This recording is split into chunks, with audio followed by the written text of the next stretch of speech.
Good evening, everyone. This is Bremster, and I know I've been playing other things, but I need some relaxation time, and I've decided to just spend some time squirreling in No Man's Sky. What do I mean by squirreling? Just see what's out there. So I'm going to return to my Picard save, which I believe... no, this is my Picard save. And I know I was doing the autophage quest, but I'm not going to stress about trying to do the autophage quest. I just want to relax. Hey, Chip. Congrats on the CTC feature the other day. I just want to relax. I just want to not stress. So it says I've discovered 4 of the planets in this system. So I might try and find this other planet.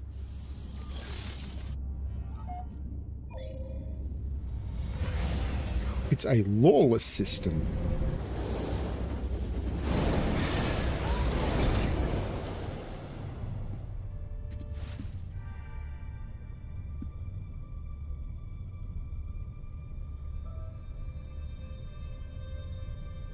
It's a big planet right in front of me, isn't it? Let's get away from the space station.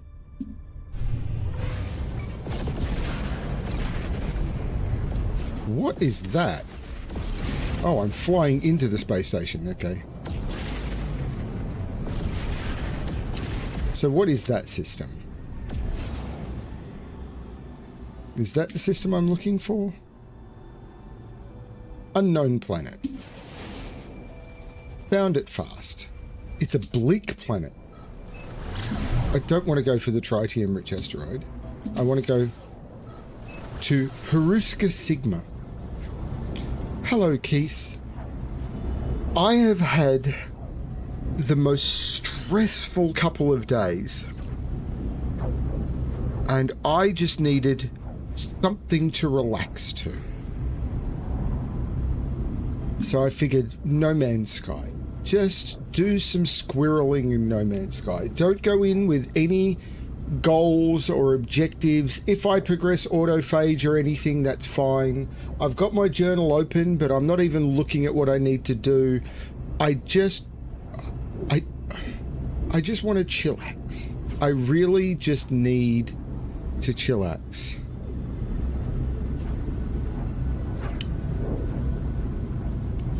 Making the puzzle as hard as it could be, Chip, is not always the best thing to do. I've got many puzzles where it's like, including some in the upcoming pack, where it's like, I released a puzzle where it was unique. I added 2 more clues, and then at the recommendation of the testers, in order to make it a better puzzle, I added yet another one. And none of the testers who have solved it so far with those clues, none of them have recognized that 2 of the clues were completely redundant, and who've solved it since we added the 3rd one have recognized that that was completely redundant either.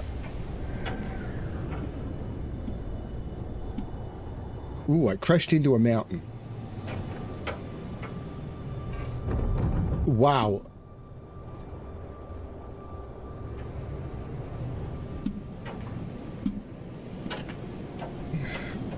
I'm hoping there's a storm going on, because I can't see much.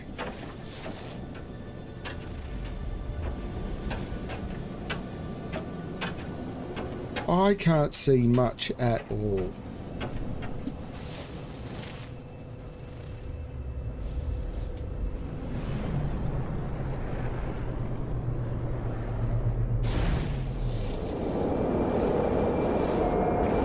The Peruska Sigma system.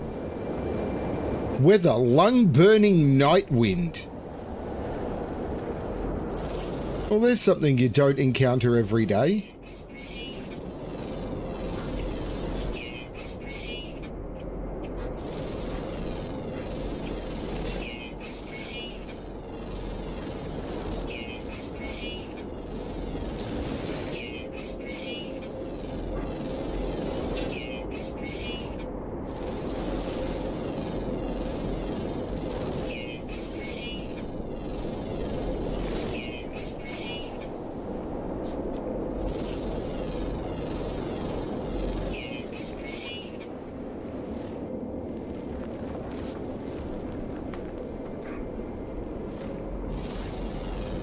Yeah, I mean, as I said, I had Simon solve one of mine and took over an hour the other week. That was cool. I thought Simon did an amazing job.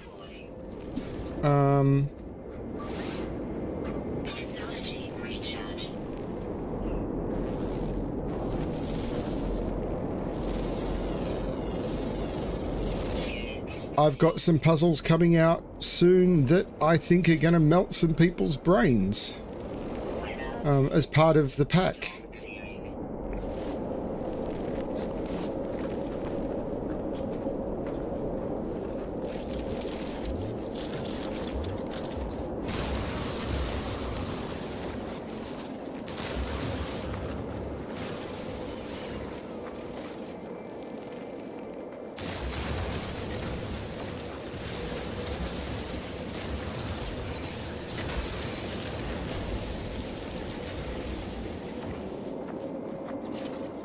I don't like the layout of this planet. I think I'm going to move on somewhere else. Hello, Eric. So into space. And then galaxy map time. Actually, yeah, I am going to galaxy map.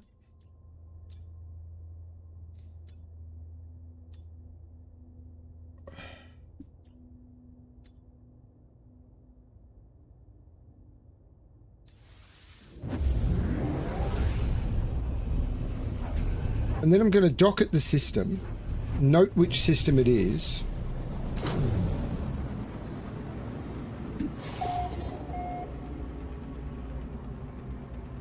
The Urvarif system. Wow, the space station is normally not that far away.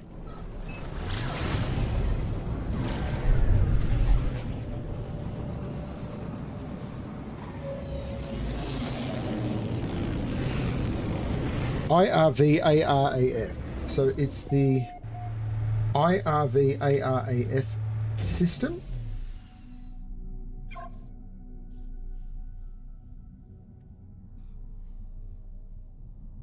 And the reason I want to note that is once I've done my upgrades and stuff here,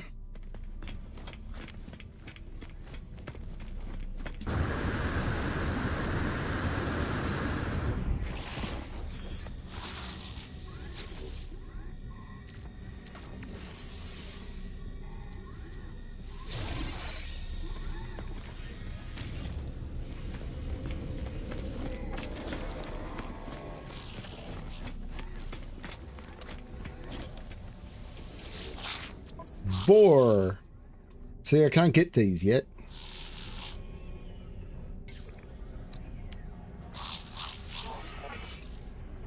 Do I want to donate the exosuit expansion unit? You know, I think I don't. I can make some frigate fuel.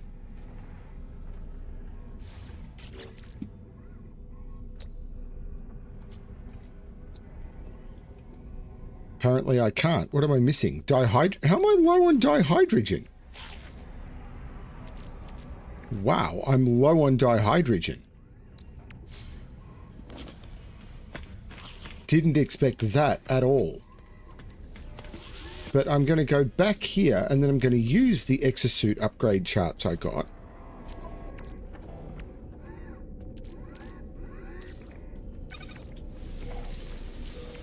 And the multi-tool upgrade charts I got. Wow, I got 7 exosuit upgrade charts.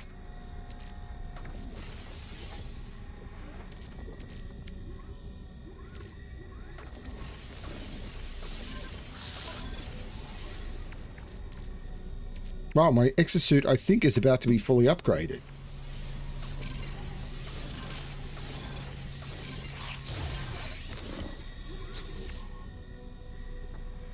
I now have all of the inventory capacity for my exosuit.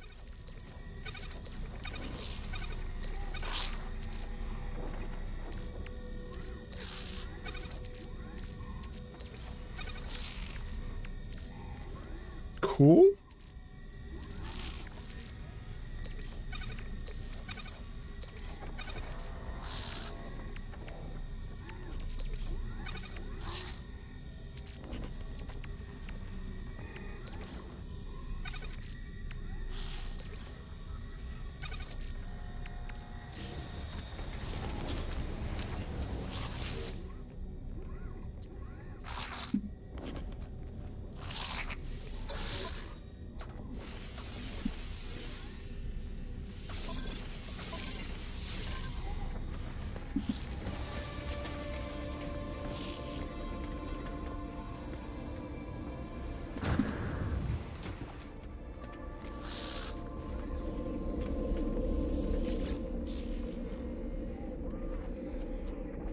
Let's go to my colony.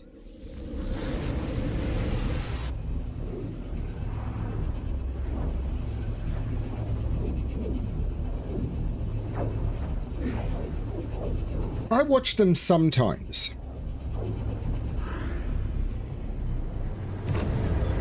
I've been watching a bit of Puzzle Patzer lately.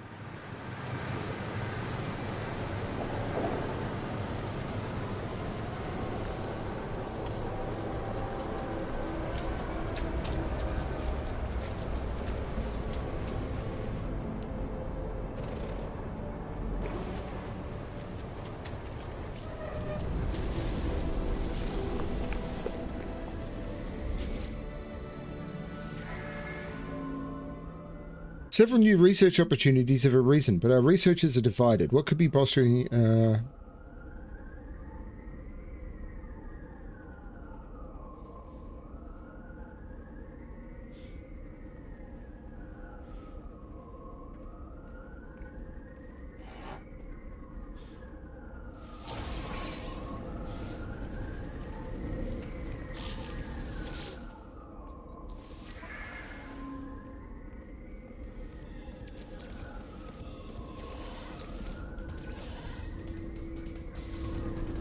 I think we've got a sentinel attack in progress.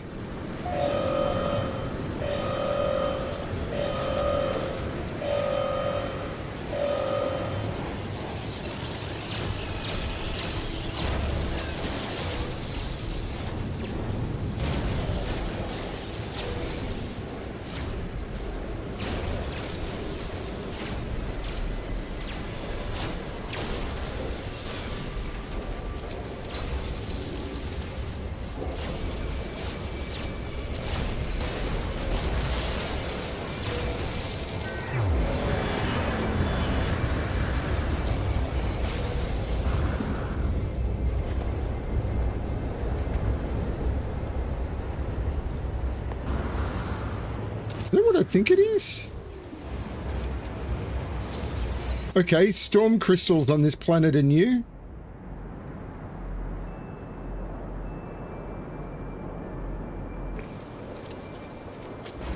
Especially inside the colony.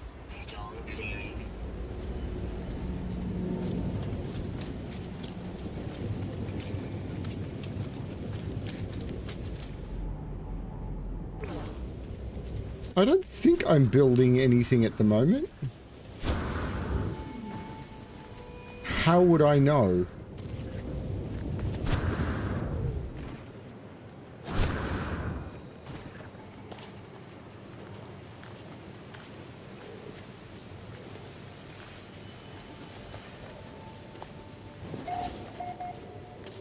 Hey, Mr. Mark.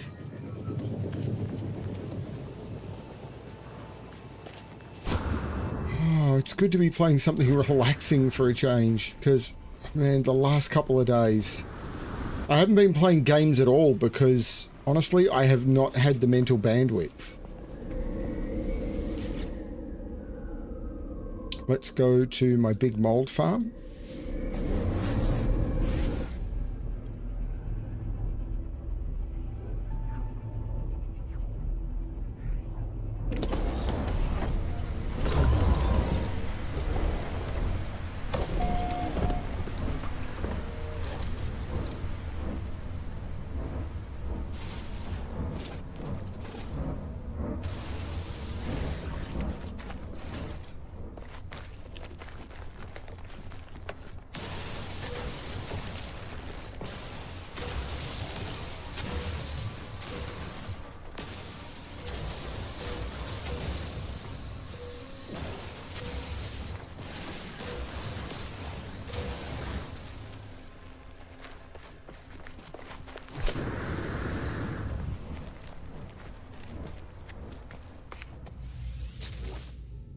I swear I always leave something in these, so I don't know if it expires after a period of time or something.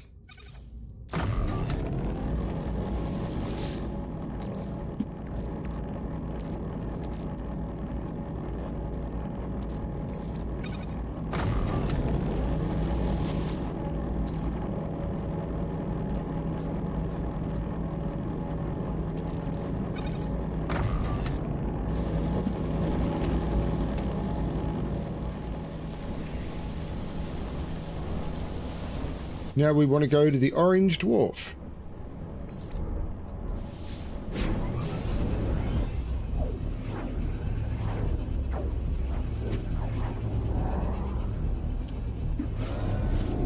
Yeah, I can't talk about my work thing, but bloody hell.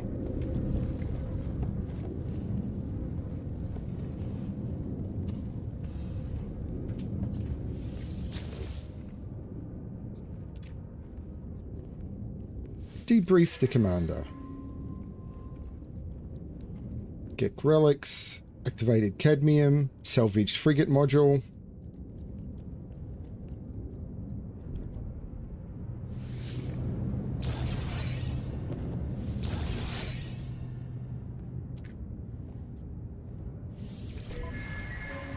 Get relics, lots of, not too much from that one.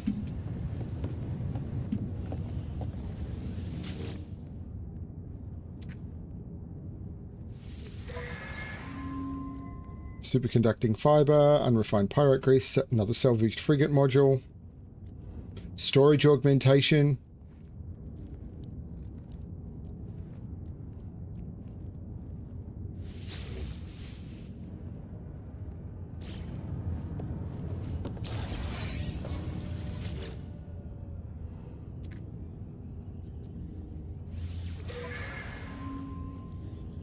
Superconductor, iridesite, chromatic metal, not much from that one.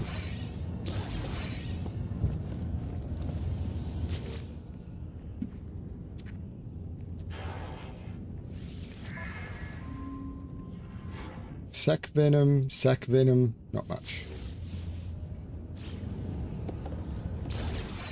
Okay, so if I go to my freighter, they're all here. So that goes to my exosuit. Wow, what the heck? So I want to sell the enormous metal cogs.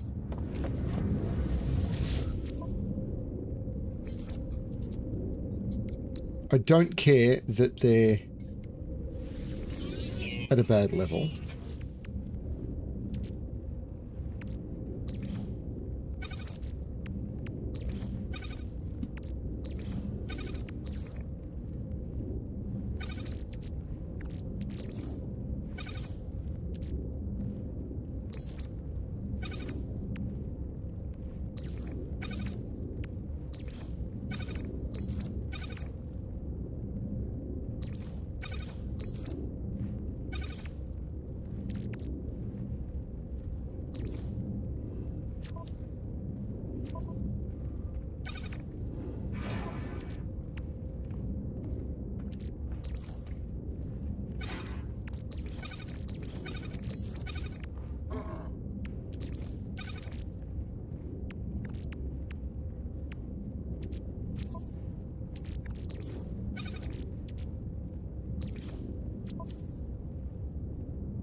Yeah.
Okay, so all of this stuff is what I want to get rid of, and I don't really care that much about the cost. So, exosuit inventory, sell. Bromide salt goes. Fusion accelerant goes. Nitrogen salt goes.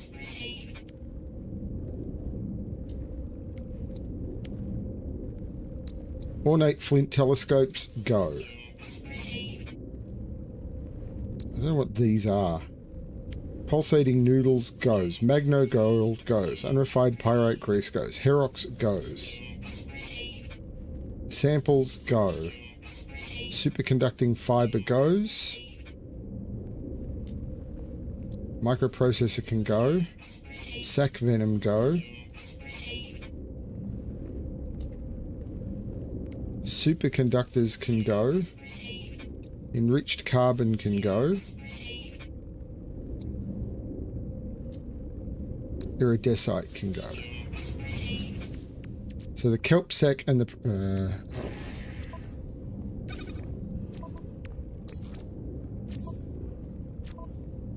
let's do that. Right, great.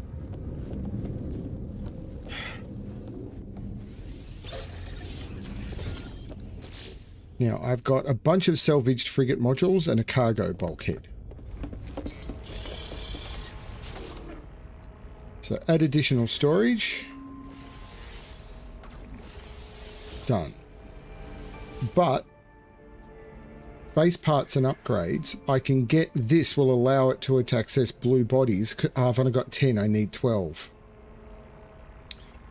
Blast, still don't have enough. And I don't have enough to make, so to send more stuff out on missions. So I want to focus on getting more dihydrogen. But what I want to do now is space stations. I want to go back to the Ivaraf system. There we go. Back to the Ivaraf system. And have a bit of chocolate.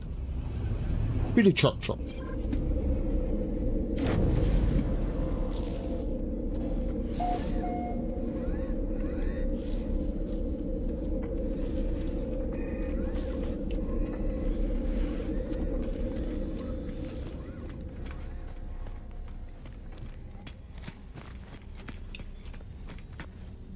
I've got lots of people I can talk to, Mr. Mark. It's fine. I'm definitely not alone in the world, but I don't want anyone to think that I feel abandoned and I have to... Aggressive sentinels, but I do want to check out the Shattered Planet for a short period of time. I don't want anyone to think that I'm feeling abandoned, but... Like, I actually abandoned Maggie tonight because there's no way I'm fit to drive. Like, I honestly feel if I got behind the wheel of a car and I came across a moron on the road, I'd just break down crying. So, I just wanted to hide.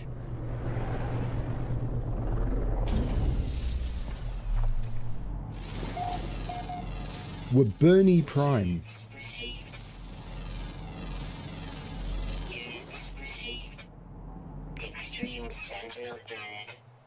I'm aware of the problem.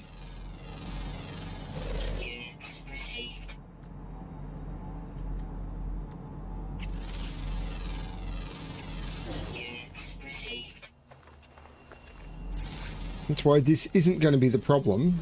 I go farming for dihydrogen. I've got some stuff here now. I am going to leave. Warning. Sentinel drones activated.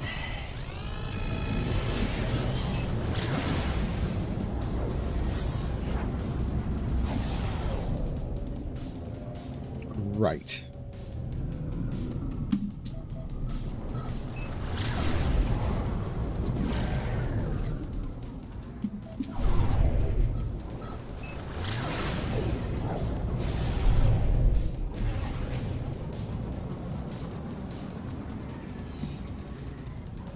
I don't want to deal with the stress. Just make the stress go away.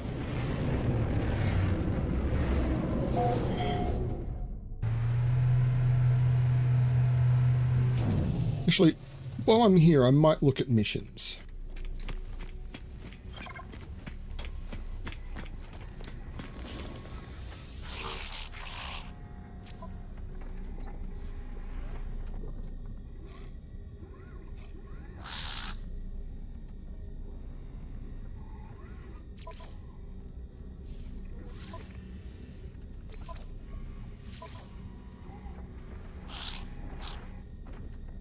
Don't care about the rest of these.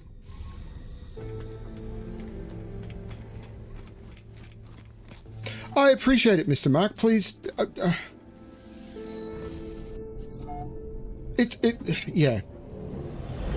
I mean, the reason I'm playing this rather than RoboCop, which I was really enjoying, is because I need a change of pace. I need something that I can... I don't want to, like, encounter something in RoboCop where it's like, oh, here's a boss fight. I just want to be able to go, nope, not my thing. I just want to be able to set my own pace, and No Man's Sky is that game.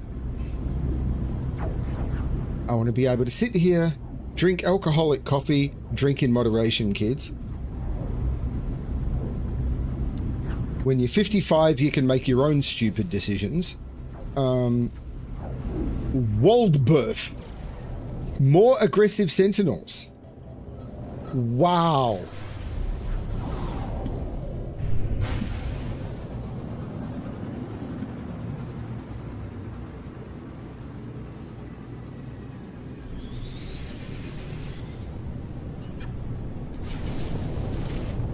Looks like I came to the wrong system.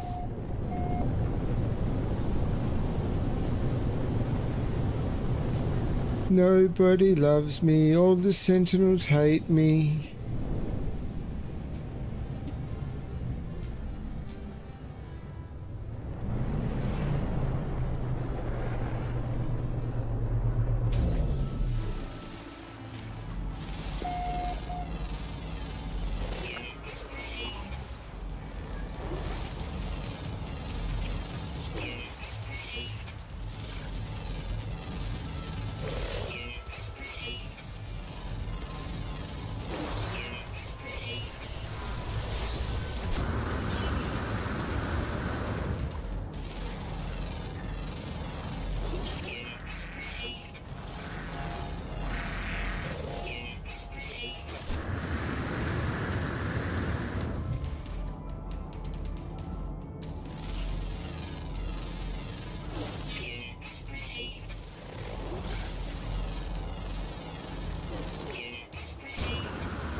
Fortunately, I feel powerful enough on this save that I can basically just ignore them. I may even try and take them out later.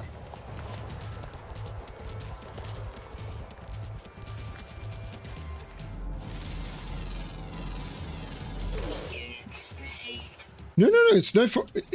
You do and play what you enjoy doing and playing. That's kind of what I'm doing. It's like I'm thinking of putting a video together about my feelings on the state of ARPGs at the moment. And I normally don't do video essays, so it's kind of not my thing, and it's kind of out of my comfort zone. So I'm not sure how I'm feeling about all of this.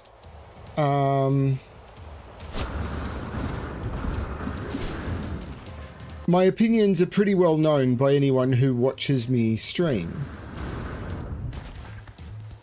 But, I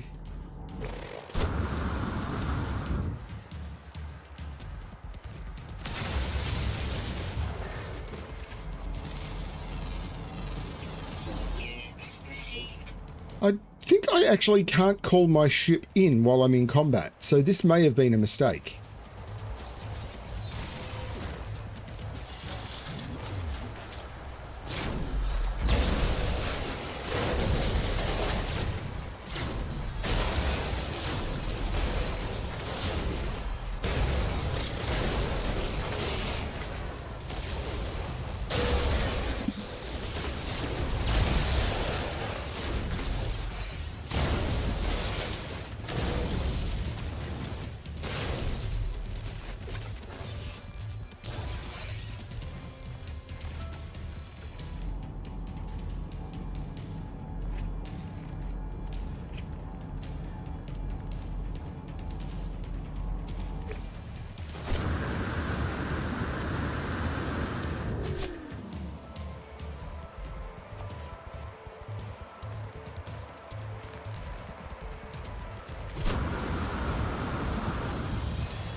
Sentinel walker detected.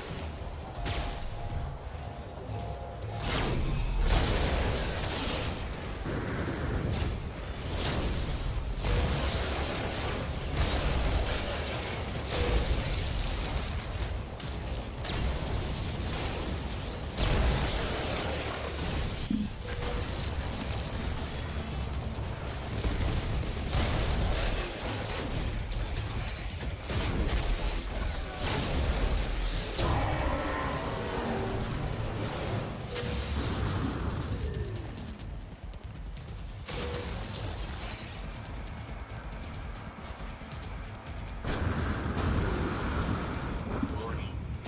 Sentinel walker detected.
Boom.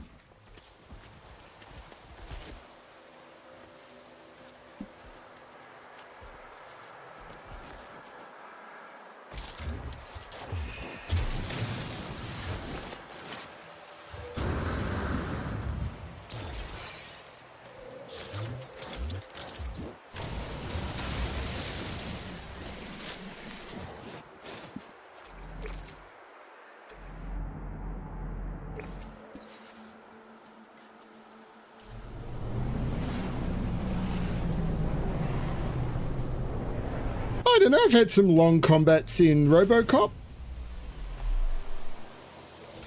And let's face it, I'm going to return to Cyberpunk some point soon, particularly considering one of the things I think I'm going to probably say in...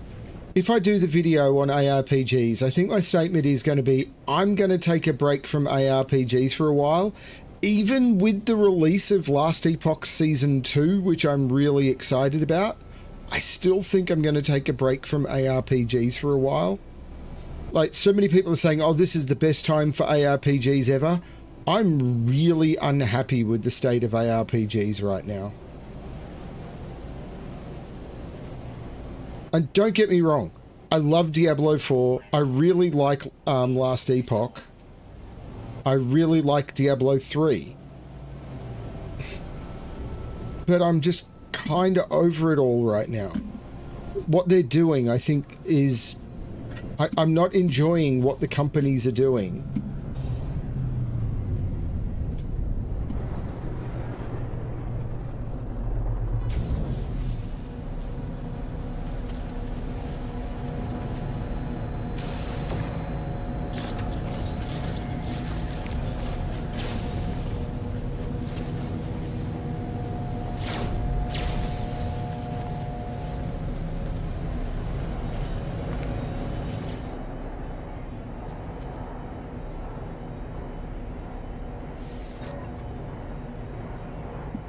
Don't care.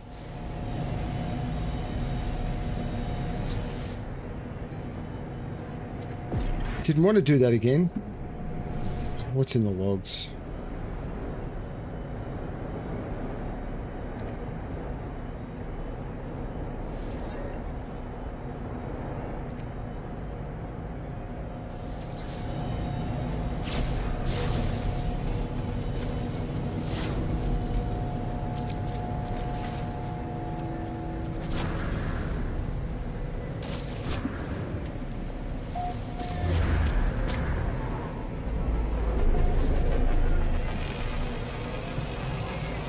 And please don't think that I don't like ARPGs. I really do.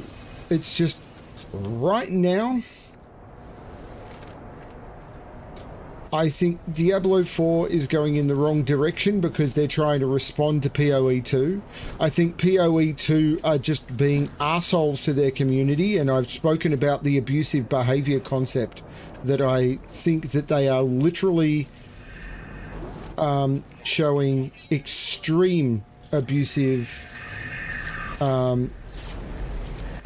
behavior aspects.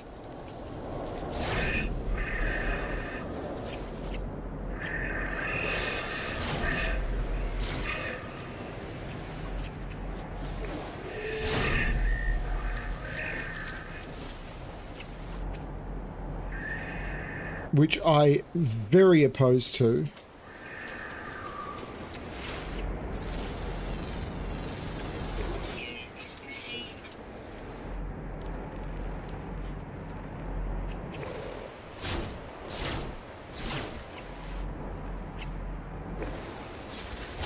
Too far away.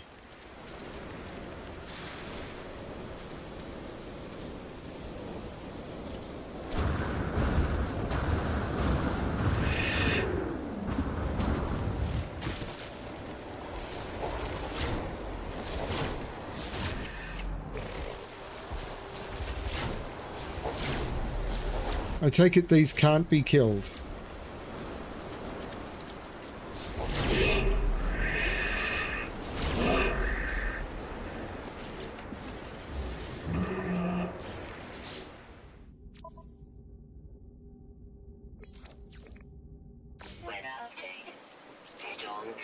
I just told it to cull creatures, so it's showing me something different. 6 out of 10. I still think the tracking on this is completely balked.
Well, let's return to the mission agent. Not everyone has to agree with me, and this is an important concept that... And this is another thing, the community has not been great, where it's like, if you say something that people don't agree with, you're automatically disliked. But I financially went hard in on PoE 2 because so many people had told me that there are elements to it that I would find challenging, and a lot of the things that I'd heard about PoE 1 that I didn't like were going to be different in PoE 2. So I took them at their word, and they were wrong. I'm not angry at them, they were wrong. So I went in and paid a bit for early access and a couple of the bonuses. And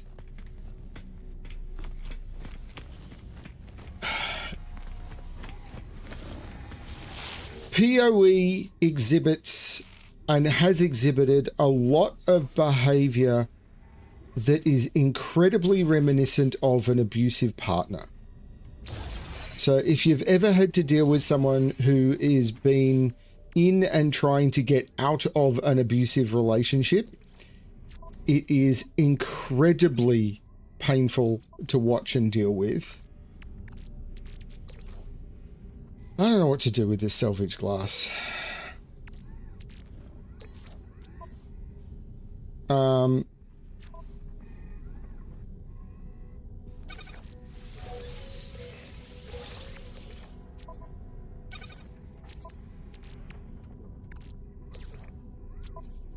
And it really did raise red flags to me very quickly.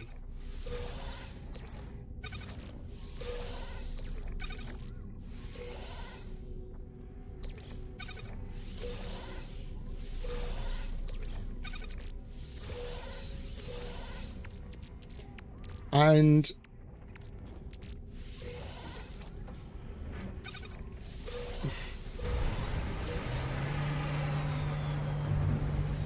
I don't know what to do with Sentinel boundary maps either.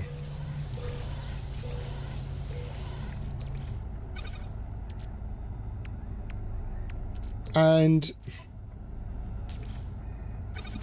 yeah, it's a bit of a worry to me how much they are incredibly like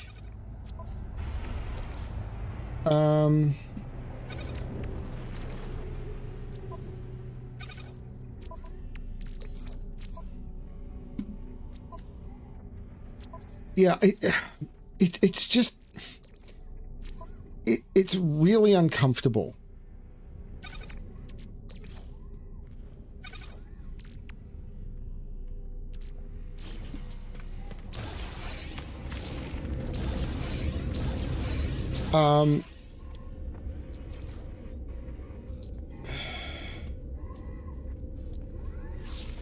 Units received.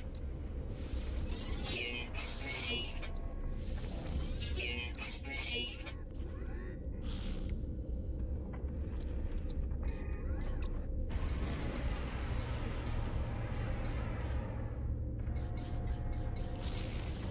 Yeah, this is unpleasant. There's got to be a better way of doing this, right?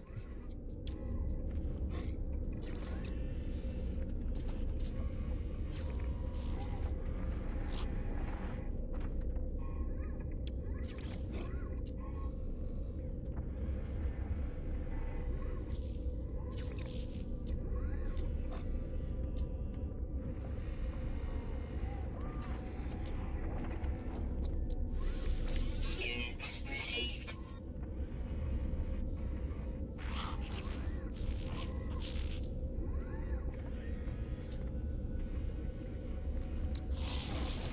Units received.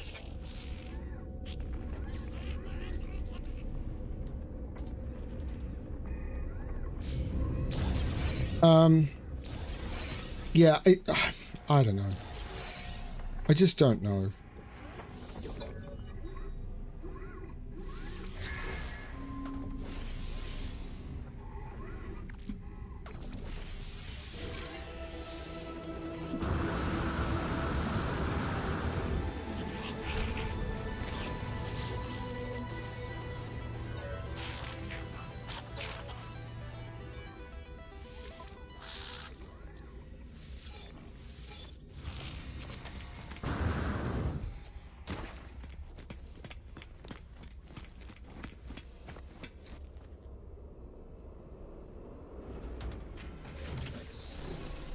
Yeah, the problem I'm hearing with D4 is they really seem to be going down the line of PoE became really popular because PoE got insanely difficult right from the start.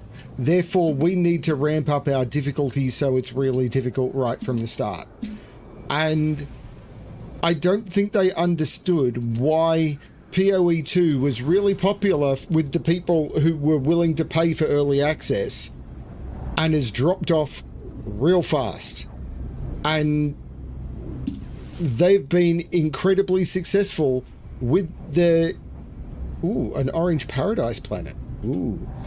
They've been really successful continuously for 2 years with the casual gamers, and they're very, very prepared to burn it. And part of the problem is the people they look at are the lifestyle streamers who go into a game and play it for 12 to 16 hours a day for a week and then go, I've run out of content. It was like, no shit, Sherlock. Of course you have. And the developers are going, oh, it looks like our game doesn't have enough. And it's like, these people who have been playing this sort of game like as a job for 10 years have knocked it out in a week of like, or in 100 hours. What a surprise! Meanwhile, people who want to log onto your game and play the 2 to 3 hours a week that they find, you're now saying, yeah, this game's not for you. And I'll guarantee you, people who are doing the game as a job and people who are logging on for a casual few hours a week, there's a lot more of the second lot. Like, a lot more of the second lot. So, why are you alienating them? But the developers, all they see are these really loud streamers. Now, I don't consider myself one of them because I have 300 followers and I have like 20 people who watch me at tops. Now, that doesn't mean I'm complaining about that. It means that I'm not doing that. I'm not playing ARPGs as a job. Thank God. I'd hate that.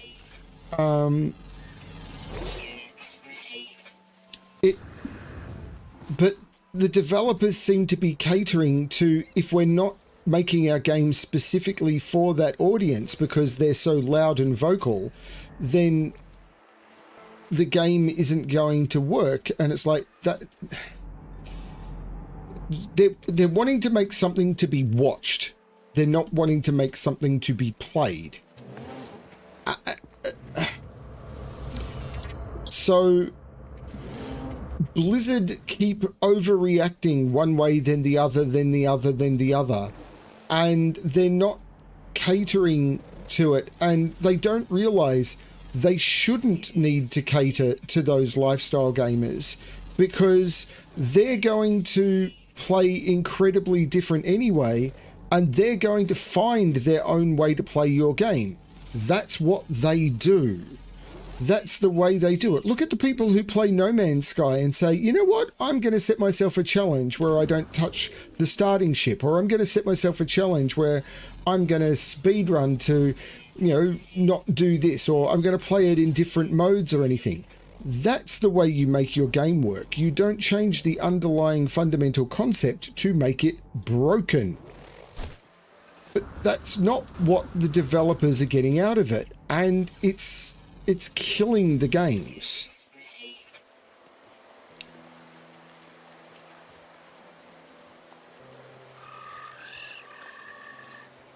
Now, WoW is still moderately successful. I know a lot of people who play WoW. Fella's one of them. But yeah, you are aiming for an incredibly different experience, and you are changing the dynamic of what you're offering. And honestly, that's not what I play ARPGs for. I don't play ARPGs to be effectively Souls-like, is the concept that we're talking about here. I don't want Dark Souls the ARPG. I want the power fantasy that comes. Diablo 3 I still think is one of the best ARPGs out there. You get really, really powerful, and you then run around and you just destroy everything, and you feel really good while doing it. Nothing wrong with that. Diablo 4 was heading in that direction, and they've gone, oh, that's people love PoE 2. We need to immediately pivot to be more like that game. No, you don't. Because there's other problems with PoE 2, which, why not? I'm talking about it. I'm already grumpy today, honestly. Today has been atrocious. So is there anything on this planet that I actually want to pay attention to? Maybe. Let's fly around and explore some more. PoE 2.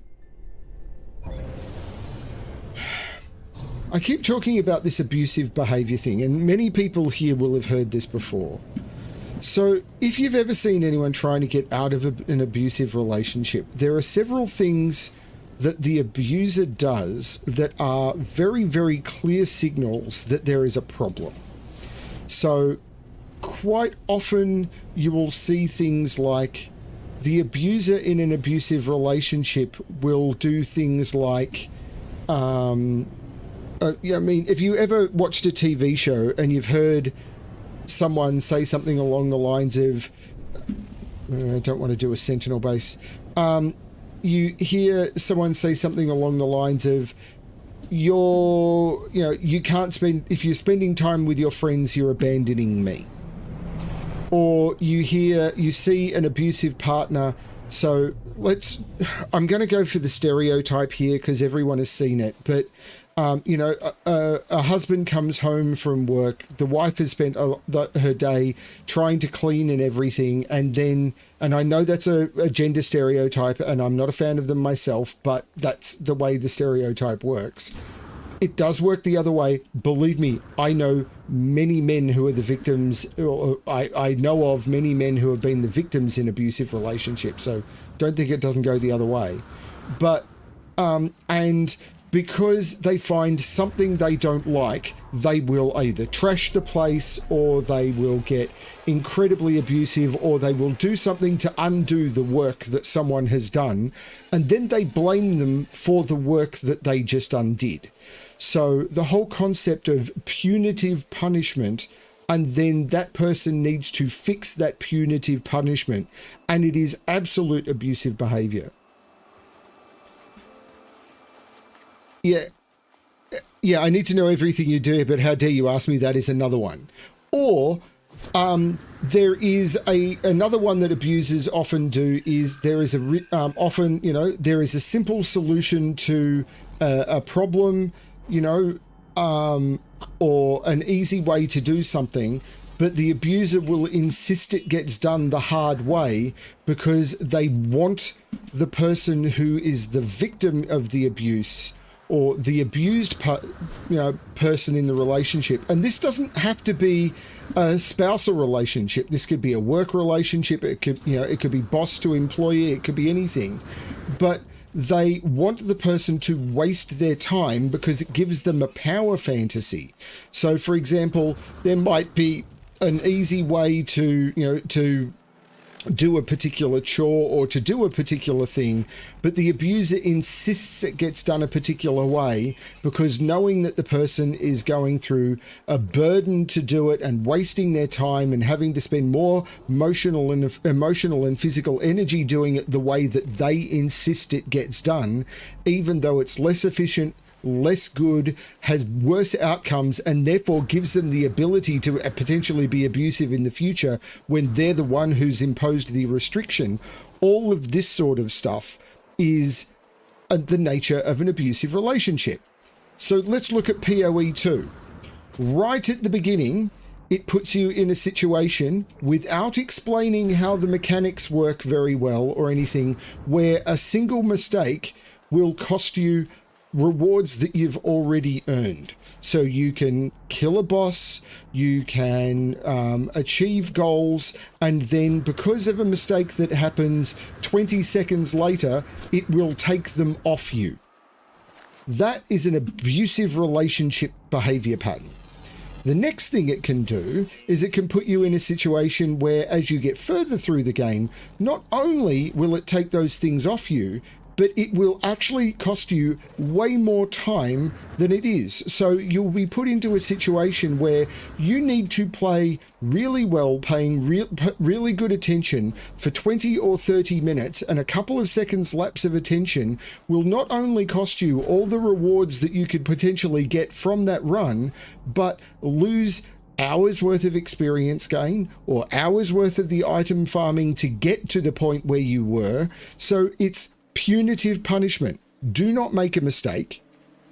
Yeah, you must follow. But SOP isn't just the thing, Keith. SOP is not necessarily inherently bad.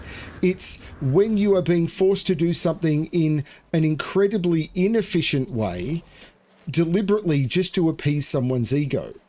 And then there's the so that the whole punitive punishment for making a single mistake in PoE, where it's like, we're going to take hours of progress off you because you had a couple of seconds lapse in concentration in a game where there's a lot of information happening on screen at once, is incredibly bad. Now, if it was in a hardcore mode or anything, that's something that someone has opted into. I have no problem, even with consensual abusive relationships to a degree. That's what some people have as their kink. But when it is the only option, you have a problem. Then you've got the nature of, when I was talking about making people do things or waste time. So the other one is, you can't spend time with your friends, because even if I don't want to spend time with you, you spending time with your friends means that you can't, at that point, you couldn't be spending time with me, and therefore you're betraying me. And for me, this is the auction house mechanic in PoE 2, where they don't have one. They design the game so that you need to do trade, and in order to do trade, you need to post the items on their website. Then someone needs to search the fact that you're selling it on their website. Then they need to send you an in-game message, and you need to group up with them. So you need to be waiting for the message to come in, and then you need to group up with them and move to where they are, and then manually instigate the trade. So if you're not paying attention when the message comes in, and that could be hours later, then you don't get the trade that you wanted. So you need to be logged into the game and paying attention to chat, paying attention to their thing all the time, or you can't interact with an element of the game that the game expects you to interact with.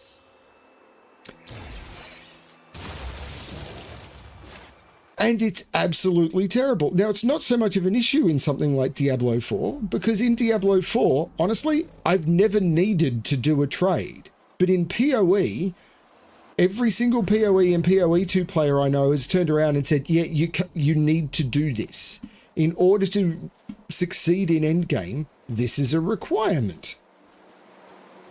So what's the result of that? You have people who have to, you get people who say, oh, I've spent thousands of hours in PoE. It's like, have you?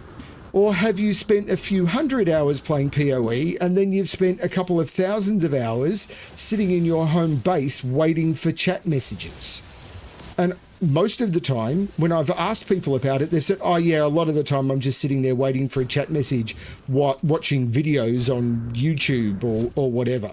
And it's like, well, that's not great.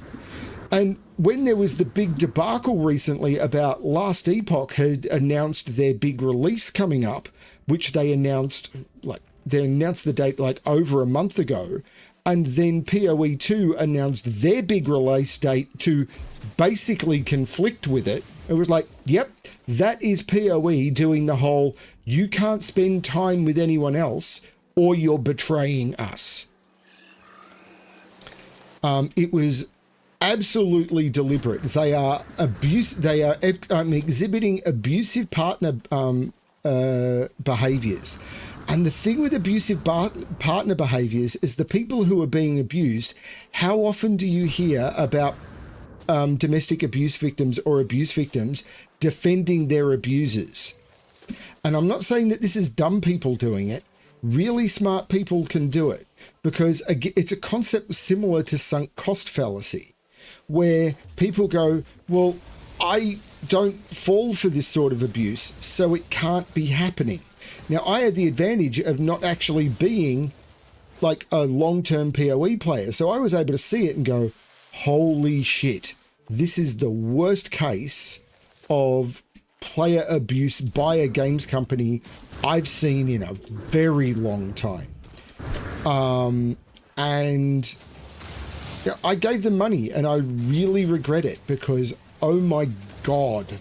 But when they turned around and like announced their big patch, like I think Last Epoch announced their big release date and did all of their press and everything about it and got everyone to set their calendars around it. And then literally like a few weeks before, Grinding Gear Games turned around and said, and that's when we'll be doing our next big release. No, they're not. Last Epoch is 11th Hour Games and PoE is Grinding Gear Games, two completely different companies. And yeah, it was like, you can't spend time with anyone else because if you spend time with anyone else, you're abandoning me. And it's such an abusive relationship behavior. It was like, oh my God.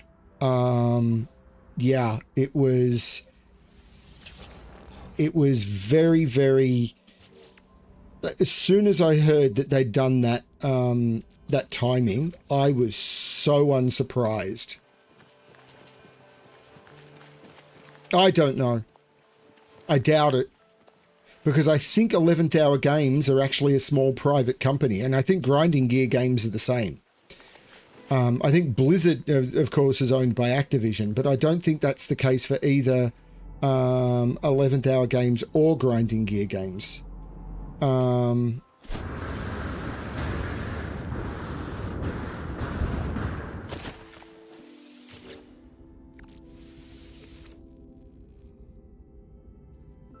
So, I mean, I could be wrong, but I'd recently heard that one of the principal drivers of Grinding Gear Games recently left, and it's like, I'm wondering whether it's because the company has gone down this abusive path, because it's really uncomfortable. And yet they've still got an incredibly strong fan base because people will not often see what they're in the middle of. And I really wanted to love PoE too. Like, there's a reason I went in to a financial level that I did. I'd heard that it was potentially going to be something that I would find challenging and fun. So I went, okay, I'll put my money where other people's mouths is. And I'm disgusted by what that company has done. So D4 is trying to copy a game that they really have no business trying to copy. And I think that's a real problem. Okay, I've got all 3 planets here. I'm going to move on. I think that's a real problem.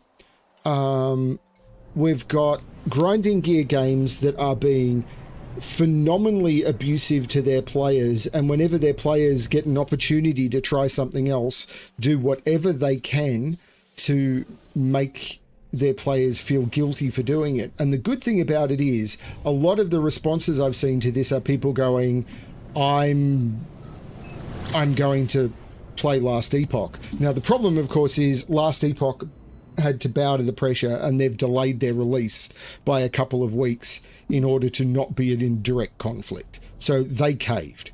And I understand why they did it. But I just, they were bullied. And I think, okay, I'm not leaving.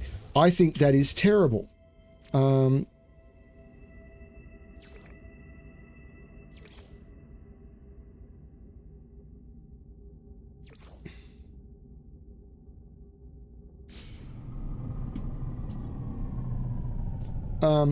Yeah, they caved, and yeah, it's not great, but they did, and I understand why they did.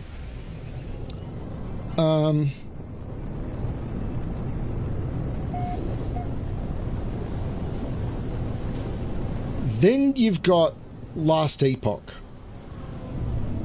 Now, Last Epoch is a very different kettle of fish, and don't get me wrong, I love Last Epoch. Last Epoch, I would say, for the first 20 hours on any character, is possibly my favorite. This is where I just was. Last Epoch is probably my favorite ARPG for the first 20 hours.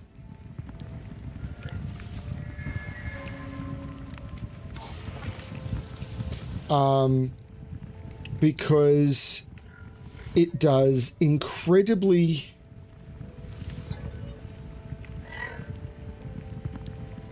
I want a technology symbol. Let me focus on this for a minute. The other entity said...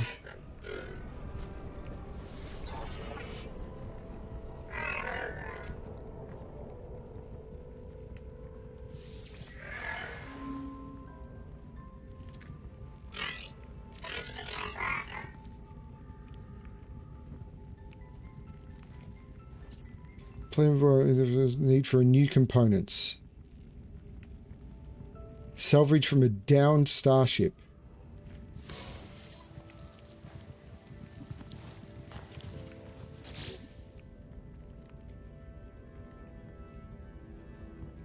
Salvage... Oh, okay. I don't think I've got any ships in my repertoire. I don't. So I actually need to find down starships. Interesting. But I could do that on a... I could do that potentially on a dissonant system. So let's maybe head to a dissonant system.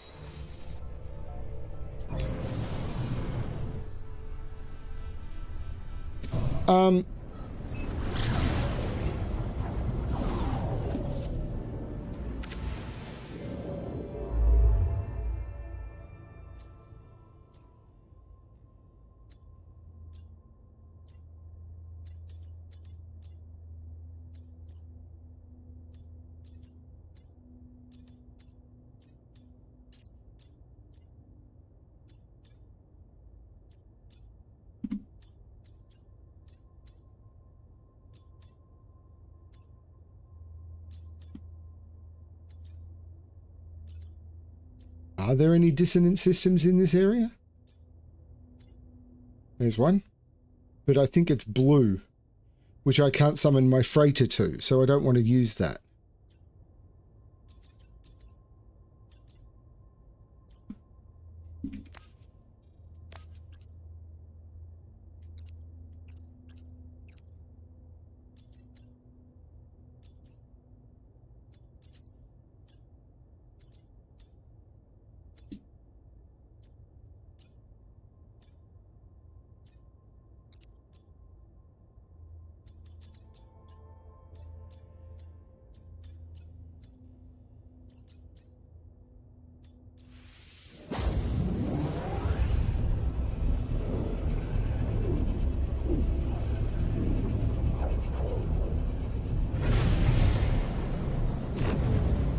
Okay, interesting. Maybe that's why 11th Hour Games had to change their date. I don't know. Ooh, wow. Frozen planet?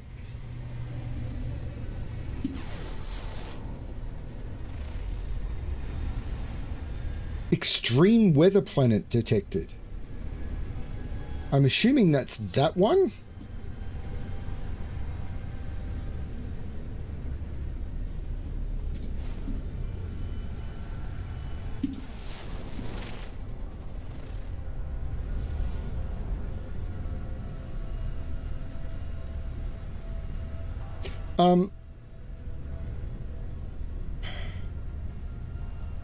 Why is it my ship can't scan well? This is really annoying.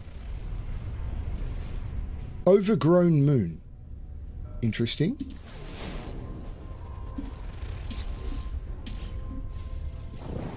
So where's the space station? There is one. It's there. So, what's this planet? What is this planet? Oh, good God.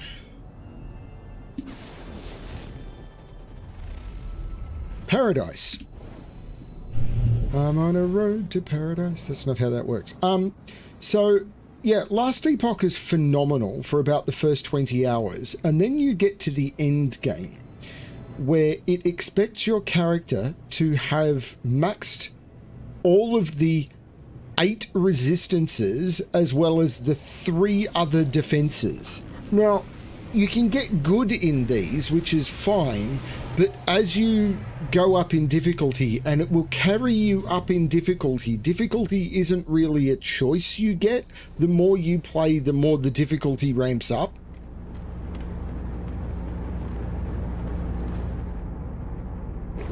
I mean, you do a bit, but not hugely. But the more you play and the more the difficulty ramps up and everything, the more, I mean, you need to get these. Actually, I should have done this while I was here. The more you need to make sure that you keep these. I don't have an augmentation. Okay, I used it before. You need to keep these resistances at their max. Okay. The problem with that is there is so few pieces of loot that you get. I don't care about any of that. Oh, I got rid of all the salvage glass. Well, that's terrible. So maybe if I summon my freighter, there's some in there. So I leave and summon my freighter. So the problem with this is you get a new piece of loot, often which is like, for your build, one of the best items that you can possibly get. So you get this absolutely phenomenal piece of loot for your build.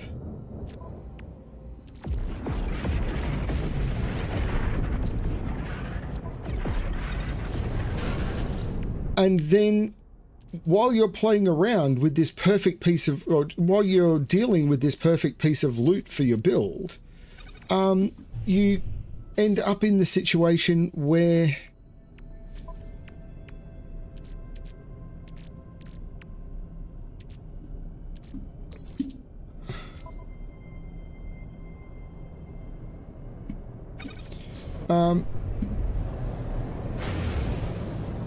you end up in the situation where you get this new piece of loot, and in order to equip it, one or two of your defenses, because the item that you're replacing has all of those, has some of those 11 defenses you're chasing on it, drop to the point where your character becomes non-viable. So in order to equip one piece of gear, you need to get those defenses on another piece of gear, but that other piece of gear has probably got one or two other defenses on it that you've got. So you need to look at the defenses that you've got, if any, on the new piece of gear, and then figure out, how do I balance an entire new set of gear around this one drop I got? And you can be playing for like 20 hours in a game that you've only already got like 30 hours in order to try and figure out, how do I actually equip one new piece of gear? And it's like, this is a terrible experience. The time I really stopped playing is when I was playing the equivalent of a Whirlwind Barbarian. I can't remember what the ability is called. But I was really, really enjoying the game. And I knew that there was a particular item that was basically best in slot. And I got a beautiful roll on what is the best in slot for the build. And if I equipped it, my character couldn't survive. I couldn't even survive the content that I could run to lower the difficulty. And it was like, that's it, I'm out. Why have it so that any sort of, oh my god, that's amazing, the endorphin rush you get from getting a really cool piece of gear is immediately destroyed by telling the player that you can't possibly equip it? Yeah, I never got that far in PoE 2. I mean, the other thing with PoE 2, of course, is one of the things I kept hearing about PoE and PoE 2 was the whole concept of, look at this skill tree, there's so much choice, you could do almost anything you want. But every single discussion I've seen on PoE 2 forums where someone who's new to the game has been saying, I'm having trouble, the response has always been, oh, you've built your character wrong, or you can't play it that way, or you need to take these exact skills. So there is no player agency. We've presented you with all of these choices because you need to figure out exactly which one is right out of the billions of choices we've given you. There's only a few that are right, and if you can't figure out exactly which ones are right, the game is not good for you, which is another abusive behavior, which is expecting someone to do the right thing without telling them what the right thing is, and then punishing them if they don't do the right thing. That's another abusive partner behavior. It's another thing that's good of. Now, Last Epoch doesn't do that as much. You can definitely play Last Epoch quite a lot with a bad build that does really fun, silly things. The problem is entering the end game. When you enter the end game and it expects all of your resistances to be capped. Now, I've been watching some of the developer streams where the developer plays the game while he's answering questions from the community. And at no point when he's doing those streams is he playing a high-level end-game character. He's always playing the mid part of the game, so sort of low levels or levels 40 to 60.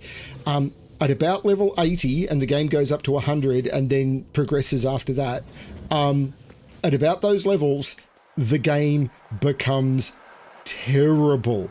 And I imagine if he did play that publicly, he would be playing with gear that he had acquired not on camera, because oh my god, it's bad. That experience of chasing the gear and getting a really good piece of gear and then not being told you're not allowed to use it because your character will die if you equip it. D4 doesn't do that. It's one of the great things about D4. You get a good drop, as a general rule, you can put it on and you can improve your character. Great. That's what you want. You want it so you get this really cool, you get a mythic unique or anything, and your build just gets better. You get an upgraded affix, your build gets better. You get a really good item which you can temper well, your build just gets better. That's what you want. That's absolutely what you want. Last Epoch, now they're adding new crafting systems, and it's possible from the rumors I've heard that these new crafting systems may partly address this issue, may give players a little bit more control over what is happening with those aspects of the game. So you may end up being able to control your defenses a little better. I don't know. We will wait and see. So I am more tempted to play Last Epoch than I am any of the others right now. But the temptation isn't that strong. And the PoE community is incredibly toxic.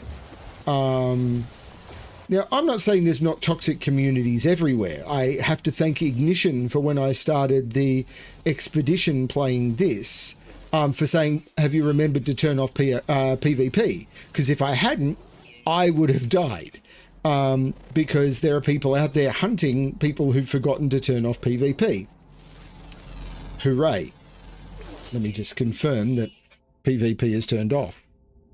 No one. Great. You know, that, yay. Why PvP isn't off by default, I don't understand, but, you know, every game is going to have its toxic community. Now, please bear in mind, I'm not trying to be negative here. I'm talking about why it is, and if you love these games, go have fun, please. but I'm talking about why I'm really struggling with a game genre that I've been playing for, well, since Diablo 1.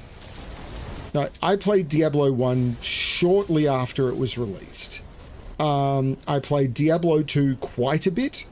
I played Diablo 3 a lot. Oh my lord, a lot. I didn't really enjoy Titan Quest.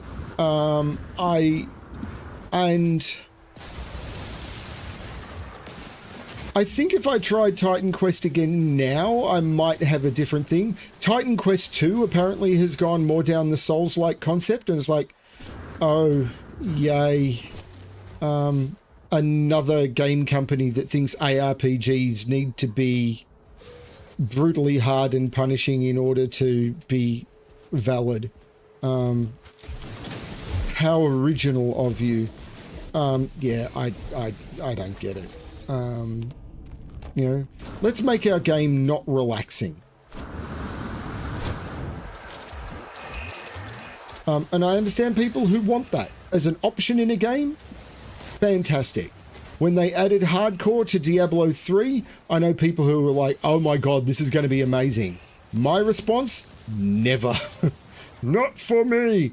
I'm glad it's there. I'm really, really glad it's there.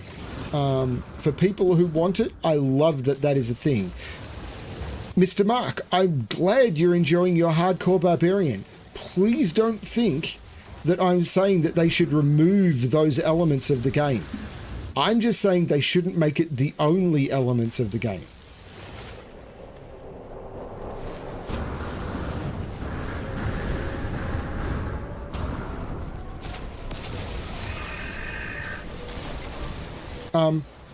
If someone was to ask me which ARPG to purchase for value for money and time and everything, it would absolutely be Last Epoch. Last Epoch is like $35, and for that you get everything and all of the patches and everything they've released, and they've said that the plan is for that just to be the thing. It's a one-off purchase and that will get you everything.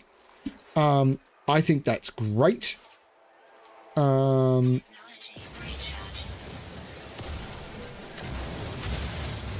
I really love the game for, as I said, the first 20 hours of gameplay I think is phenomenal. You find a build that looks fun and you play it, and it's pretty much every build I've played has been really good fun for about that long. But there are literally, I think there are 5 classes, I think, each with 3 specializations, and I think I've seen maybe 5 or 6 different, significantly different builds at least for each specialization. So you could play Last Epoch without actually worrying too much about endgame for hundreds of hours. Where's the problem here? You just ignore endgame unless they can fix this resistance / defense concept. Now, people do get into the endgame, but I think it's a luck factor. Do you happen to have the right things? Now, there are some simple things they could do to fix it. Simplify the defenses. Make it that you don't need, make it that in order to defend against physical, you don't need armor and physical resistance and crit strike avoidance and endurance. And there's one other. You need, I think it's 4 or 5 things capped so that physical hits won't one-shot you. Make it that you've got 1 physical defense. And then turn around and I think you've got fire, lightning, cold, shadow, necrotic. There's a whole, apart from physical resistances, there's 7 other resistances. Change it to 3. Change it to, fire, change it to 3 or 4. So that, and then make it that at a cost, their crafting system is really good, but make it that at a cost, you can always, for none of their forging potential, because change one resistance to another. So if you get a good item and it means that, oh my lord, I've got a perfect item, but it's got the wrong resistance on it now that I've upgraded another item, you haven't just bricked an item that you've been using for a while. Because it can take you 5 or 6 hours of gameplay to get a good item, and then you get another item and everything becomes worthless. Don't do that to people.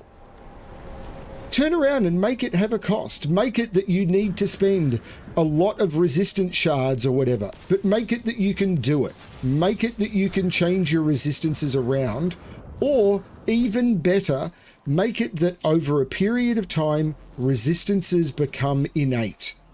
So when you get to end game, you start off and you need to get some resistances, but rather than needing to grind it up on your gear, every time you fight, one of the big fire bosses, you get an innate 1% fire resistance or something. So that by the time you get to the thing, by the end game, you are literally, almost, you play for 40 or 50 hours and all of your resistances are just default plus 30 or something. So that you have this concept of, I've played, I've learned how to do it, my resistances are better, and I don't need to worry about this. I don't need to rebalance my gear every time I get a new piece of loot. Or if I do, it's not crippling to do it. And people will say, but that just means you play for a bit and you become God. Yeah, it's an action role-playing game. That's kind of the point. And it resets every 3 to 4 months. And then you have to do it again. That's the point. It was why I did a video, I think it was during season 1. It's one of the few videos on my channel where I turned around and said, how do they fix the legendary system in Diablo 4? And my response, which at the time I said it, I had not seen anyone else say. I'm not saying I was the first person to say it. I'm just saying that I hadn't seen anyone else say it at the time, which was, when you salvage a piece of gear, have the affix that you just salvage go into some form of, I didn't say the word codex, I don't think, although I think they had the codex at the time, so it may have said codex, but have it add that to your codex or something as the best one you have. And when you enchant it, they did have the codex. When you enchant, it always enchants at the best level of one that you have salvaged. And I said that back in season 1, and I think it was in season 4 they introduced that as a thing. Now, I'm not saying that was my idea. They definitely had that in mind, and someone else would have absolutely recommended that before I did. There is no original idea. Bremster's not that smart. But it was very, very clear that that's the sort of thing they needed to do. I think Diablo 4 has screwed up their resistances with the Torment system. I think their gear does not give enough resistance in order to deal with the negatives that are provided with the higher torments. Many builds just don't survive at the higher torments because there are no... there's just not enough resistance available.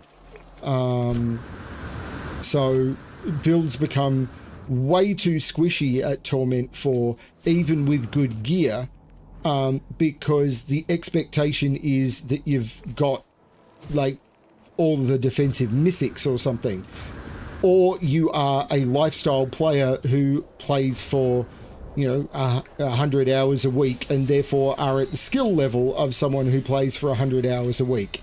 So if you play for 4 hours a week, you are locked out of content, which is actually required by the season journey. They've messed it up. It's broken. Yeah. And again, I think they just need to slightly reduce the resistance penalty, or make it that there is a inherent way of play granting a boost to give you that. That's what I think Last Epoch should do. They've got their blessing system, where you get your blessings, and as you grind for blessings, that improves you can get a resistance blessing or anything, but you can't just cap out your defenses using blessings, or even improve them enough to be able to survive. If you could, that might be a thing, but you can't. I don't think they have. I had on my rogue, I had ancient gear in top level ancient gear on everything except my weapon. I had, I think, greater affix armor on pants. I had masterworked that all up to 12, and my armor was 420. That's a problem.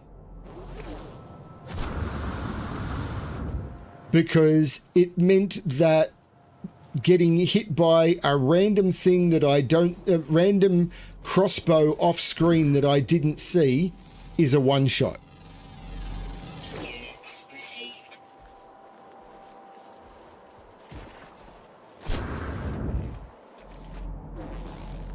And if with really good gear you can get one shot by something off screen, you've got a design problem. Now, admittedly, Rogue isn't supposed to be running around in top armor, but if you can't get enough defensives to survive,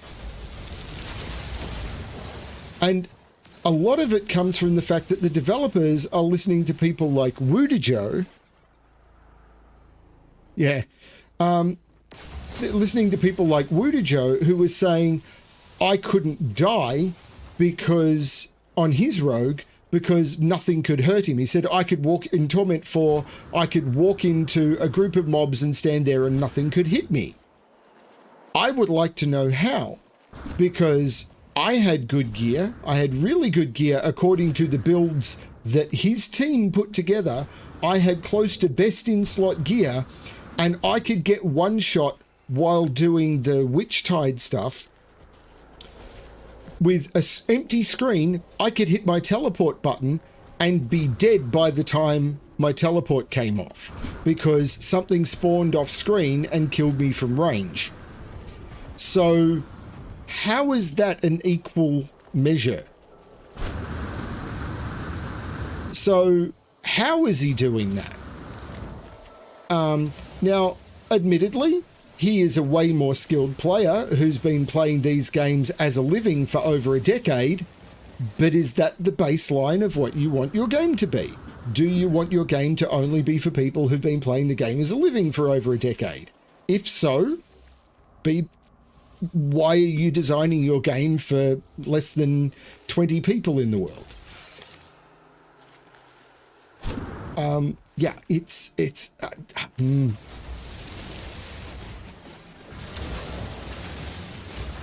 And if I sound grumpy, it's because I want these things to do well. I want PoE 2 to do well.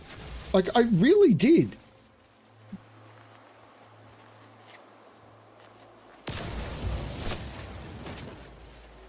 Yeah, no. It's not that. I mean, as I said, I'm kind of in a really weird place. And I was looking through my Steam queue and realizing I've been playing Diablo 4 and Last Epoch and really having fun with them. There's no complaint with the fun that I've had in the games. I'm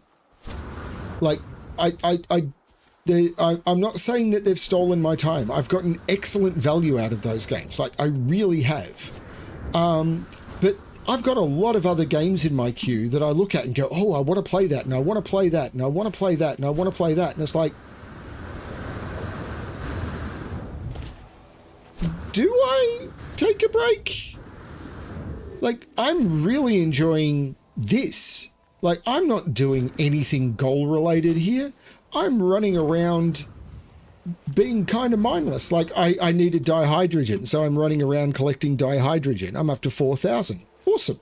I'm up to 4,000. Let's make some freighter fuel. This is 200 tons, so let's craft some more. What do I need to make these? Dihydrogen and tritium. So let's... What just happened?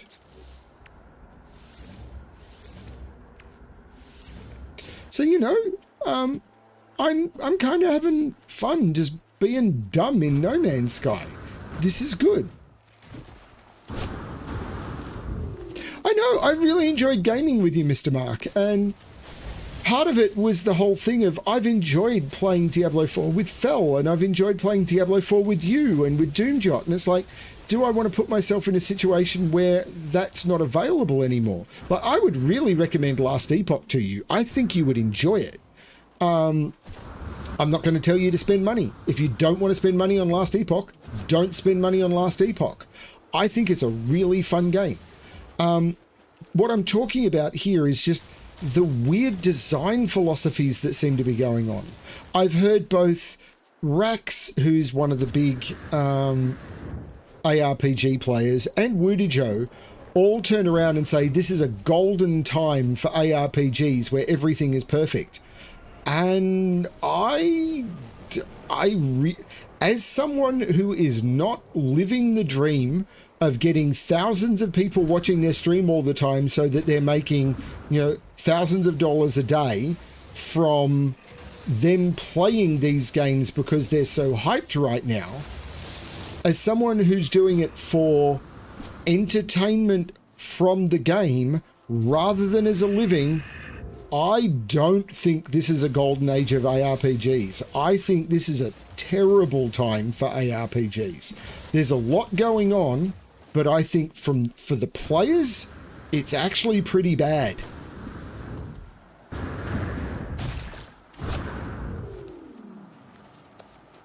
Okay. It is definitely a different experience. I think the crafting system in Last Epoch is phenomenal. I really enjoy it.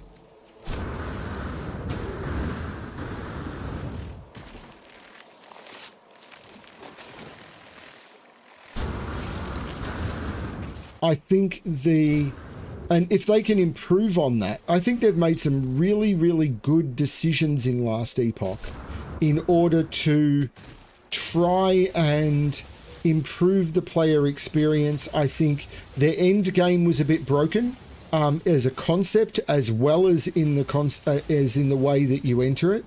I think there's a lot of improvements they can and should make in order to make the game have better life. I'm hoping they do that. Yeah, some of the best games I've played have not had that much content.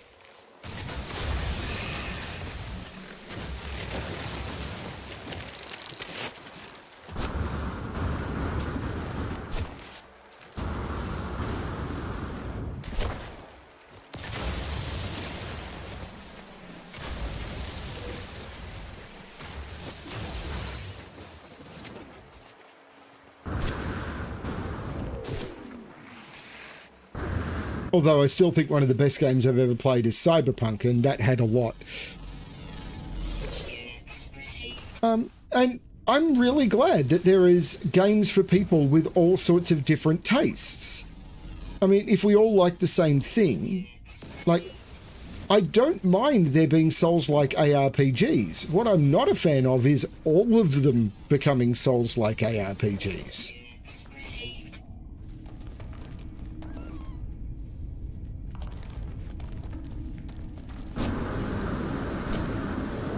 Because I couldn't have less interest in games like Dark Souls.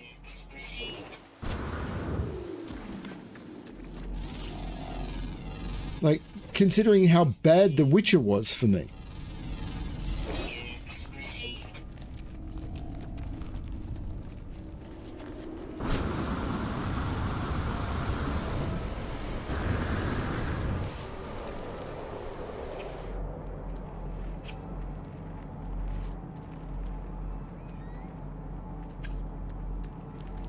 Which way am I going? Does anyone remember? Do I know what I'm doing? I do not know what I'm doing.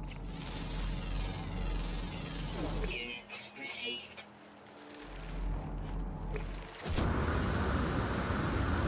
But I'm having a silly amount of fun ranting at the internet.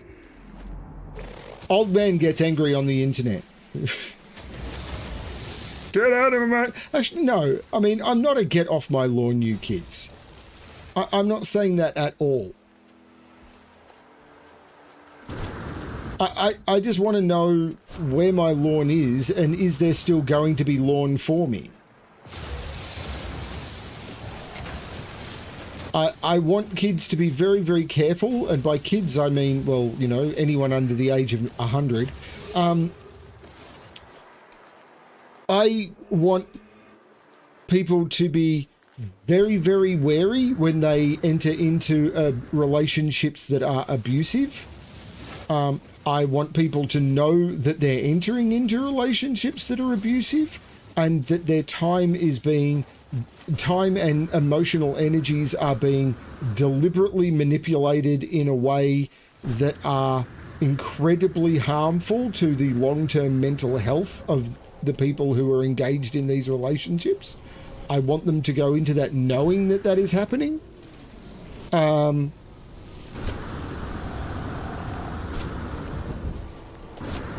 I'm aware of the not in my backyard concept. Interestingly enough, a few years ago, there was a thing in our area about they were looking at building a detention centre, effectively a prison. And one of the areas that was being discussed was effectively in our neighbourhood, and the land was good for it, the access was good for it, the way that the land was done would mean that they could actually build like fences and stuff in a way that would be good and everything. We said, yeah, no, like it was ideal. Like, of all the places that they could do it, it was actually not too bad in our area. So we were like, yeah, our backyard would be fine. Because it's got to go somewhere. It's going to be in someone's backyard, and from a logistics point of view, it made sense. Because I try not to be a selfish asshole.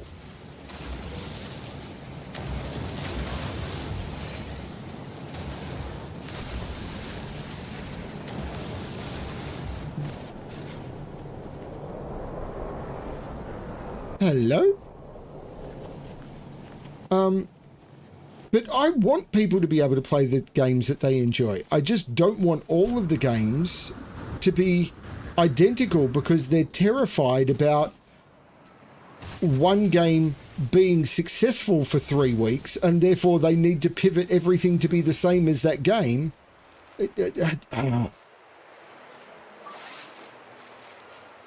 Yeah.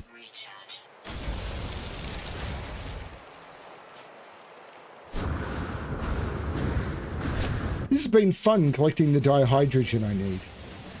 Running around and mining. Mining is so relaxing in this game. Particularly when you're running around an area that you know no one else has ever seen.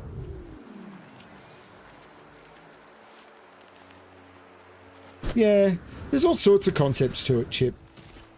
But I just want people to know what they're getting when they go in for something. To a degree. Like, I don't want everything to be fully, like... I want to know everything there is to know about No Man's Sky before I play. Yeah, good luck with that. That's not what I'm talking about. But, yeah. I just don't want people to enter into abusive relationships without knowing that they're entering into an abusive relationship. And to say that you can't have an abusive relationship with a game is incredibly naive. I know, I've been in one. It was World of Warcraft. I haven't played World of Warcraft in over 6 years. I am almost ready to cancel my account. That sounds really stupid, because it is. But that's addiction for you.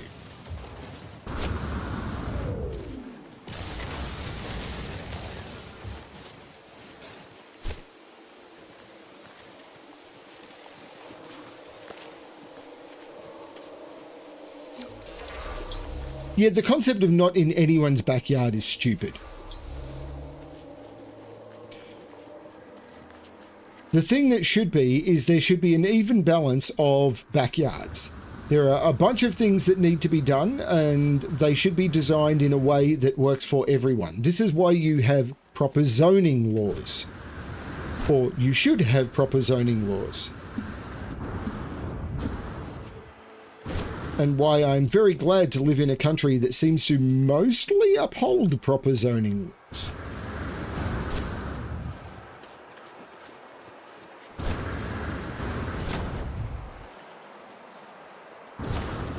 The thing that really... One of the things that sold me on Path of Exile 2 more than anything else was the fact that it was coming out of New Zealand. Because I've worked with and engaged with a lot of Kiwis over the years. I'm Australian. They're right next door. And almost every Kiwi I've ever dealt with, couple of exceptions, but almost every Kiwi I've ever dealt with has been an amazing, really nice person who has been community driven and has put thoughts of people and environment and impact of what any decision they make is going to have on people within reason. Like, they're not like, oh, I've got to give away my livelihood in order to anything. No, they're not like suicidally altruistic, but they've always been, as a general rule, and even the businesses I've dealt with in New Zealand have all been, as a general rule, really well established and customer focused, and it's just been good. And then I thought Grinding Gear Games is actually out of New Zealand. That's a huge plus. And then I encountered this, and it was like, are you kidding me? The most abusive game company I've encountered in a very long time, and they're from New Zealand? Did not expect that at all. Now, I know everywhere has arseholes, but it really surprised me.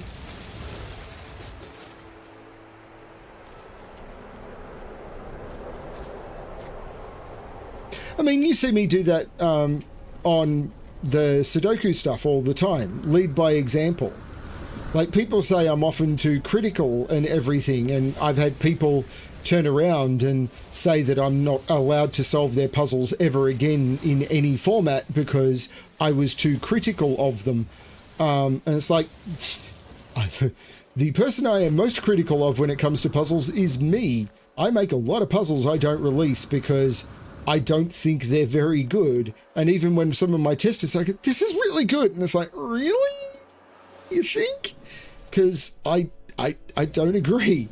I'm incredibly critical of my own puzzles. It's weird.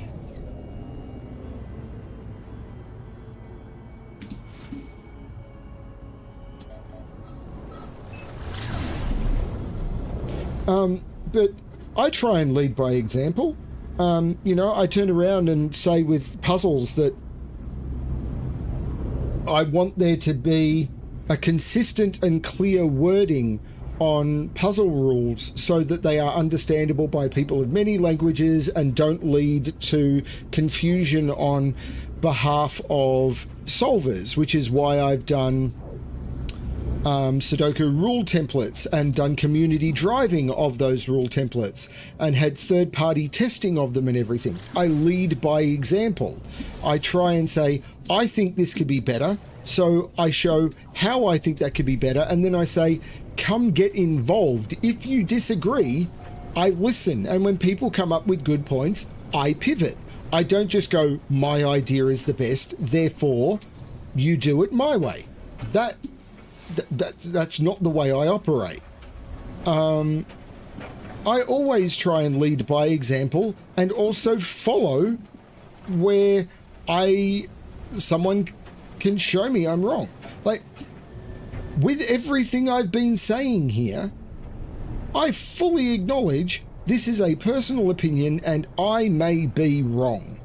But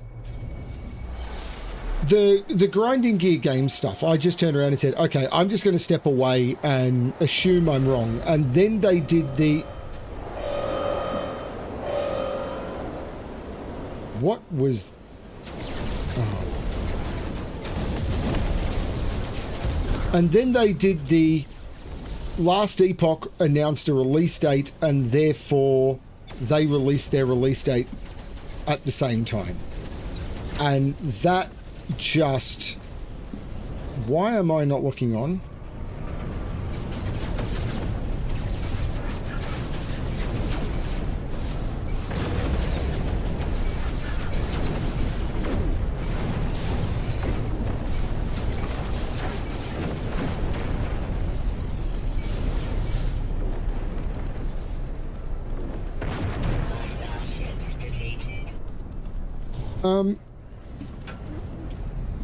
And then they did the whole...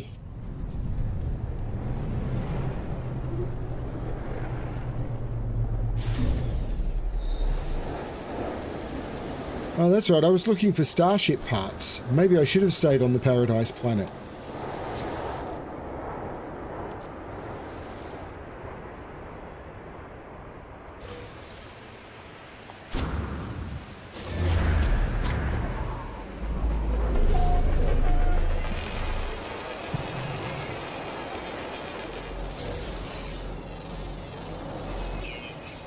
And then they did the whole Last Epoch have announced a release date, so we have to conflict with it. You can't spend time with anyone else, or you're abusing me concept, or you're ignoring me. Yeah. Such an abusive spouse concept. And it was like, ooh, that felt dirty. And I don't mean just dirty from the perspective of a game company. It was like, it really reinforced to me the concept of they are playing the abusive partner rules because it works.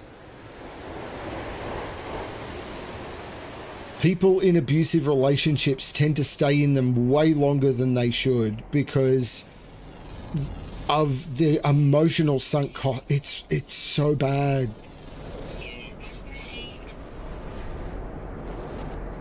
And even now, I'm not giving up on them because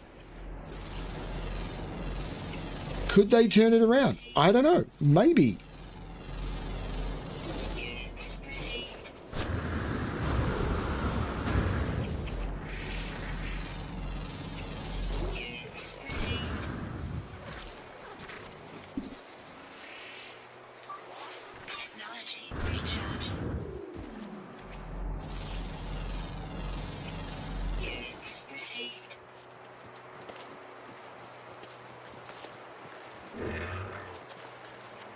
Yeah, but that was advertising competition and slightly different.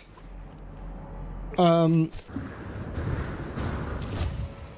I fully acknowledge that with all of the action role-playing games doing seasons, and with more of them coming up all the time, there'd been this kind of gentleman's agreement between them.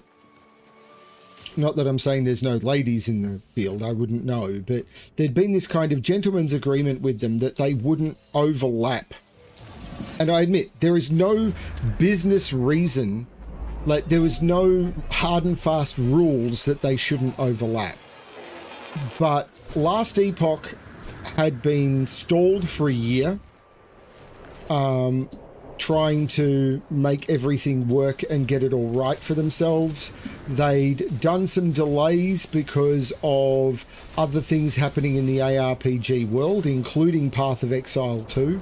So when Path of Exile 2 came out, I believe, and I could be wrong about this, so again, grain of salt time, don't trust anything anyone says on the internet, do your own research.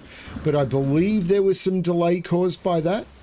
And I remember one of the Last Epoch streams where the developer was saying, I really am enjoying Path of Exile 2. Good luck to him. I have no problem with people enjoying a game that I think is a problem. Go for it. But that is very clearly not reciprocated. And I'm very, very happy that many people in the community have done this whole, I don't like what Grinding Gear games did to 11th Hour games. I'm very happy that that seems to be the response. What do I have in the way of charts? Let's call in my ship. I really don't need these exosuit upgrade charts.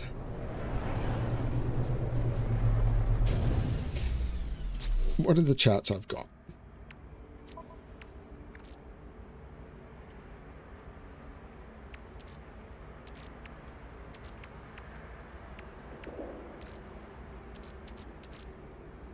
I really don't need these exosuit upgrade charts either. I should probably, I don't know what I want to do with those. What I might do is head to the space station.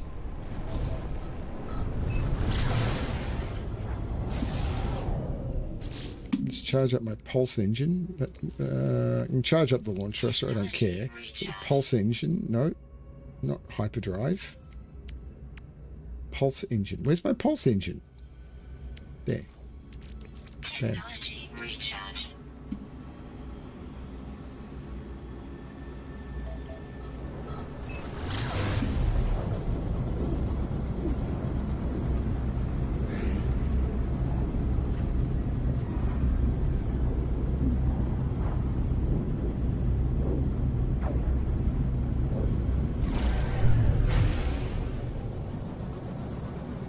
So, you know, I kind of get that there's no hard and fast requirement.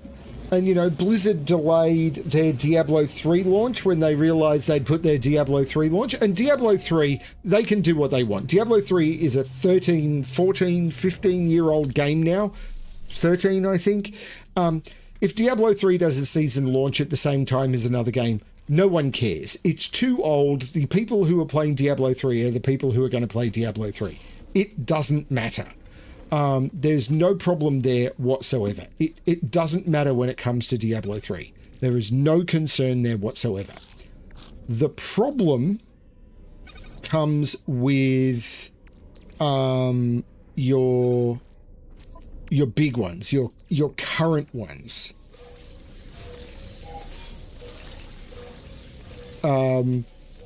And I really hope that 11th Hour games get a lot of traction out of this. But from my perspective, I kind of think I'm going to step away from ARPGs for a bit. I may play a little bit more Diablo 4. I may play a little bit more Diablo 4, maybe even on Eternal. I don't know. And I had Storm Crystals, didn't I? Don't know. Yeah, I did. And I may play a little bit of... I may try some Last Epoch, but I really need to see what Last Epoch is going to do. The interesting thing is, I think when Last Epoch is coming out, I'm going to be at the end of 2 weeks off. Okay, exchange specific charts. Now, the ones I want are these ones. I don't want 98. Let's just get 6. And let's go to a planet that I like the look of.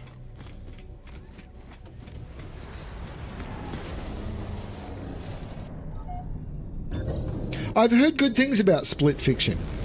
My wife and I need to play... do I want to go check out this frozen planet? I do. I want to go check out this frozen planet.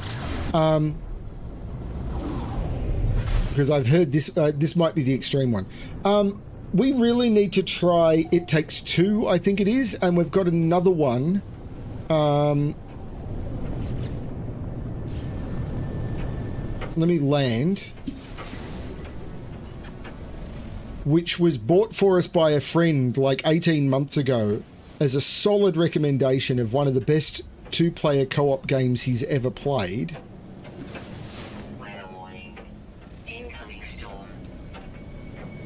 Well, that bodes well, doesn't it?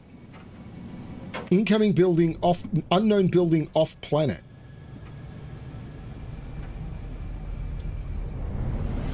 So let me just switch out of No Man's Sky for a second.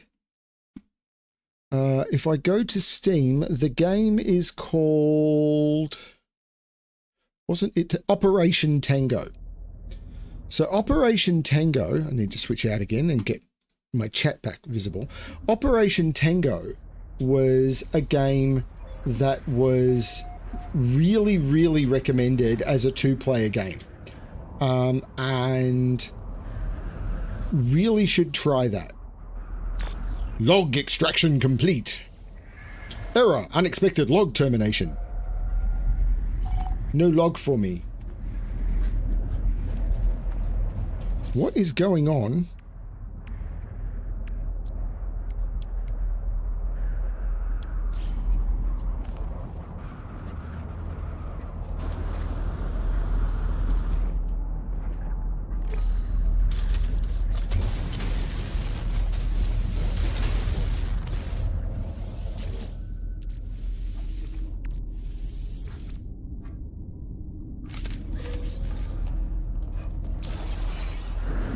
I found acid. I found acid.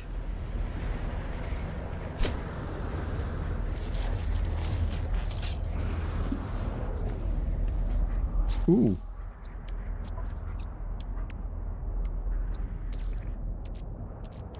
Technology recharge.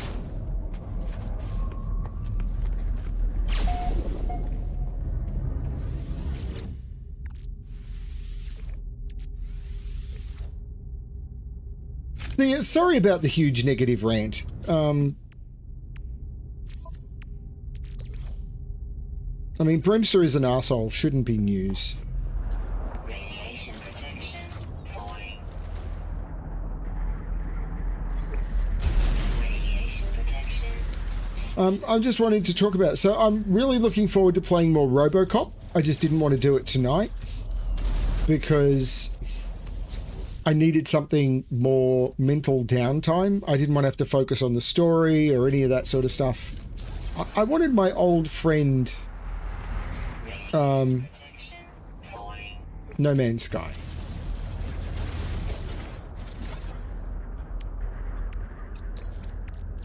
Technology recharge. Technology recharge.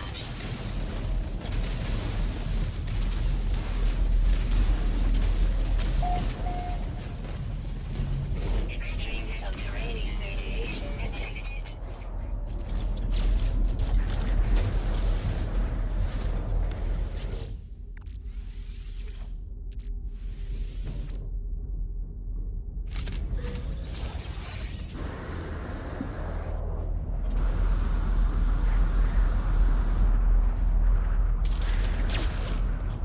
And people are more than allowed to disagree with me. I hope I didn't miss anyone say anything important in chat where it's like, Brimster, you're wrong because, and I missed it. If I missed it, I wasn't trying to ignore you. Please don't think I was trying to ignore you.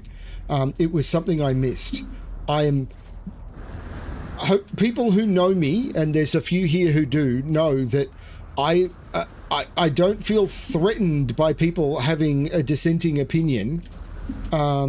And I don't feel uncomfortable with people turning around and going, actually, if you actually me and your reasons are sound, you may convince me otherwise. Like, I'm fairly fixed in my ways, but I think I'm smart enough to change my tune when presented with evidence. At least I think that.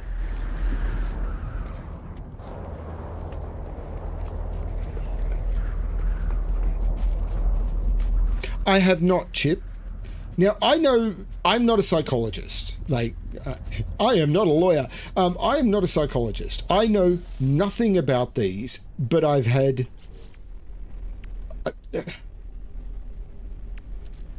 friends who've been through this crap. And I don't like it. And abandoned building is not what I want, but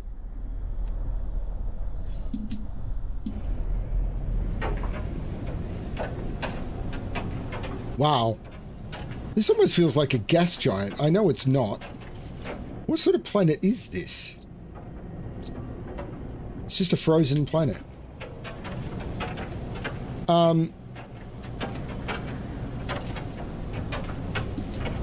You can ask Fel.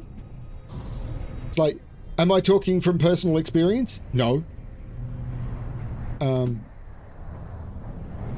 You're allowed to ask Fel without asking me directly. Her Discord ID is very guessable. Units received. Weather update. Storm clearing.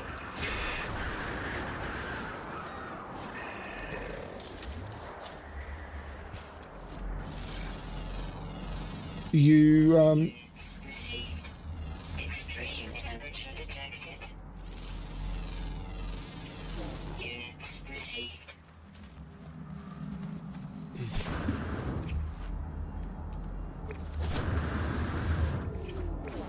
it's one of the reasons it hurt so much when I had someone call me out for being abusive on my on the puzzle channel because I'd been critical of their puzzles and the way they presented them. Even though I'd given reasons for why I was saying what I was saying, is because I take that sort of stuff really seriously. Now, I'm not saying I'm perfect. Have I made mistakes in that way? Yes. Have I said things that are hurtful to people? Yes. Do I do it intentionally? No. But I'm also aware of the concept that I don't improve without people telling me what I'm doing wrong and why those things are wrong and offering an alternative. So in return, if I see something where I think someone is heading down a wrong path, I will often try and say, this is a problem. This is why it's a problem. Here is how I think this could be fixed.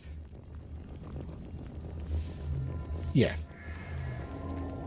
And to have someone just turn around and say, that sort of behavior is bad, you know, any form of criticism of my work is a personal insult. I will be very clear. If you think there is something in something that I create that is bad, tell me, particularly the puzzles, which is something I publish. A video game stream like this, this isn't a creation. This is just me hanging out. So there's going to be stuff in here that's terrible. Yep, absolutely. That's the way it works.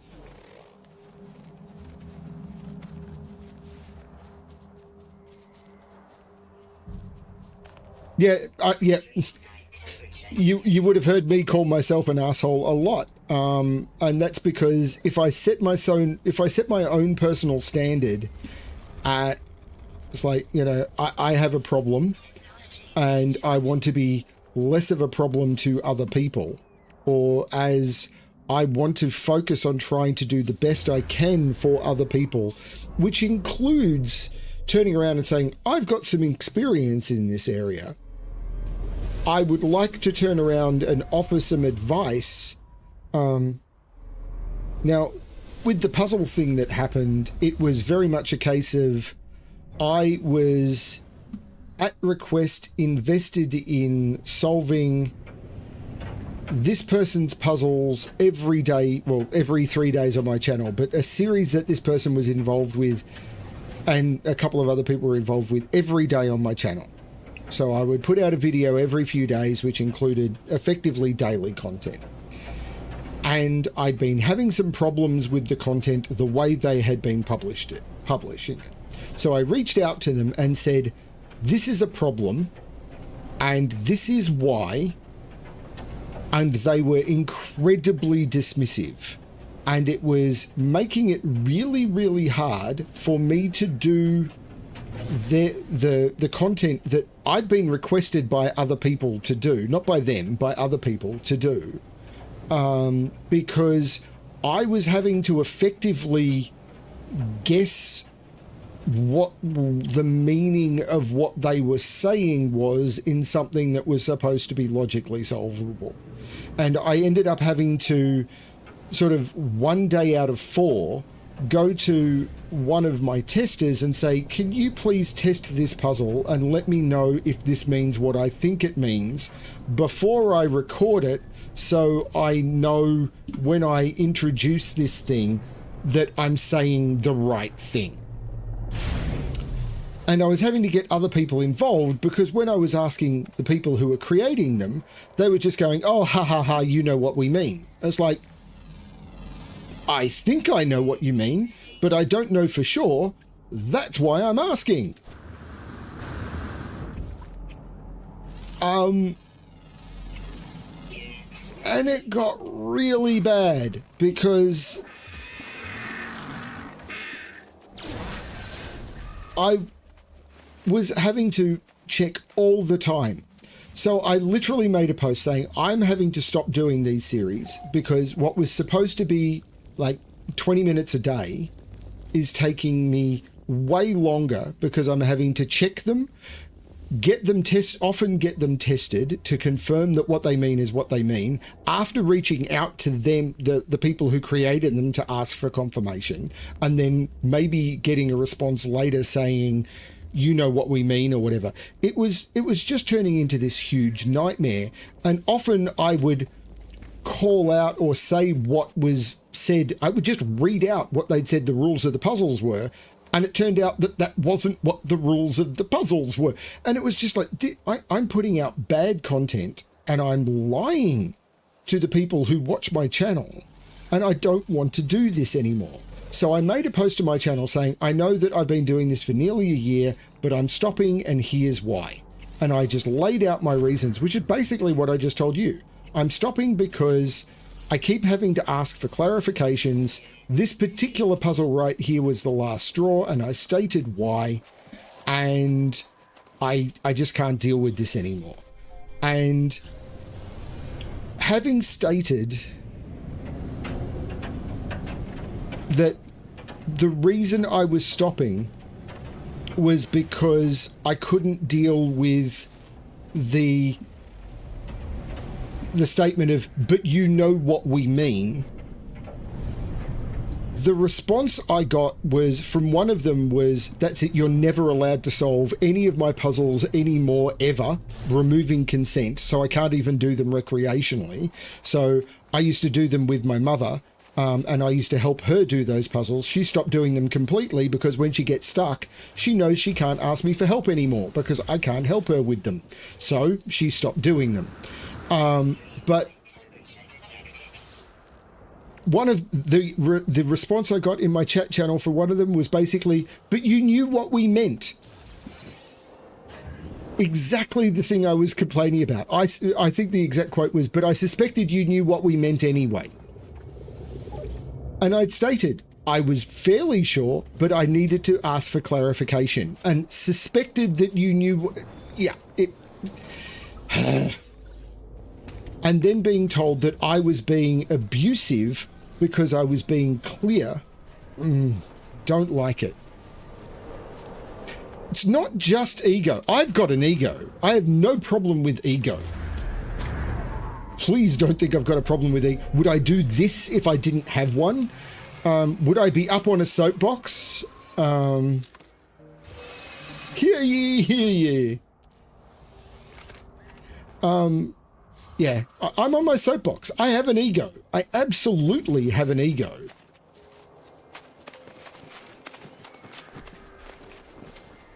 Weather warning. Incoming storm. Yeah, maybe not, but still.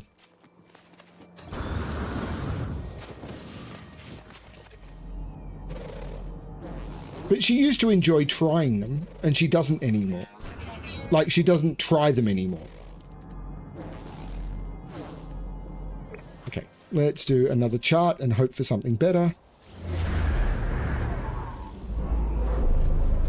Like, I absolutely have an ego. Like, why is it always abandoned buildings?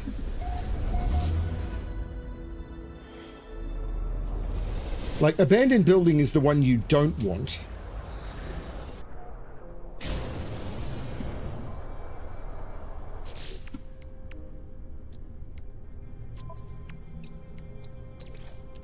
Technology recharge.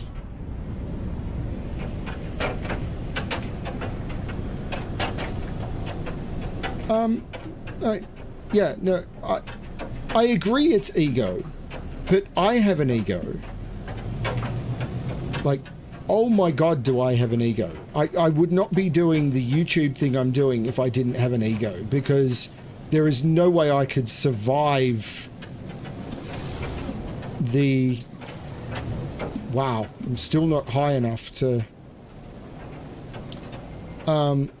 There's no way I could survive the toxicity of YouTube without having enough of an ego to be able to, like, bounce through it all. So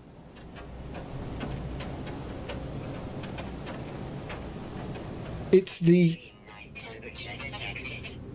it's the whatever I do, I'm right.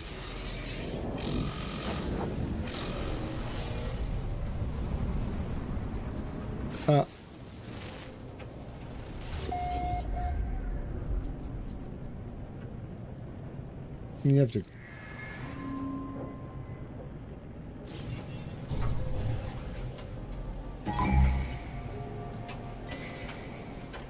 For fuck's sake. Extreme night temperature detected.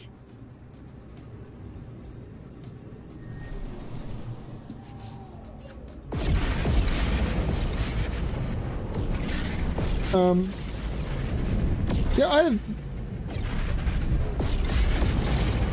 The difference is when someone comes to me and says, you know what? The way you're doing this is a problem. So recently I've been working on a puzzle pack. Eric will know all about this. I've been working on a puzzle pack, and when we were starting to put the final cosmetics and everything of it together, about 4 months ago, I created the cosmetic template for it, and I sent that out to everyone, and I asked for feedback. And this has been stressing me out, I will say. And I asked for feedback, and I got a response back on it, and I did a sample video, which the first video I did, which I then shared with everyone in the group, and asked for feedback, and I got a lot of "this is good, everything is fine" responses. So it's like, great. And I've gone ahead with using that as my template, and I've recorded a whole lot of videos using a consistent format and a consistent template structure and a consistent way of doing everything, because I want the pack to have an internal consistency. There's one thing I changed early on, and I will call that out when I do the thing. But apart from that, all the presentation of the puzzles has been consistent. And a couple of days ago, I had someone point out a problem with what I've been doing. And they're not wrong. And it's been stressing me out a lot, because I've already got 20 puzzles or something recorded, about 60 hours work. And in order to change it, I would need to re-record all of those puzzles to change one thing that is a minor impact, that in the 3 years I've been doing things this way, one person has complained about. But they're not wrong. Their complaint is valid. Now, what do I do? Because there's a couple of options here. Do I change what I'm doing midstream, which is a problem because I'm not recording these puzzles in order. It's another bloody abandoned building. I'm not recording these puzzles in order. So it's not as if I just change it and partway through the pack presentation, what I'm doing gets changed. It would be flicking backwards and forwards between the different things. It's a colorblind issue, Mr. Mark. So do I just change and have it flick backwards and forwards? And the other thing for me is it's a cognitive thing, because I've been doing it this particular way now for about 100 hours of solving, only some of which has been on camera, none of which has been seen by anyone apart from one test video. But this is locked in my brain of how to do it. All of the keyboard commands and everything are all locked in my brain. So if I change, it will be this weird extra cognitive load on everyone watching, because it'll be changing backwards and forth while they're watching the video series. Or do I keep it in a way, I've been doing it this way for years and no one's complained before, but it's not being like a common thing that's come up. So I think I could present it the way I've already recorded it and have no complaints, maybe a couple, and it would be fine, but I would know I could be doing it better. And so I've taken the feedback on board and I'm trying to weigh effort to fix versus the amount it will be to fix. And I've basically come in my head to the perspective of I'm going to keep doing it the way I'm doing it for the rest of this pack. And once the pack is done, then I'm going to try and implement the improvement, because implementing the improvement during the pack is going to cause this weird discontinuity in the presentation of the pack. Yeah, that's what I'm thinking, Keith. Sorry, I hadn't seen your response when I said it. And then after I've done it, I'm going to try and improve what I'm doing and come up with a better way of doing it. Now, it's an incredibly minor thing. It is just a couple of shades I'm using, which are incredibly clear to me. I've done it this way for a while, and I've had one person complain. One. But it means it's an issue, and it's something that's probably fixable. So it bugs me.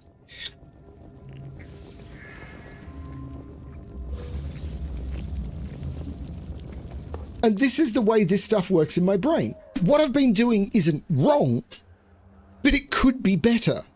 And it's bugging me that it's like, I can't just fix it now. I have to kind of finish what I'm doing before I can fix it. So this is the perspective I have. Yeah. It's really weird. And it's why when people come to me and saying, well, we're just right, I don't like it, because there's no such thing as just being right. Like there's really, really not. What's to bet I get another abandoned building, because they're all going to be.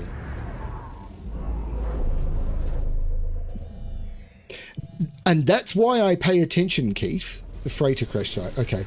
And this is why I pay attention. It's like, it's right there. I can see it.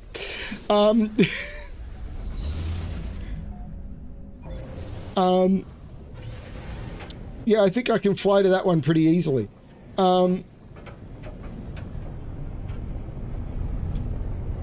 Yeah. And this is the thing with my comments to the other people was along the lines of, I'm definitely finding this an issue for presenting. It can't just be me. And they say, well, no one else ever says anything. It's like, well, how many people don't? It's like, I don't know. Yeah. So, you know, one person turning around, and they didn't say it was a major issue with the thing that I was having.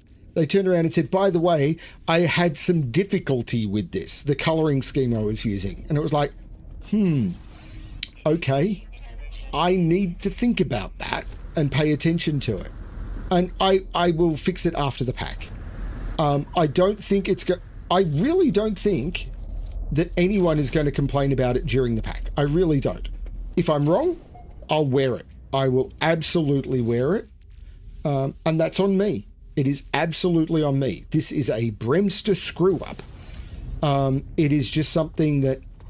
So it's a color blinding issue with the shading on...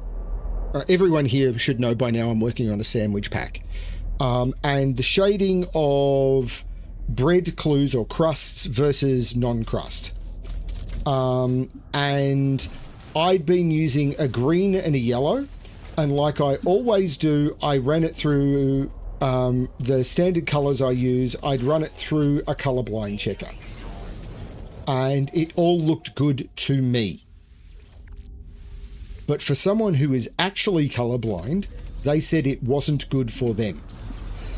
So the fact that it looked good to me when I ran it through a colorblind checker, which I absolutely did do, because I just do, the fact that that doesn't allow me to say, well, I checked and therefore I'm right. No, I can say I checked. I can absolutely say I checked and it looked okay to me, but I'm still wrong. And it's something I need to look at addressing, but I don't think I can address it midstream or mid-pack. I think that would actually cause more problems than it fixes. And I'm really sorry to anyone who's impacted by it. Technology recharge.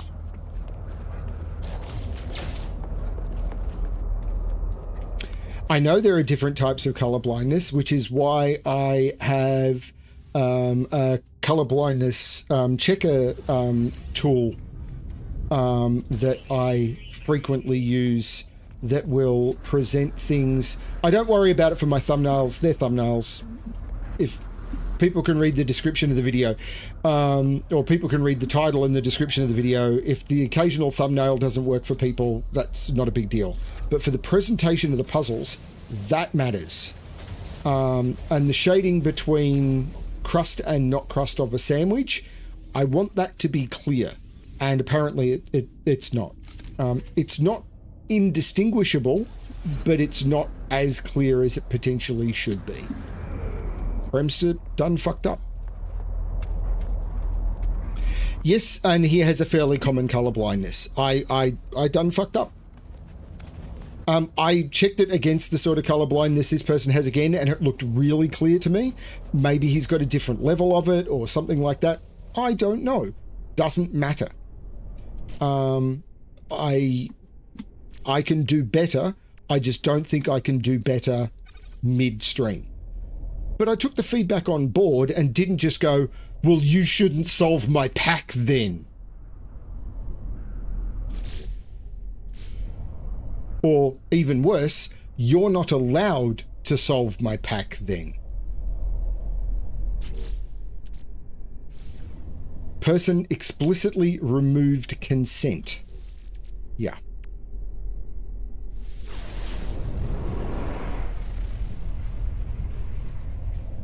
Well, even on early color ones, Chip, I don't know, another abandoned building. Of course it is. Early snooker streams or snooker on TV, when you were watching on old, 376p or 376, particularly in NTSC, but even in PAL. I don't even know how many people understand NTSC versus PAL anymore. Red and brown. Not a thing. And there was a snooker player I remember from the early 90s, I think, who was actually colorblind and would occasionally have to turn to the ref and ask, by the way, which one's the brown ball, because he couldn't tell.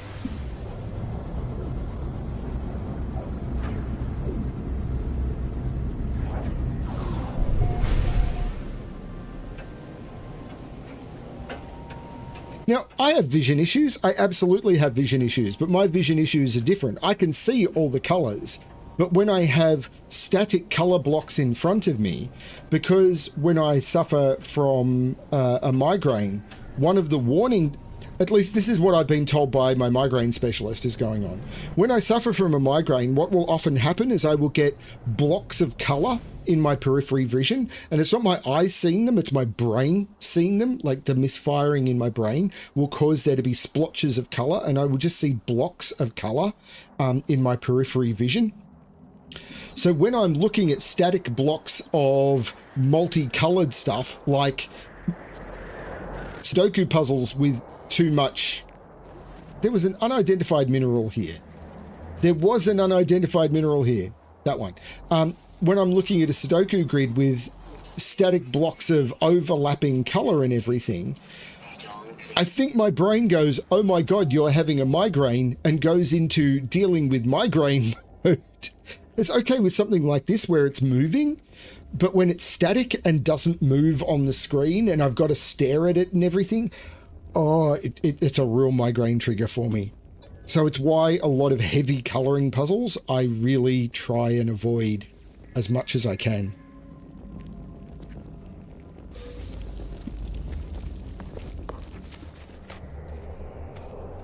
Well, that was a complete and utter failure. Try and find crashed ships. Wasn't there a dissonant planet in this system? Let's go do that.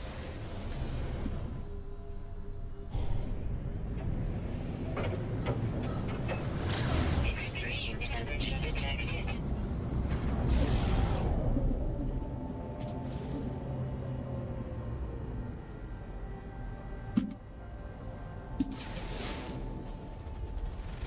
There we go. Igby. Igby 18. Boiling Doom. That doesn't sound ominous at all.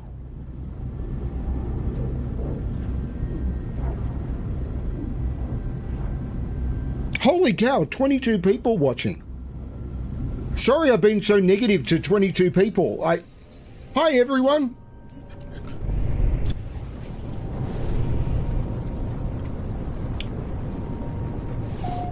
I'm not going to say like the stream because I've been angry man on internet for a while. Please feel to not like. Or like, up to you. This is, I think, the biggest No Man's Sky stream I've ever had. Hello, everyone. Well, except for the one that got raided. Hello, everyone. Welcome. I didn't even notice that happened.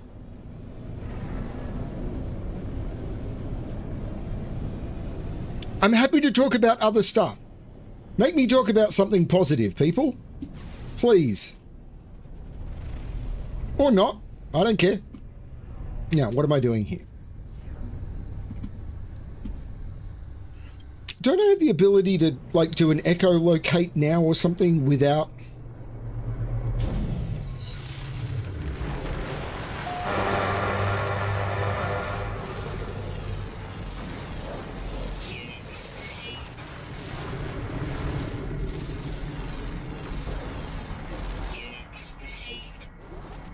Yeah, these are still unscannable.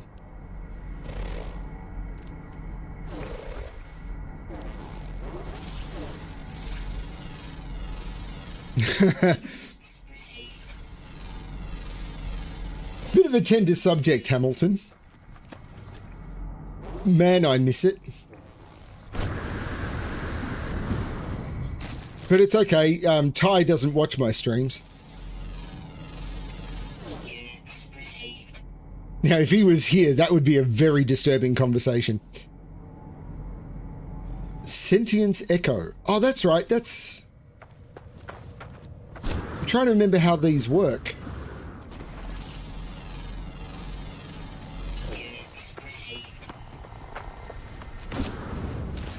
But that's an interesting question to people like Mr. Mark and everything, and people. How many of you are musical fans? Of course, I'm specifically interested about Hamilton, but other musicals as well. I am a very, very big fan of the musical Hamilton, so much that I have a tattoo. See? Right there.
Well, my wife's now seen the show live about 30 times, so don't need to explain anything to her.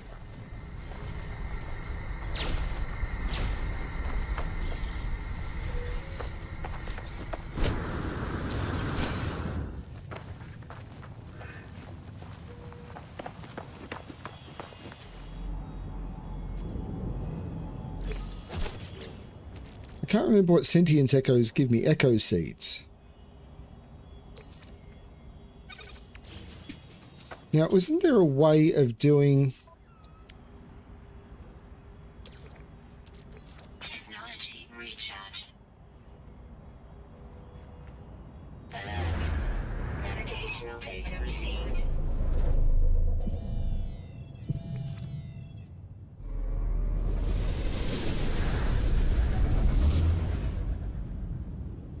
It's on a different planet?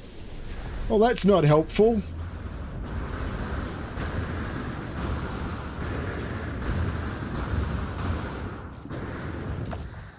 So I take it that means that if I was to get an echolocator, I couldn't actually find crashed ships on this.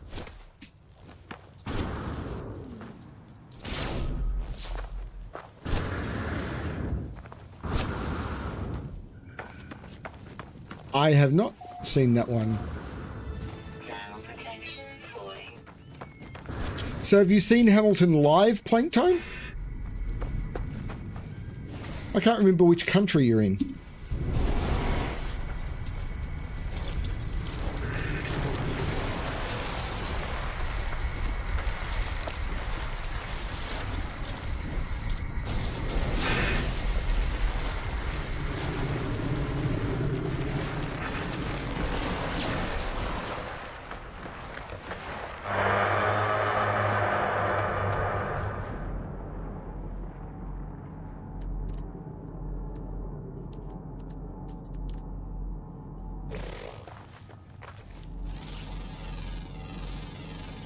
Units received.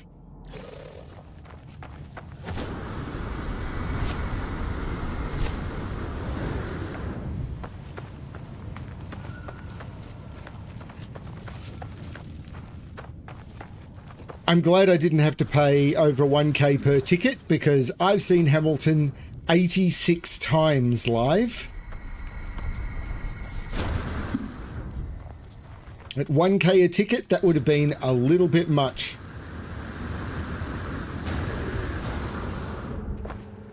And I bought a lot of tickets for other people as well.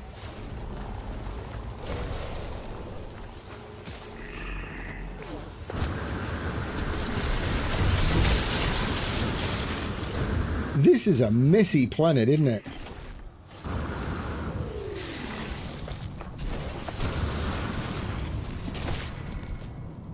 Yeah, I would have loved to have seen that, but, you know.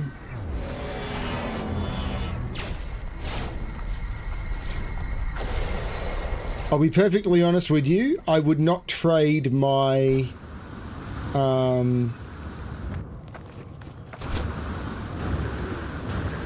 my Australian cast for anything. Technology recharge.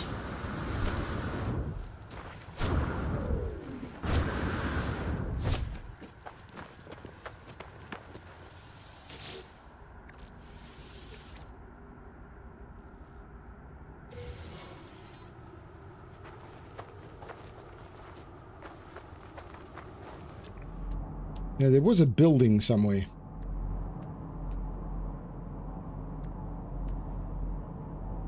Nope, lost it.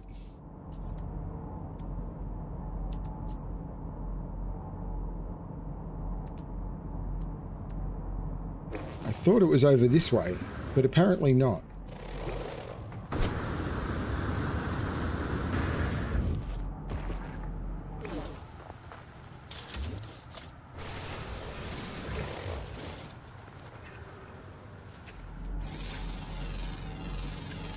Units received. Units received.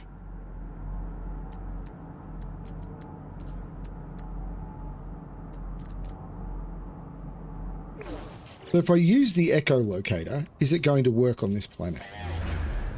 Yes. Data received.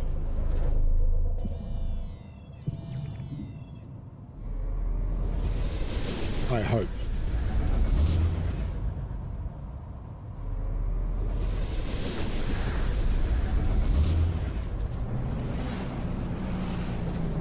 Wow, the numbers keep going up.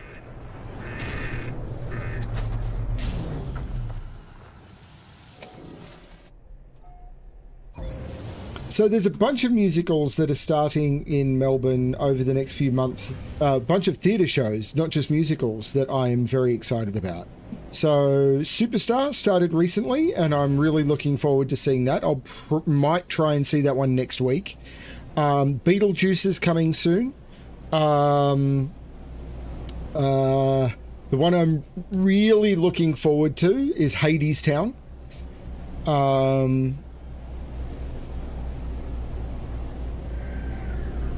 Which one are you talking about? Plank Time?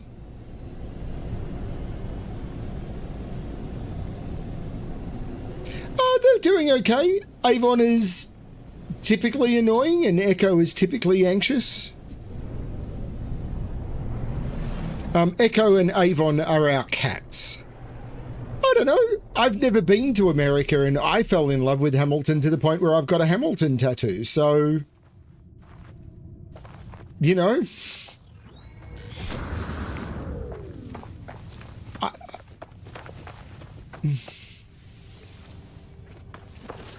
I agree that it probably helps, but I don't think it's a hard requirement.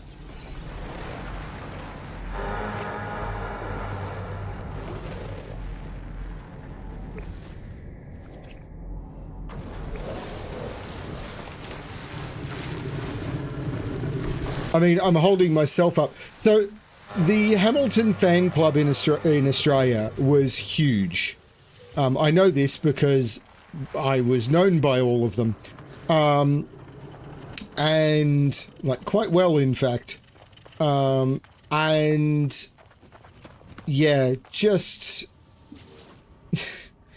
it's insane. Like, I know multiple people who saw the show over 30 times.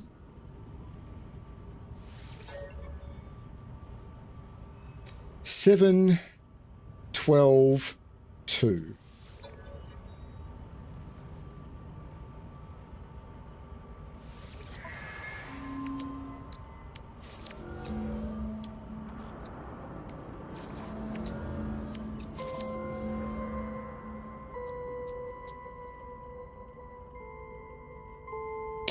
So yeah, I'm really looking forward to Hades Town. Beetlejuice should be good.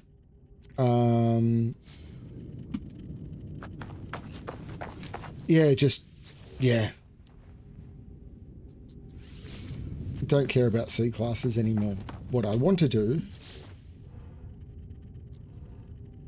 is locate dissonance spikes.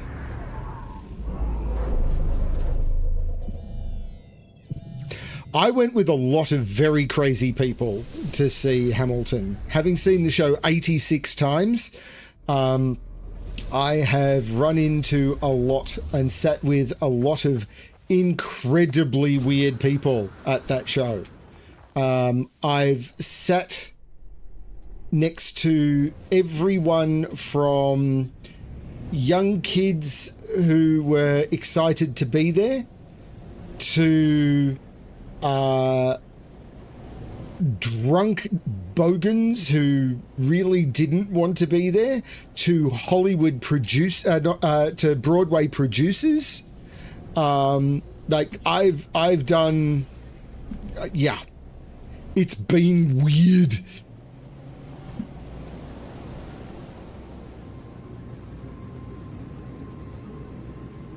And I got to live my absolute Hamilton dream. So, yeah, it was weird.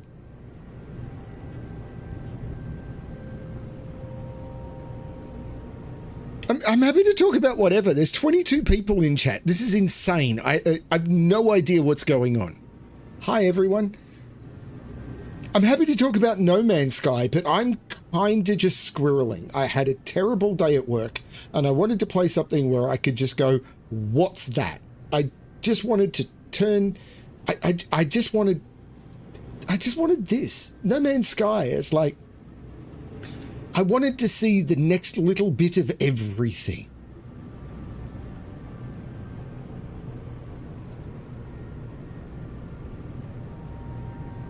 Ooh, that would be loud plank time.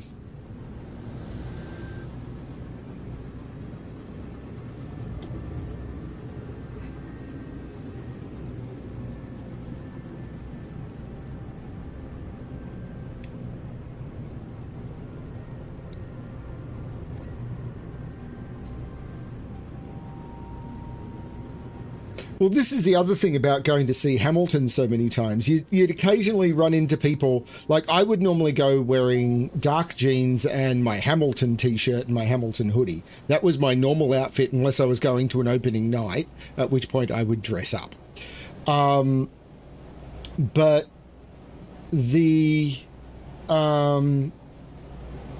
sometimes I'd be there with people who are attending a musical in their tuxedos. And then other times I'm literally just there with other people who like make me look formal because I'm there in jeans and a t-shirt.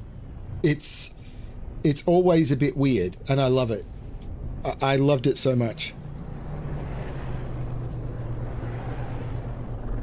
I'm theoretically supposed to go into the office tomorrow, but I've already told work that ain't happening. Not after today.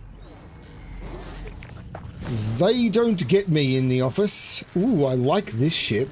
This one's pretty.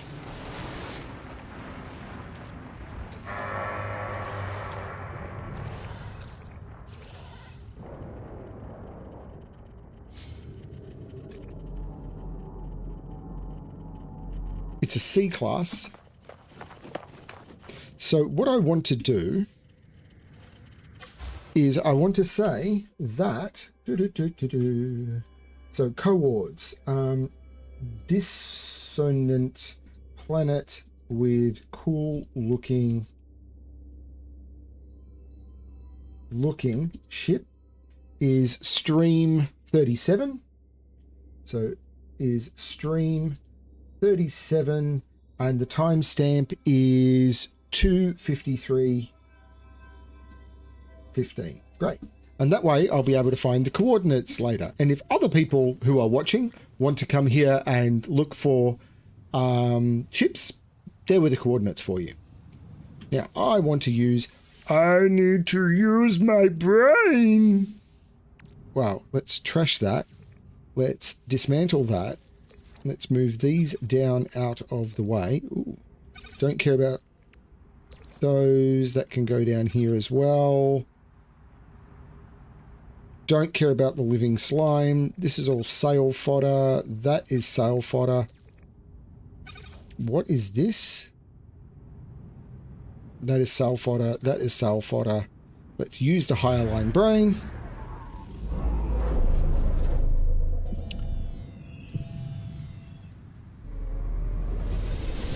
The worms are the favourite part of No Man's Sky.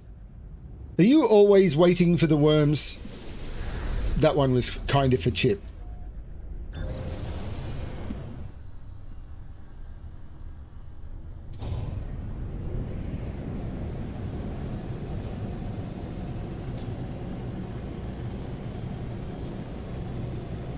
Waiting to cut out the dead wood, to weed out the weaklings, to smash in their windows and kick in their doors.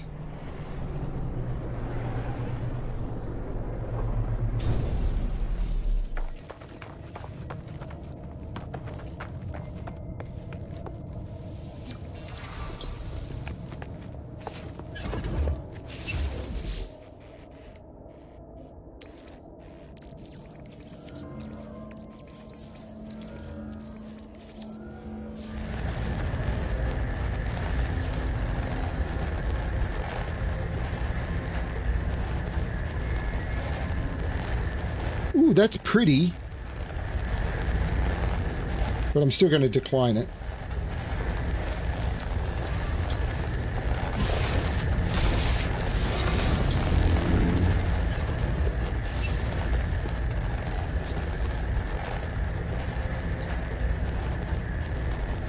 Present brain! Oh, hey, Butterfly. How long have you been here, Butterfly? Oh, my lord, Butterfly. I'm sorry I missed you earlier. I'm so sorry.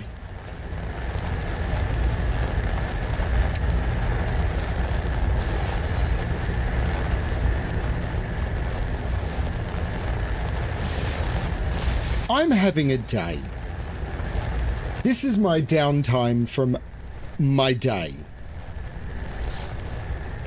Launch thruster. Duh, duh.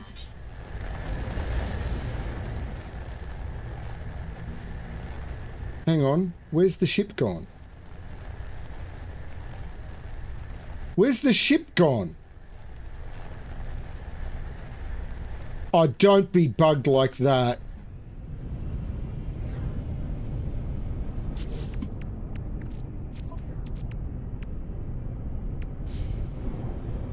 Are you kidding me?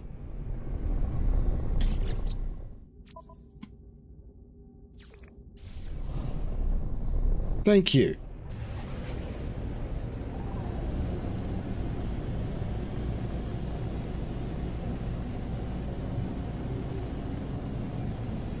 Oh, yes, I bubble a lot. I pop till I can't stop.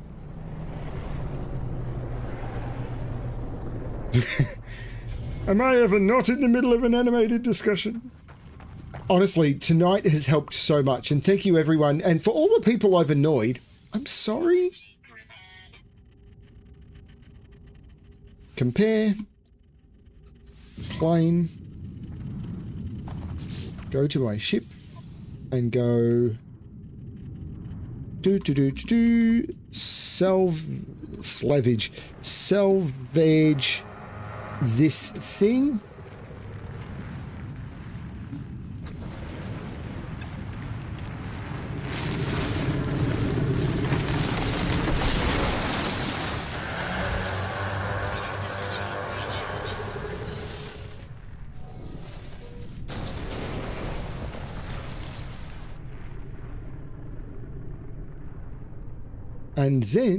And then along came Jones. Do do do do do do do.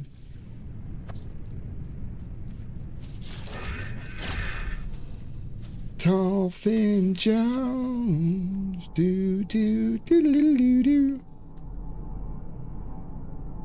I don't know what's wrong with me. Pelene has been wondering for a very long time what's wrong with me. We figure we're never going to find out now.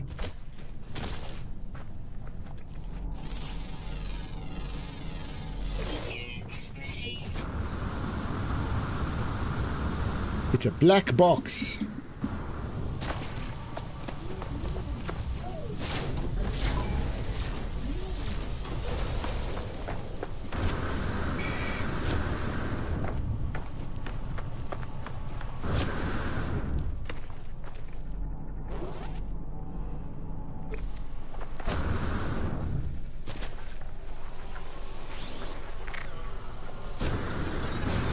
It's the nipple of the world.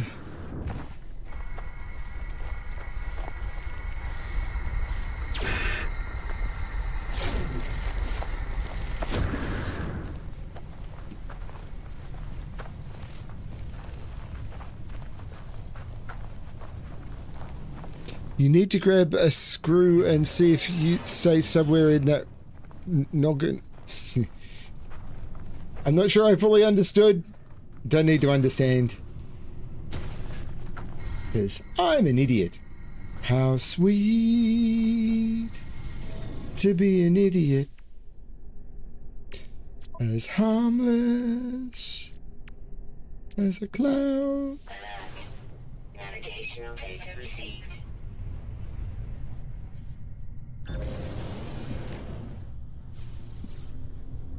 Oh no. No, there's one on this planet. Thank you. That way.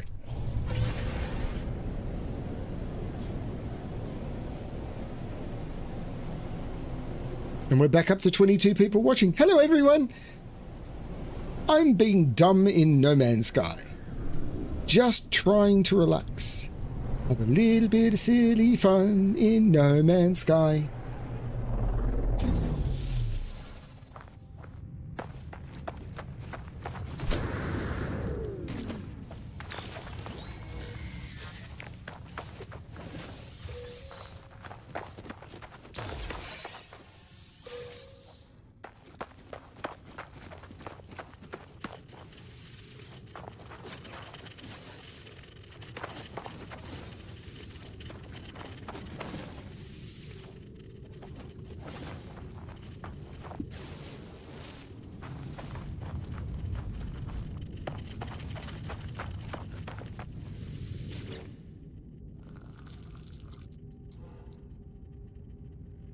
Scan memory registers.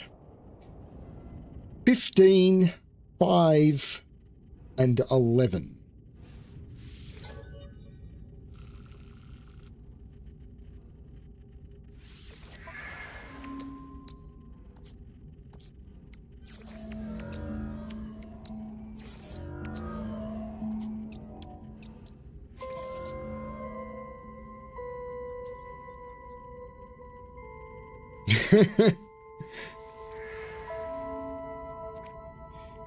You're being held together with spite and baling wire. Wait.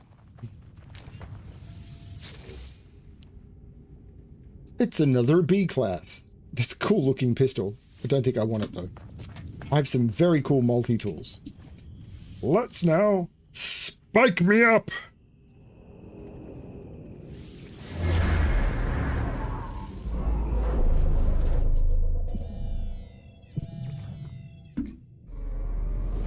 So yeah, I'm not sure what I'm going to be playing for a while. I'm going to finish RoboCop.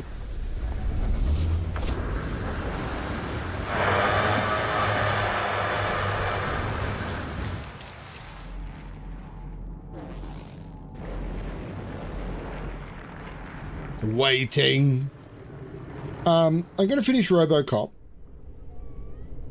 And then I'm going to try and look for something different to play. I'm not sure what. I do want to return to Cyberpunk at some point, but I think I'll start something else before I do that. And I don't know what it's going to be.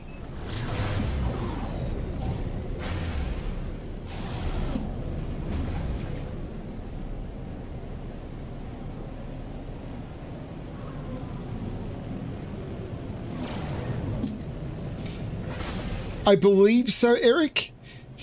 I mean, there's been a whole heap of YouTube tricks that people have talked about over the years, which is like, get everyone to reload the stream at the same point so it looks to YouTube like everyone has jumped in like recently and it looks like a really popular stream and everything. I don't care. I don't want to start playing with the algorithm. People who want to be here can be here, and people who don't want to be here, I don't want to trick people into being here who don't want to be here.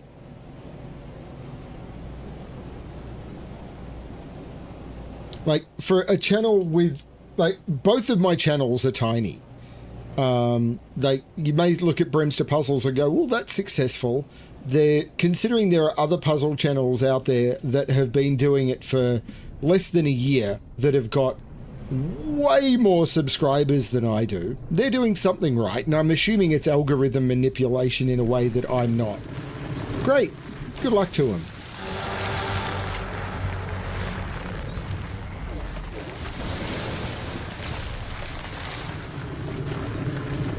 Good luck to them.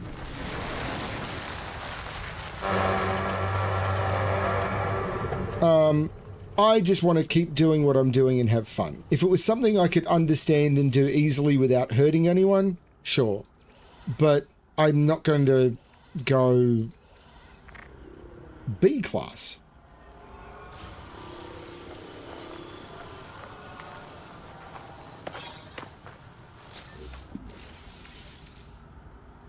Why is it down there?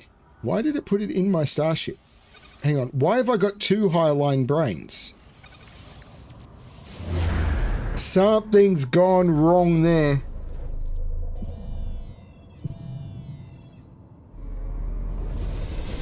Yeah, with what I do, I'm not going to put out shorts. But this person, to the best of my knowledge, has not put out any shorts either.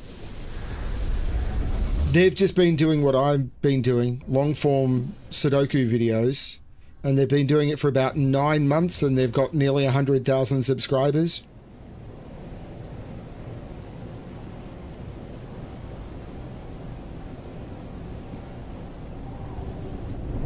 Like, weird.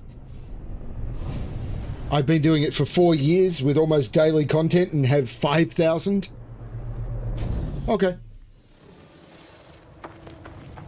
The weird thing is, as well, is I seem to get more views per day. So they've got 100,000 subscribers and seem to get like 900 views. I've got 5,000 subscribers and seem to get like 1,200 views.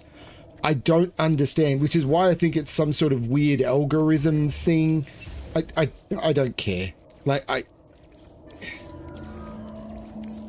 I like that the views on my channel result in puzzle solves. So it may not result in much watch time or anything, but it results in the puzzle that I publish being solved a lot.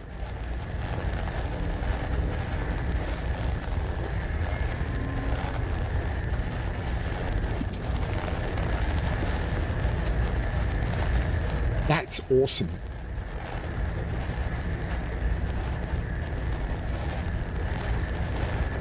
Yeah, I don't know, Butterfly. Do not know.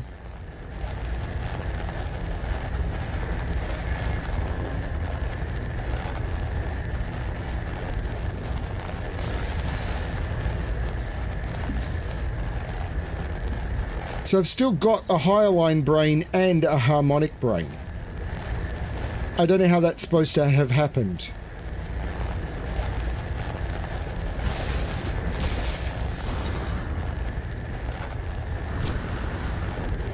Did I visit a ship and forget about it? It's possible.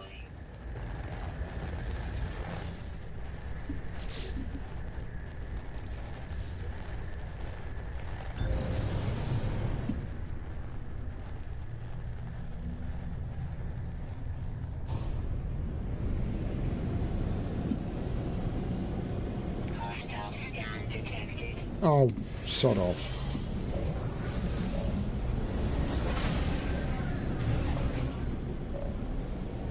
Warning.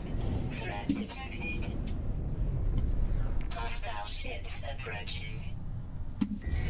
Why?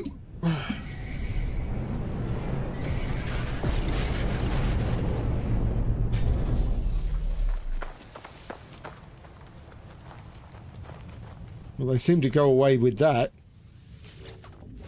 Technology prepared.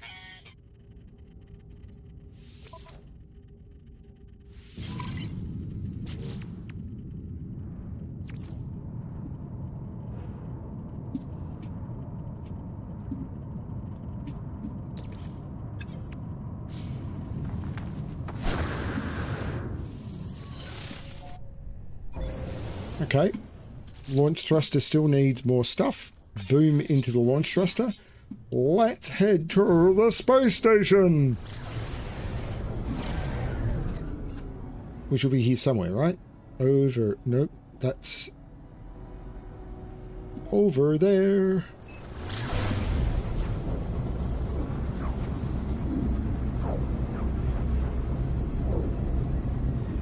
You can... I've had people tell me you can buy subscribers on YouTube and stuff. I don't care. I don't like... It feels dishonest to me. Now, I'm not saying that this is what this person did. I am not insinuating that at all. No. Not saying that's what happened. For all I know, this person put in the hard work, and what I'm saying is I've been told that you can do that, and I've had people come to me and say, oh, you should like buy yourself up to 100,000 Scott. No. No, thank you. I'm good. I would much prefer to have 5,000 subs and know that most of them are loyal, or many of them are loyal, like 5,000 subs and I get like 1,500 visits a day, than have 100,000 subs and get 1,000 visits a day. It feels disingenuous. I like being genuine. I like being me. Similar on this channel. Would I love for this channel to hit 1,000 subs and for people who watch my VODs afterwards to generate just a little bit of revenue for me? I wouldn't put ads on the streams, or at least I would tell YouTube to not put ads on the streams, apart from when I push the button to say put an ad, or to be able to turn on memberships here or something. Would I like that? Yes. Am I going out of my way to like, look at my content, you should come join me? No. People can join me if they want to. When enough people want to join me, then that will happen. What was I doing here? I was doing something here. I'd come to the space station for a reason. Scrap ships.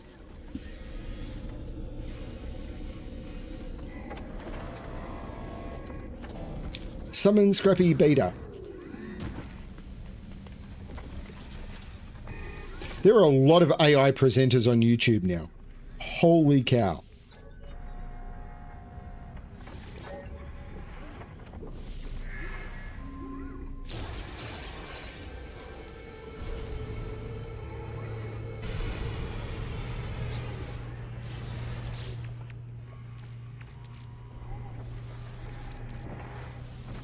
I'm going to scrap this because I don't know that I need it. I'm going to install the hyperdrive module and then immediately destroy it and then move these to my exosuit. Do I care about these?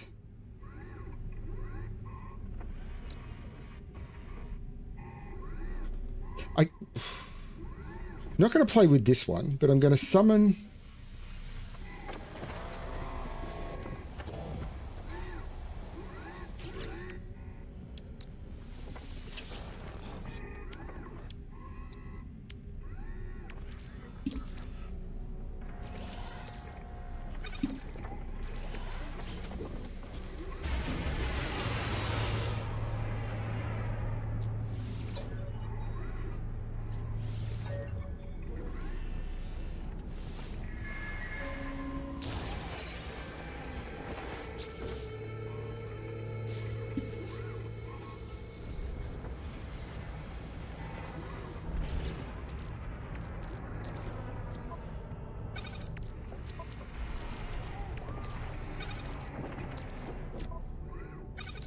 Am I doing this efficiently? No. No, I'm not.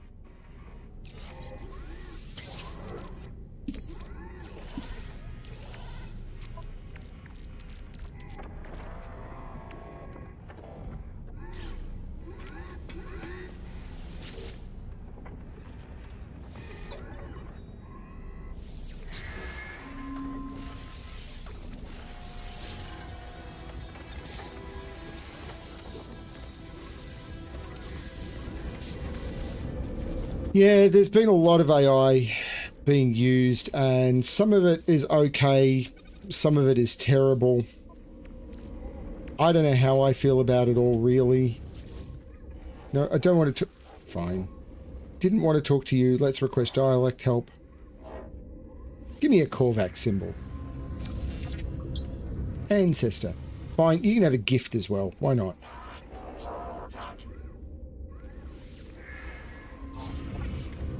What I wanted to do is sell some stuff.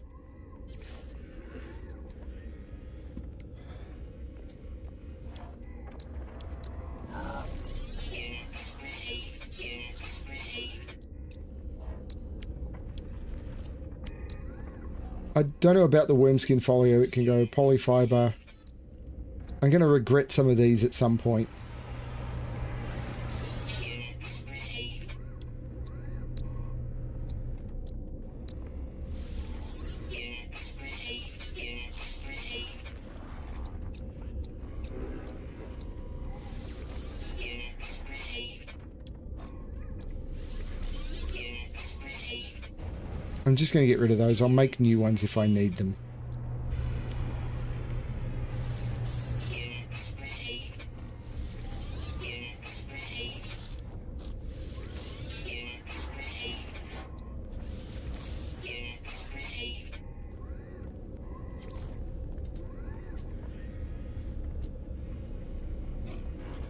Okay. Is there anyone I can talk to? Is there anyone who will listen to me? Offer to trade. You're not selling anything I want.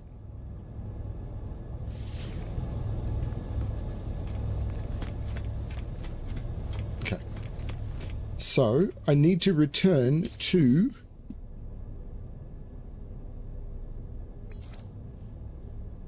I've salvaged this.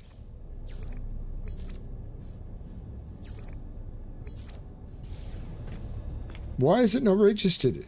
Salvage Starship components worth 540,000 U. I've done that.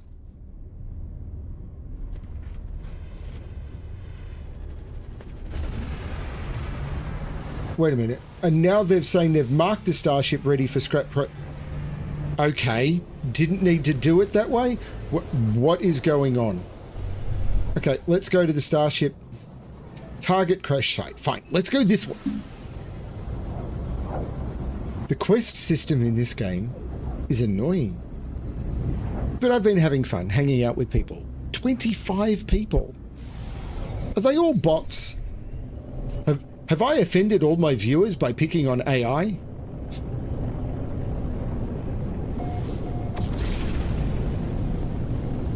I, for one, welcome our robot overlords. Sorry, lizard overlords.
Hello, Starduster Gal. How are you? Not a bot. I was never implying that you were a bot.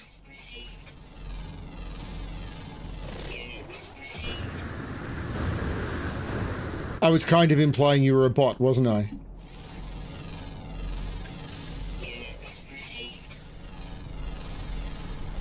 How are you, Starduster Gal? I'm going to get that wrong so many times. As a warning.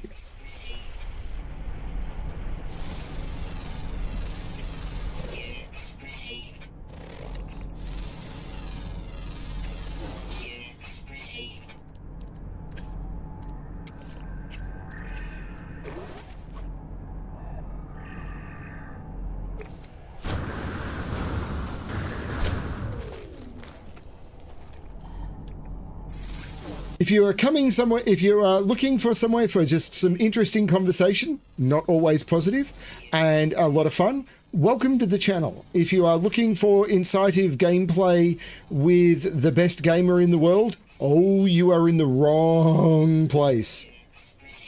This is a place where a lot of people come to have fun.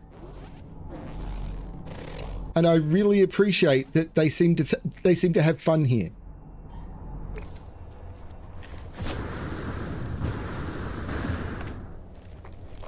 Are you my lucky star?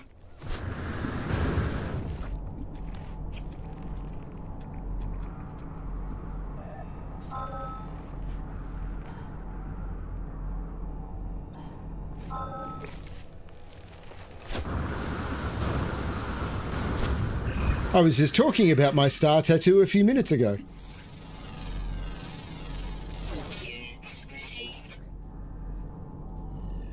A radioactive anomaly and it's moving? Oh, of course, it's one of the storm things. Let's have a look at this ship. It's kind of pretty. Radiation protection 4%. It's a C class. Compare. Fine.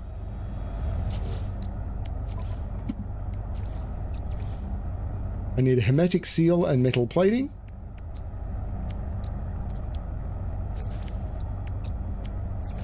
Extreme night radiation detected. Component repaired. And then I want to call in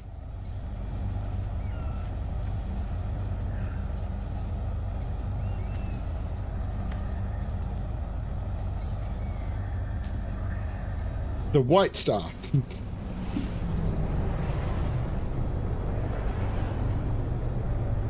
I am doing much better. I had a terrible day, which is why I'm playing No Man's Sky rather than one of the other games that I've been playing. I've been playing a lot of RoboCop Rogue City recently, which I have to say is really good. But I didn't want anything that was going to be that... I didn't... Weather warning. Incoming storm. Yeah, I didn't want anything that heavy. I wanted to play something a lot more... Extreme night radiation detected. I wanted to squirrel in No Man's Sky. You know? Have some sort of goal and then see something and go, squirrel! And never get to my goal, which happens to be a lot in No Man's Sky. Yeah, that's what I needed tonight, Star, and that's why I'm here. I wanted to play something that was going to be more therapeutic, which is why I'm in No Man's Sky tonight. Let's go to my exosuit, scroll down, find my broken, and fix it. Actually, let's do the radiation as well. Recharge. And what am I doing now? I'm going to salvage that. So let's head back to the space station. Extreme night radiation detected. I keep waiting for Fel, who's my wife, by the way, for people who don't know, to start saying extreme night radiation detected whenever I fart in bed, which is a lot. Yeah. My last bit of chocky.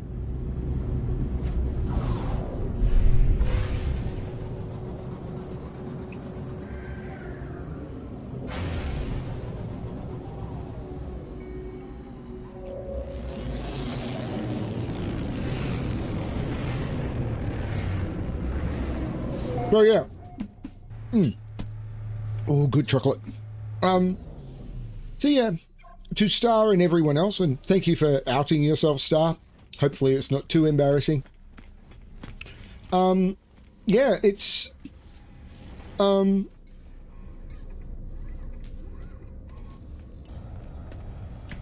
yeah, this is a channel. I play all sorts of games. Shields down. And I just want people to... This is a good, fun place to hang. Squirrel style is great. This is what I love about No Man's Sky more than almost any other game, although I do squirrel style a lot in Cyberpunk as well. I enjoy squirrel style.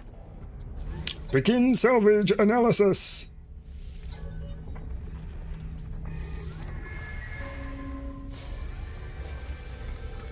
Switch my docked ship.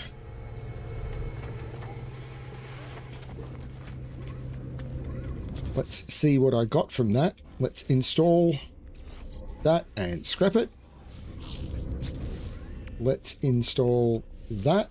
Ooh, this is good. That doesn't happen very often.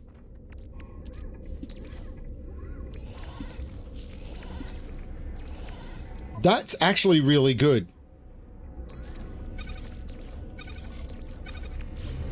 Like, looking for ships on that planet would be really profitable because it means that I'm... Although, I'd need to have remembered what class of ship it is. If I'd remembered what class of ship it is... No, I'd... Upgrade Starship. Apply augmentation. And I would like to apply it there, please. Apply augmentation. If I'd remembered what class of ship it was, I could potentially wait around here and try and buy some, because even C classes of that type in this system apparently give storage augmentations.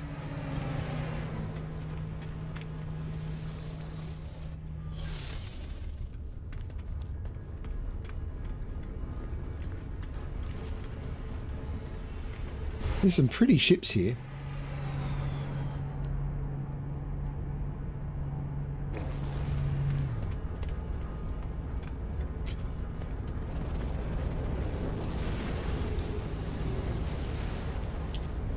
So, I mean,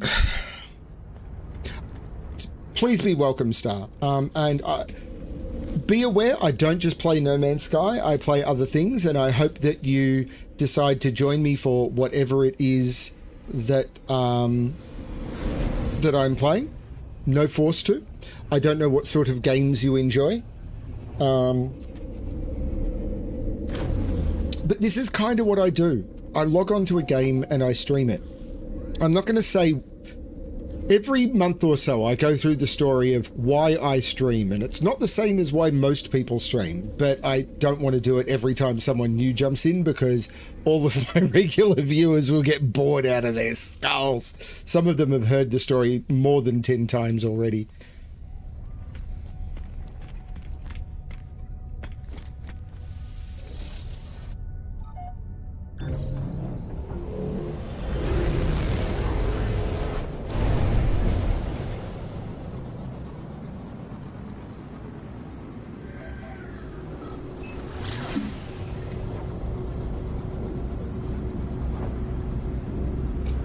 Back to Immol Minor.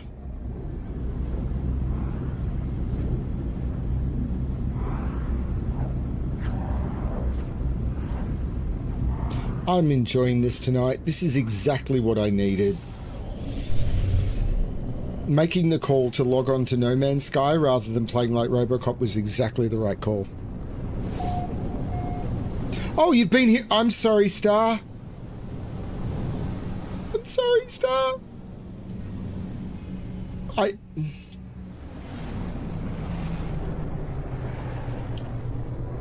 I work with about 150 different people. I have so many different puzzle setters and everything that I deal with.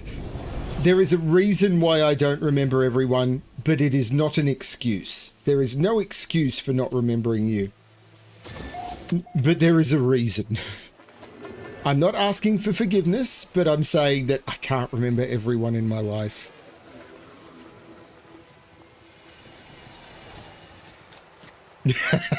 Butterfly, you're insane. You are absolutely insane.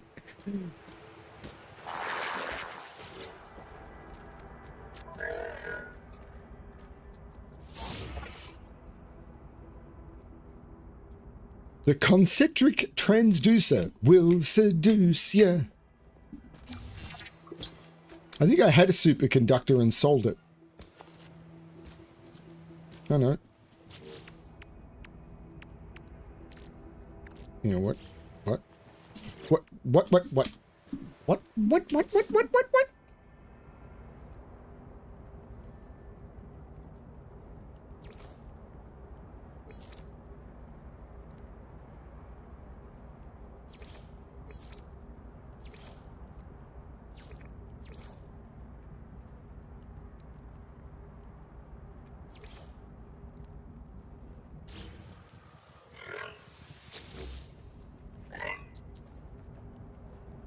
Ask about the concentric transducer.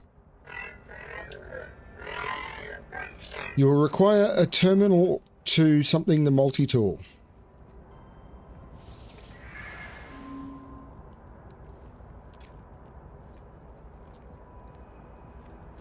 Though these beings are obviously advanced, I have no sense of being prejudged or scorned.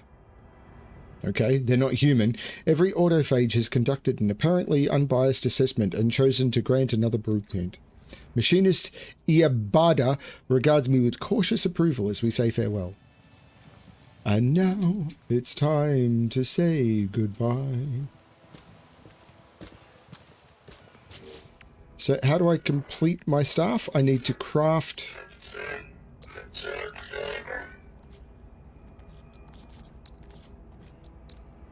So I need a superconductor.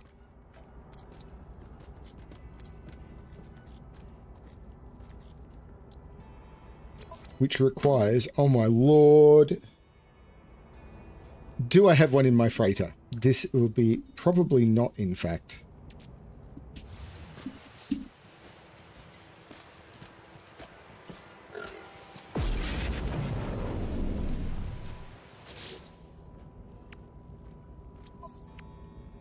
I do.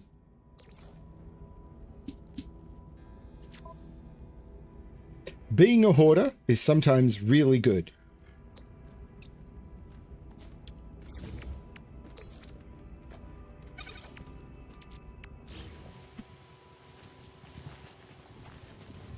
Terminal me up, baby.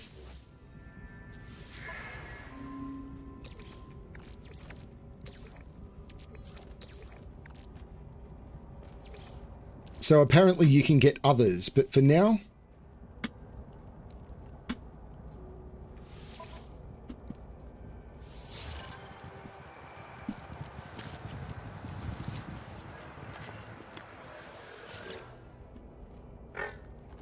You're something staff. This is an important something. Something disruptor. I am something to be here to see this. Honored? A staff makes much blah possible. You may wish to upgrade it. Another blah. They speak slowly and with gravity. Speaking with gravity, their words fall out of their mouth. If you say that blah words disruptor, you may something this staff that were hidden before.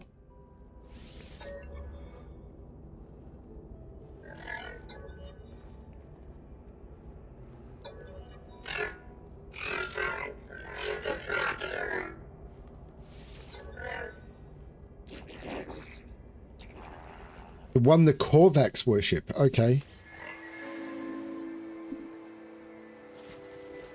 Cool. Now, thank you for the staff.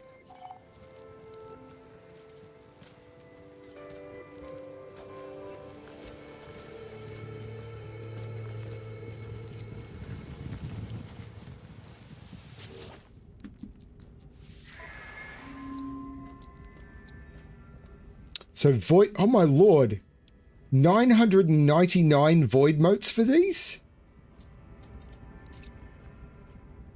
Rebuilt exosuit module.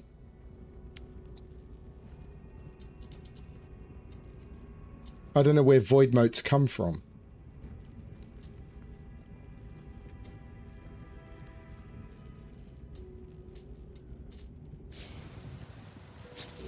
They're not these things, are they? No, they're echo seeds. Where do void motes come from? I've been getting some.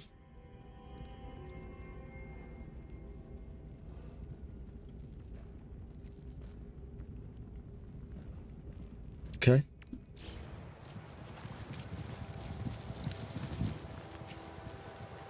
So I can now do quests for the autophage.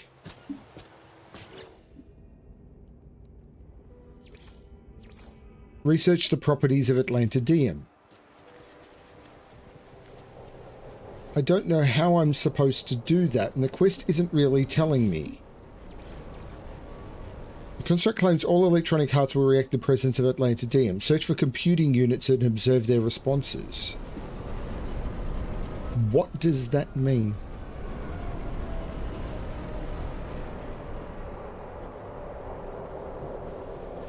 Oh, hey, Vampy!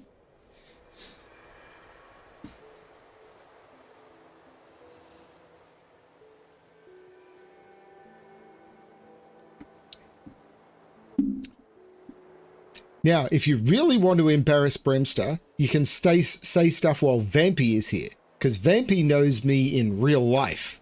Vampy is one of my best friends.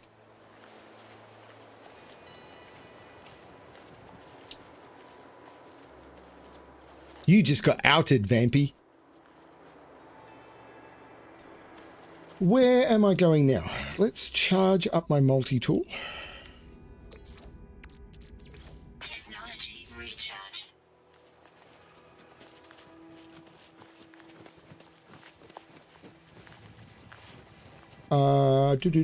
What am I doing now? I want to do something different. I was playing squirrel mode, so I'm not really caring. Locate gamma root. I thought I had a bunch of gamma root. Day of return, the settlers. I should go back to my settlement, shouldn't I? Let's do that. Let's do another base run.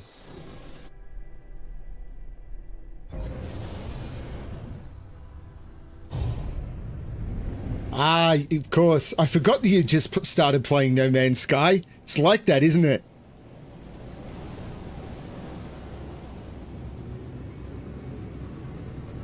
So you've been enjoying it.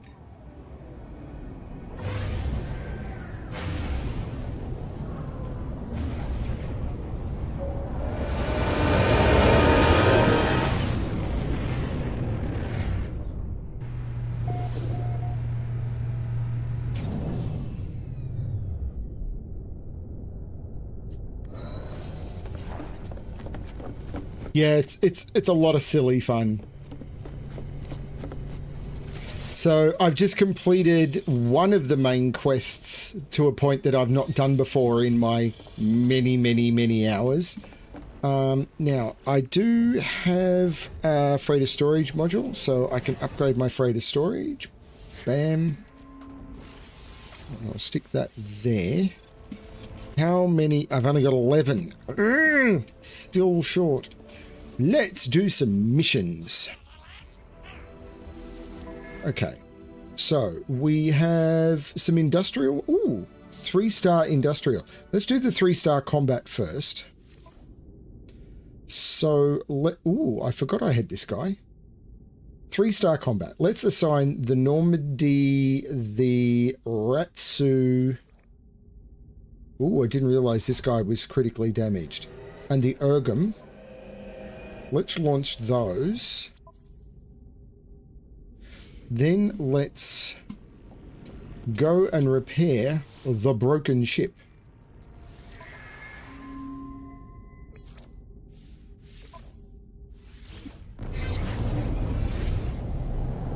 There's way too... Well, I'm playing this tonight deliberately to squirrel. I had a terrible day at work.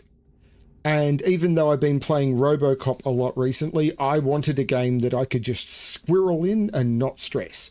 And that was this. Wow, there's a bit of damage here, but I think this is all manageable. I have to admit, I'm not a fan of this part of the game.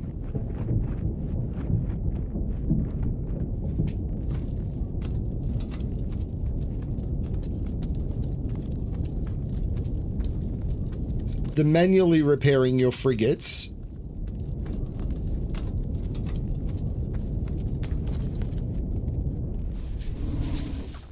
Technology prepared.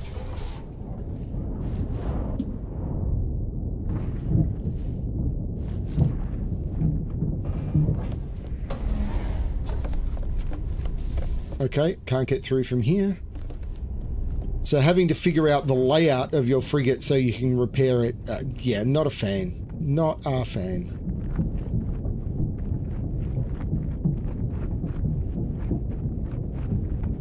Yeah, it's just too much walking around and trying to find the bit that's been marked without any real spatial connection and stuff. It's just, particularly these ones that have the ladders up and everything. Yeah. This bit, I think, is a bit crap.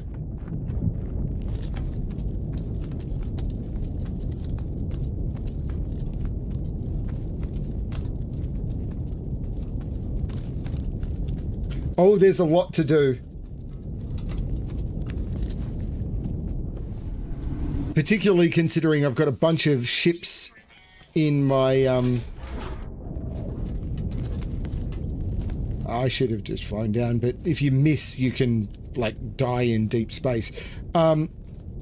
Especially as there's a bunch of other ships I want to upgrade, but ship upgrade modules are so hard to get. Oh, there's another damaged component. Ship upgrade components can be so hard to get that, like, I upgrade one ship and it's like, then I want to start upgrading another one, but it's like, how many modules am I going to need to collect? This is why people can put thousands of hours into this.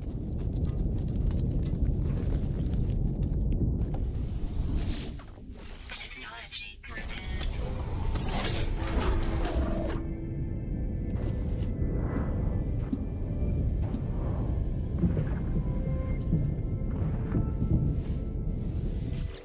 Hey, Captain.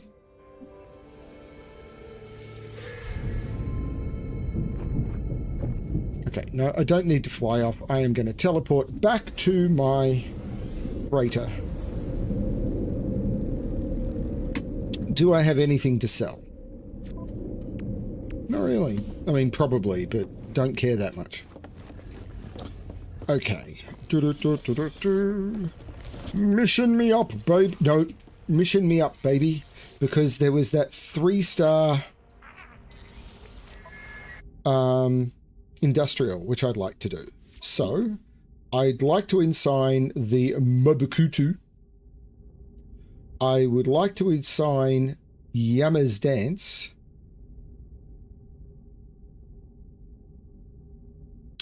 And I might assign the Talon of the Nishida as well. And see how that goes, because I'm way above the rating required. I'm also using way too much fuel. But you know what? I don't care. What was this one? This was a industrial. So I need to put something industrial in this. So let's use the Mishi and the Hawk. That should be enough. Yep. Send. Balanced, 2-star balanced. Let's just send the Ship of the Damned. And let's send Hershik's Revenge with it. See if I can get that thing destroyed. And then the trade. I'm going to send all of these. Way outrate it. Go. Bam. Okay. Now let's do a nanite run.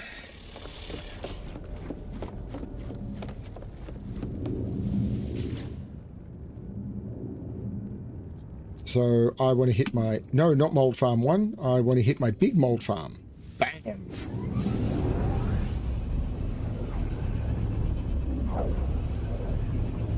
At some point, Vampy, I should ask you to Discord me through the coordinates of one of your planets and I could visit.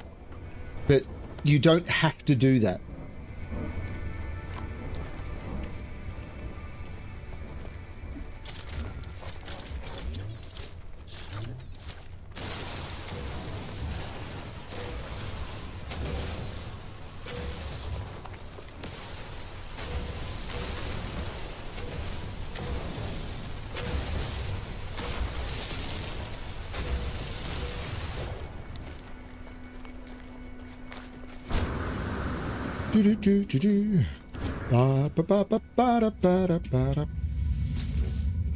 Nanite me up. Give me my nanites.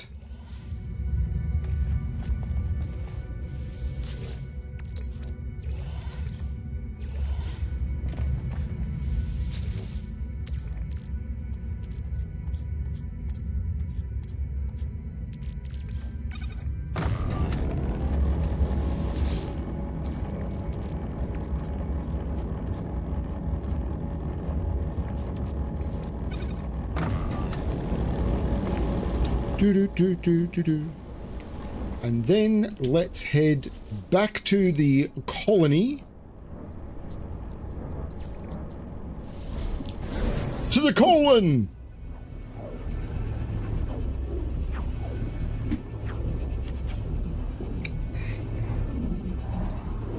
Holy cow, so many people watching. Hello, everyone. It just surprises me. I am not that large a streamer. Please, like and subscribe. Or not, I don't care. Well, you know, it would be nice. It might be nice. It might be nice for you all to like and subscribe. But, you know, you do you.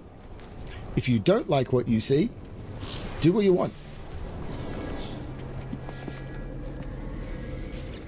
No pressure from me. Construction opportunity. Approve a Starship dock. Another one.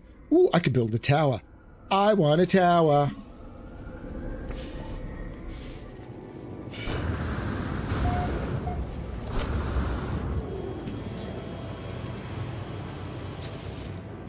Magnetized ferrite.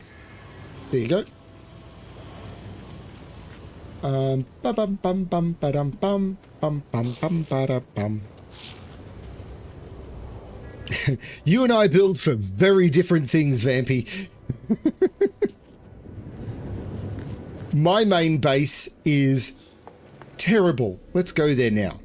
Where is my main base? It's not that one. It's this one. This is my main base.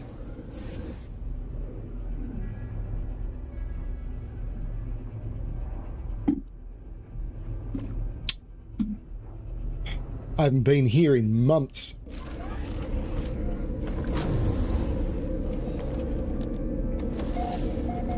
I do kind of like the overviews floating out over the...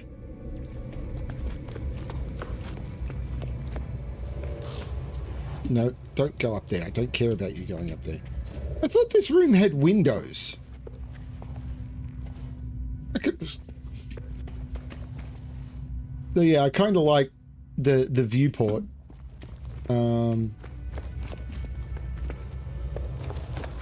Wow, I can't run through this room without trying to climb up the ladder, can I?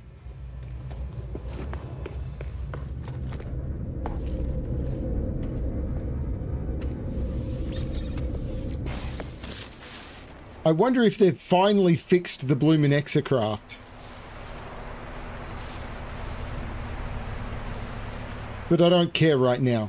I don't want to find out right now. And then I've got a little one over here, which I think has an appearance modifier in it.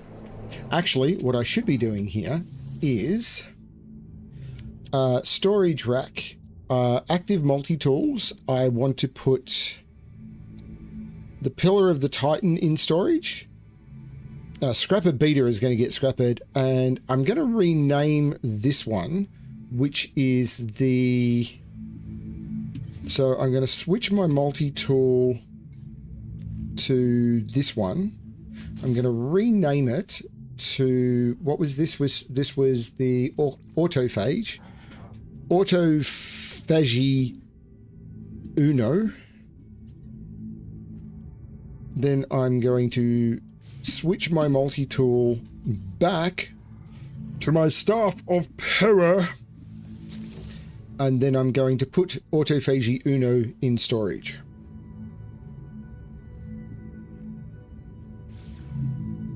Done.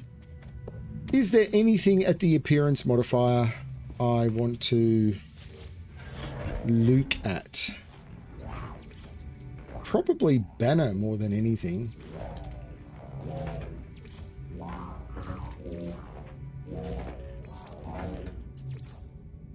I like that one. The Titan Expedition banner is not bad.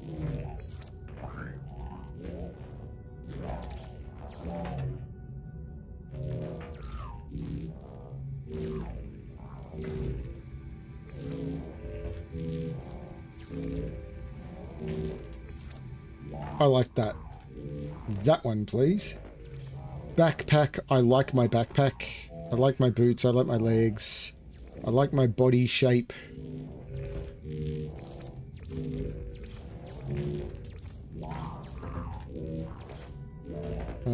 Nothing else here that I want to change, I think. So exit and save. Okay. Ba-da-ba-ba-ba-da-ba.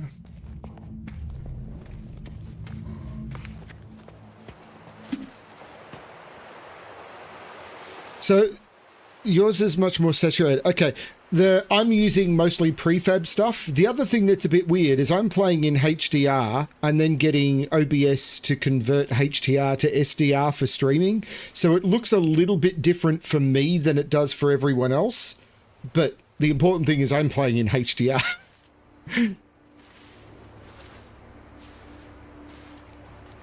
Yeah, the storage rack is really cool. So, and there's one for the ships as well. So the storage rack is literally just, you can store up to 12 multi-tools. So whereas previously you could only carry 6, and you had to pick which ones you were, and if you had like 3 you liked and everything. This is really cool because if I want it back, I just click on it and I get it back. So you can have up to really 13 multi-tools and still have slots for scrapping, or you can have a bunch of active ones. So if I ended up with a really nice pistol for scanning and then the staff or a rifle for combat, I could have those and still have other pretty ones in storage without them taking up. Similarly, on your freighter, there is ship storage now. So I'll quickly show you if you haven't seen it. Have you seen that, Star? I need to go to the orange dwarf, who's in a different galaxy.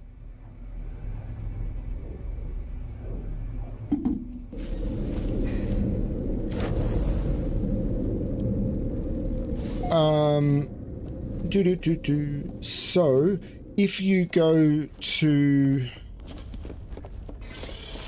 so for example, what I can do here, and this is probably a good time to do it, is I can manage my Starship archive, and I've got this Jusham's Folly, which I can put into storage. So the Radiant Pillar is the starting ship. The Departure of Fire is I think this was a solar ship that I got. Brem's Bug is an exotic ship that I found just at a station that was already S-Class, and it was stunning. I really love Brem's Bug. It's this tiny little ship, and it's really, really cool.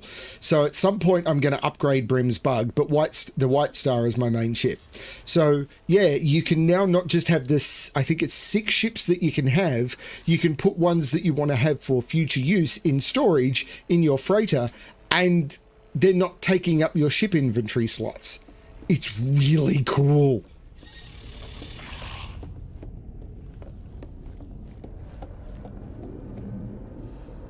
Yeah, if you add something, it stores your technology, but if anything is in the cargo of the ship, I think it gets lost. So you've got to be a little careful about that.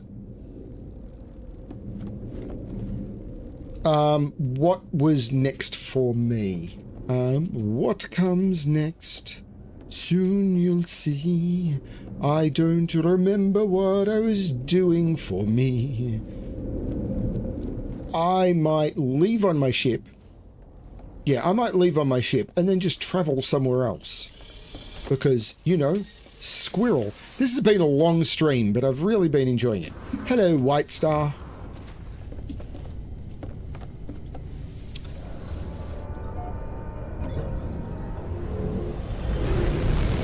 Yeah, this has been an insane little stream.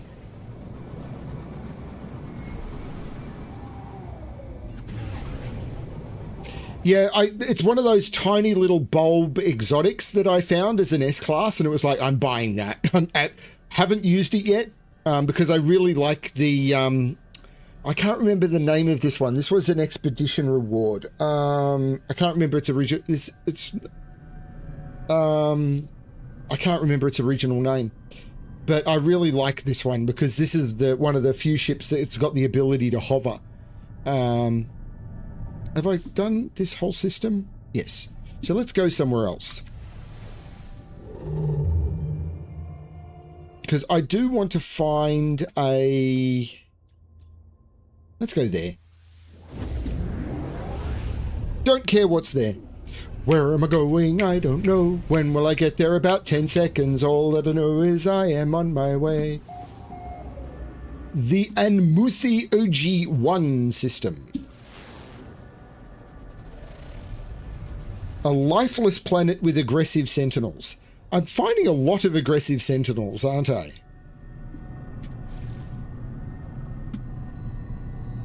Ooh. Miasmatic planet.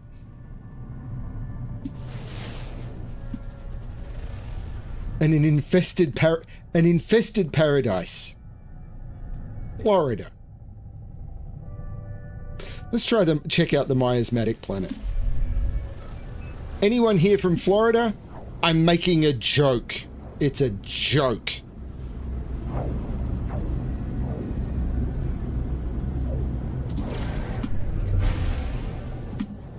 You got gators.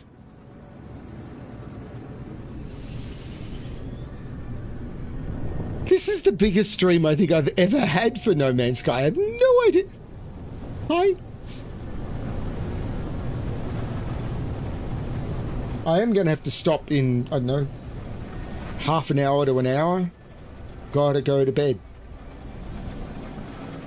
Everyone likes pretty planets.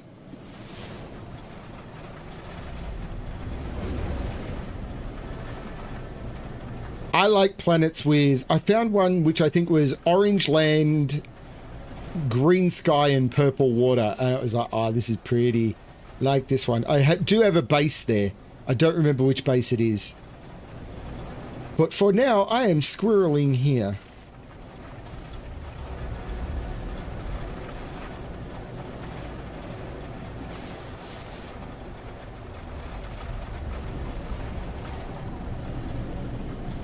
Very weird that I haven't come across a building. This planet was pretty large though, so coming across a building might be rare. So I can definitely rig things in my favor, either by summoning an exocraft or just... I could summon an exocraft. Actually, I think I can summon an exocraft. I'm not sure if I've got the exocraft summoning thing set up correctly. Look at Prime.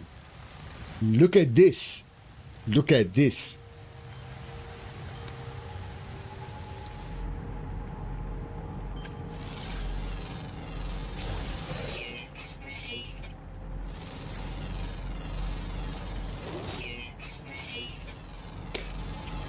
I have no idea why, but I still have to scan everything. I don't need the money.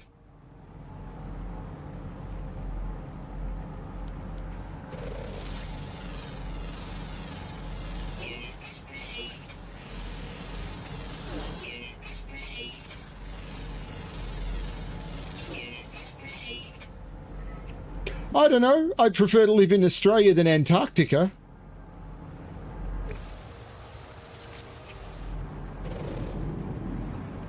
Continent-wise, Antarctica.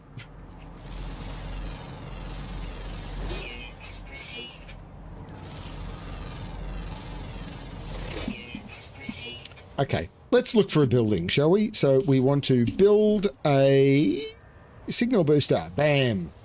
Signal boost me, baby. There's no structures on this planet. That's why I didn't find one. There are no structures here. That would explain it.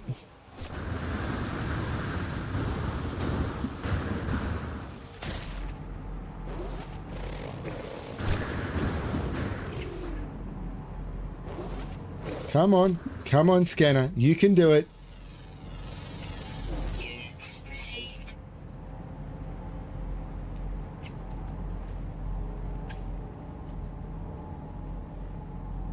Okay. So let's move on.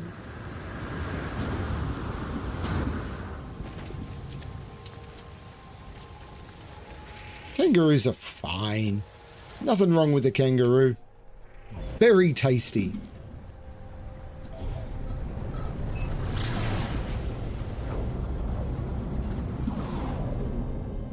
I think we come out of hyperspace in some sort of asteroid collision.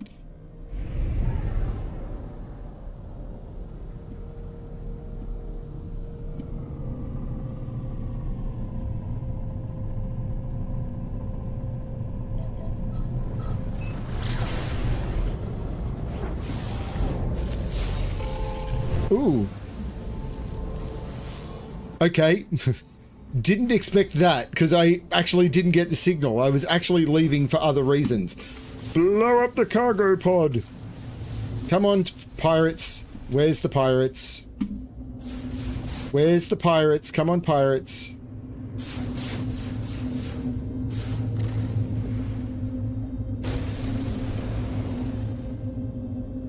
No pirates? No pirates. I might avoid the lifeless planet.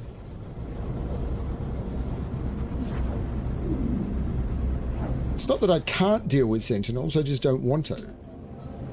Unknown planet.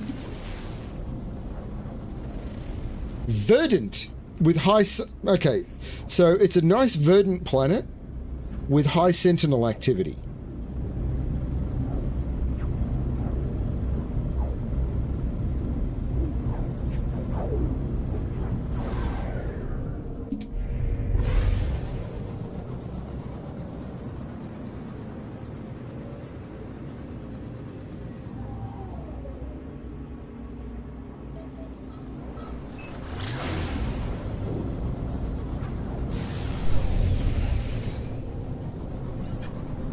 Just got to watch out for them drop bears.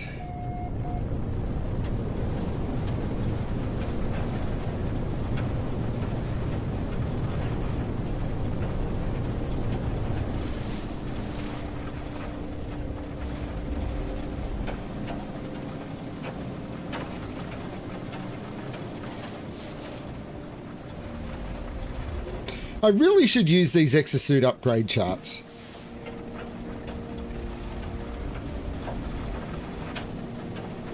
Let's do it. Where'd I put them? I think I put them in my starship, didn't I? Weather warning. Incoming storm. Where did I put them? Have you noticed I haven't found a drop pod just randomly this session? It's because Ignition's not here.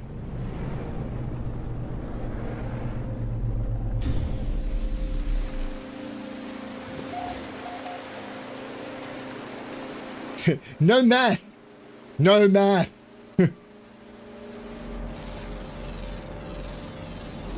It's like the way I try and do my Sudoku. No math.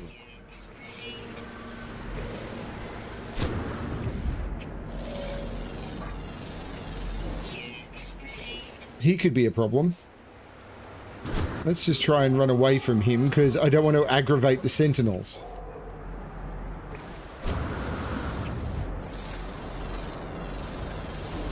Land squid!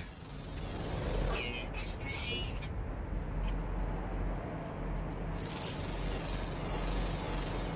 Units received. Not a lot going on. Units received.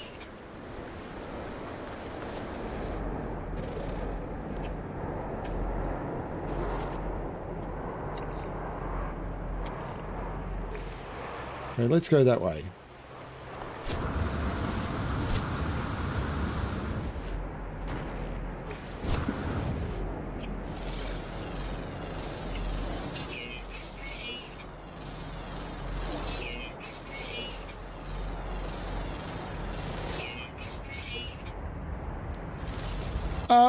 Yeah, you get some plant creatures, but I agree, there's not a lot of feathery stuff.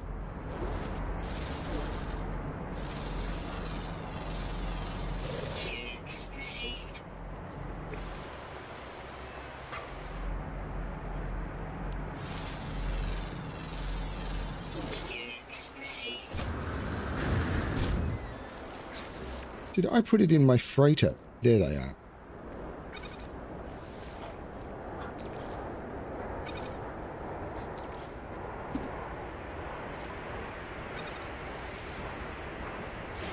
Locational interference? I'm assuming that means there are no drop pods on this planet? What sort of planet was this?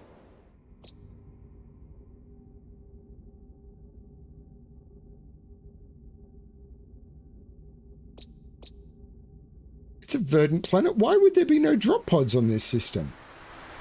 I'm confuzzled.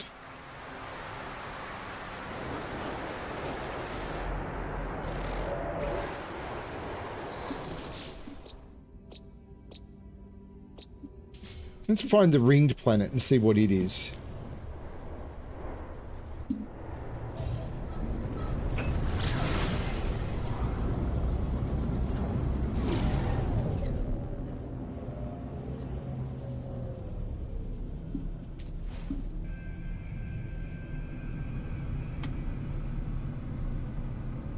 The ringed planet is the lifeless planet.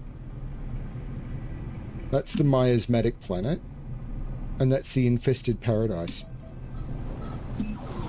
which is unmapped. So let's go check it out.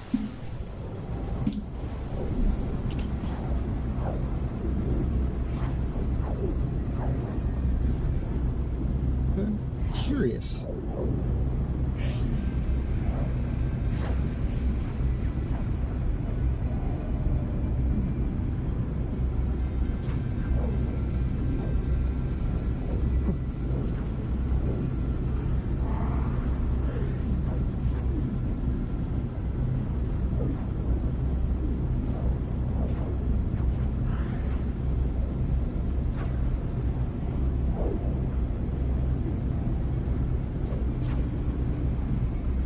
Yeah, the viewer count keeps going up. It's very strange.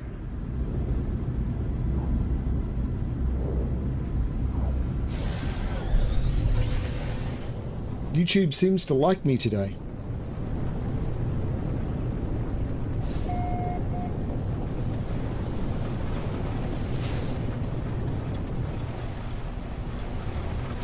Is this an abandoned... This is an abandoned system. What a twonk knuckle am I?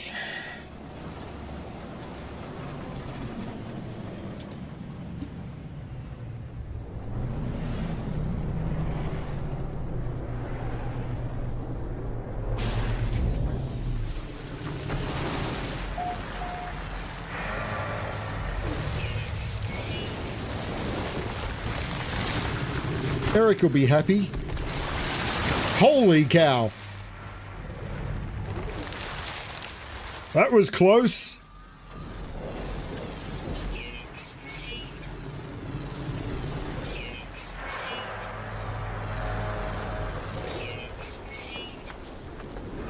That was very close. If I didn't have that on camera, no one would believe it. I'm not sure if Eric is still here or if Eric's gone to work, but someone should absolutely timestamp that one and let Eric know. Eric likes the worms, and that was real close.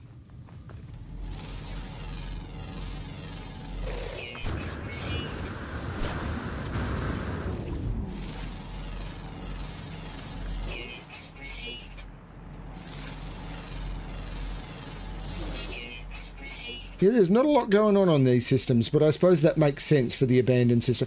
Let's move on.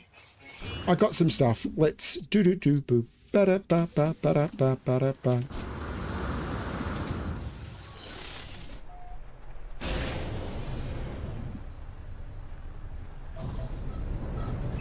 Well, it depends what my weapon of choice is, Vamp. Where am I going to go today? I don't want to go to a blue system until I've got one more...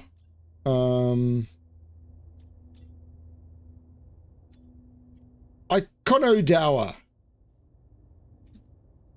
High-tech, medium conflict.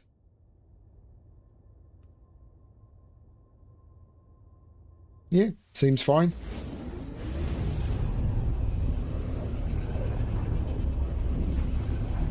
Well, I did joke Florida, Starduster. I've never been to Florida. I don't know what it's like. Is that a planet in the middle of... This could be a massive rarity. This could be one of the rarest occurrences in game, if that's what I think it is.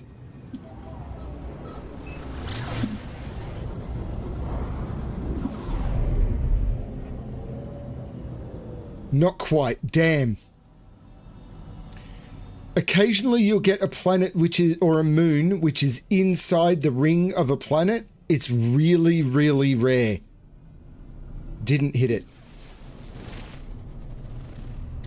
Glacial moon with aggressive sentinels. A rainy planet. So potentially paradise. Well, rainy is one of the paradise types. This one looks amazing. Here we go. To Ublin. Here we go off to Ublin. I'm going to Ublin.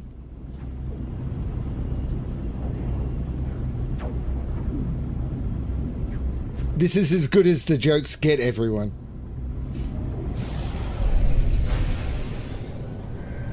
The colors of the planets, is that what you're asking, Vamp? Or the colors of the planets are just the colors of the planets? Oh, you mean the colors in the galaxy map? Let me just let me leave. Oh, actually, let me quickly do. So there's multiple things that the colors can mean in the galaxy map. So in the mode I was in, it's star type. So there are 5 types of star type. The first one that you have access to when you start playing the game is yellow stars, which are they're not the most common, but they're the standard star type. And yellow stars, I mean, there's nothing really different between the star systems, really. I mean, there is, but realistically, until you get to purple star systems, it really doesn't make much of a difference. So, except for one thing. So, when you start off, yellow star systems have copper in them, and then you can move to, and you use copper to make an engine for your starship, which is called the which is called the, I think I have it here, the which one is it?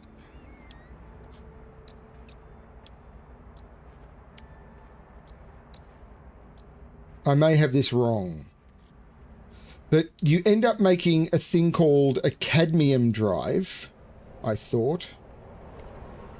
Where's the cadmium drive? I've got the pattern for the cadmium drive. Why am I not seeing it? I don't have one installed, do I? There's no need for me to have one installed.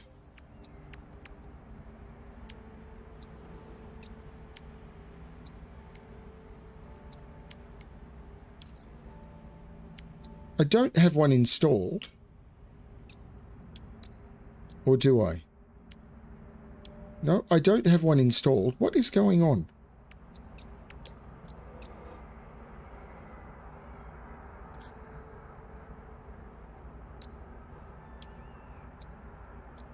Anyway, you use copper to make a thing called a cadmium drive, and the cadmium drive allows you to travel to red stellar bodies. Red stellar bodies then have cadmium as their primary metal. And as you can see here, when you collect cadmium, you can then use cadmium to make an emerald drive. Emerald drive then allows you to travel to green stellar bodies where they have emerald, and with emerald you can make an indium drive, which is what I've got here, and the indium drive, which you make with emerald, allows you to travel to blue star systems which have indium as a resource. So you're ramping up your resources, but the systems aren't that different. When you complete all of the main quests, so all of the 2 main quests, the Atlas and the Artemis quest chain, you then unlock a thing called the autophage quest chain. When you complete the autophage quest chain, which I have not yet completed in any of my saves, even though I've got like 300 hours in this game, you can then do another quest chain which is called something stars, which will then unlock the new purple star systems, which were only added a couple of months ago, and they have a new type of planet which is a very hard high survivability. The gas giant planets are very, very dangerous. So they kind of want you to have played through the game a fair bit before you unlock them. I haven't unlocked purple star systems yet. But that's kind of how the progression works, but there's no real difference to the systems, really.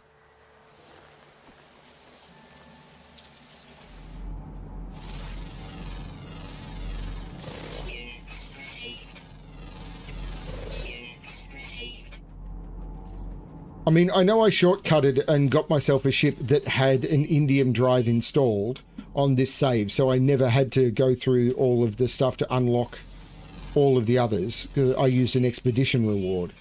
But it's kind of weird to me that I don't have the ability to make the cadmium drive. I should go figure out what the heck happened there. But once you've got... So when you make your cadmium drive, which allows you to travel to red star systems, and then when you make your emerald drive, which says it allows you to travel to green star systems, you don't need both. So with an indium drive, you can travel to red and green, and then when you get your... with your cadmium drive, you travel to red. An emerald drive allows you to travel to red and green, and an indium drive allows you to travel to red, green, and blue. So it's kind of just a way of gating some of the later materials behind needing to do some content.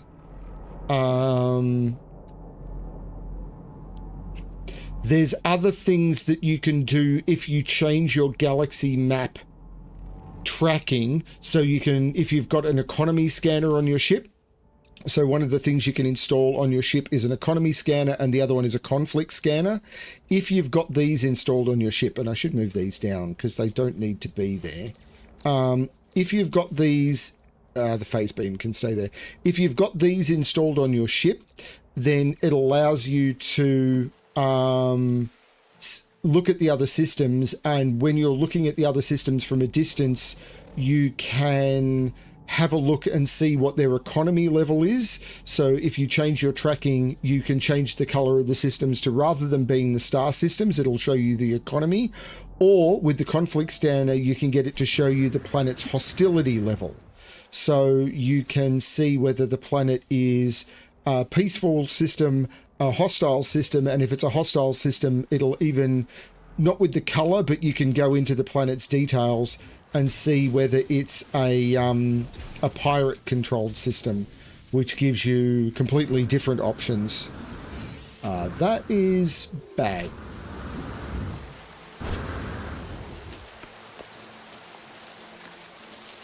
You've done Titan, Vamp?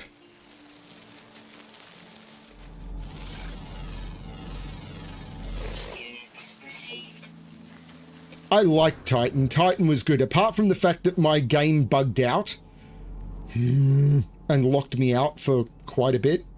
Apart from that, Titan was really good. It's the only one... Well, I did it... I've already done it twice. I really enjoyed Titan. And when it comes around at the end of the year again, I will do Titan again. I really enjoyed Titan. What am I doing on this system? That's right, I was going to try and do an... Bam! Drop pod. Drop pod. Doo-doo-doo-doo-doo. Funny little drop pod. Doo-doo-doo-doo-doo.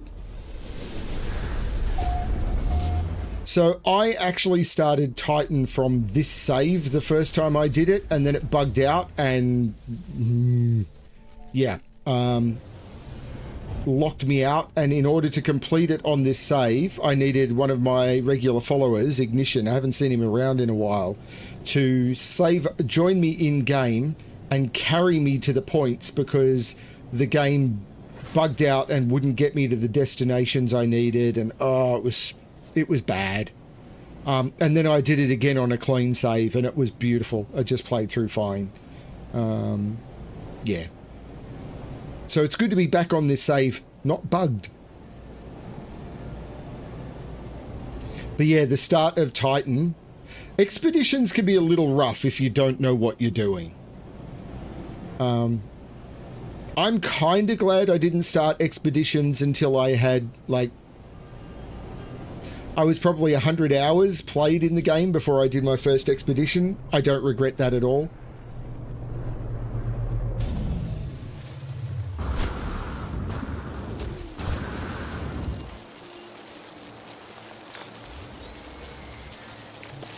That would be a storm. Now, I need an antimatter housing and a carbon nanotubes.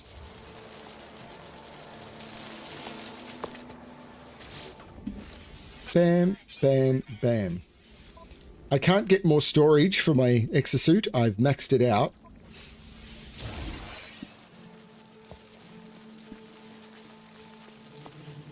Is there anything around here I want to have a look at?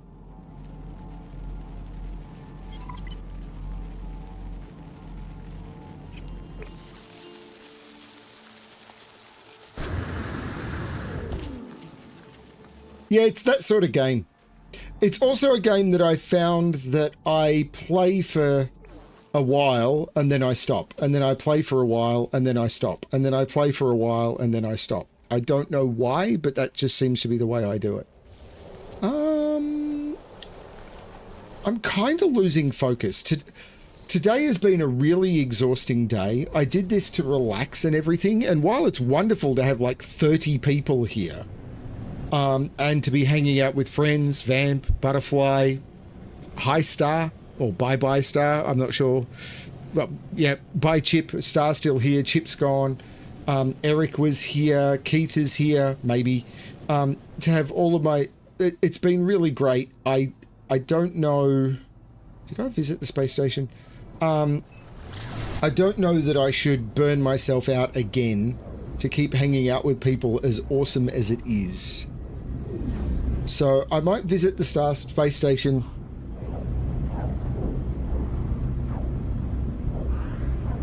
Well, you were the first in, Chip, so it makes sense that you're the last to leave. This has been a good stream. I've enjoyed this one. I mean, even with all the terrible ranting I did at the start, it was good to get that out.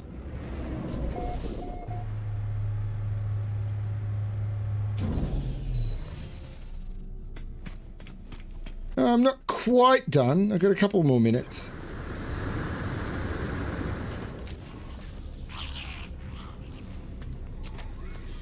The plan for the week... See, I can do an exosuit upgrade here. I'm nearly done. My exosuit is nearly fully upgraded.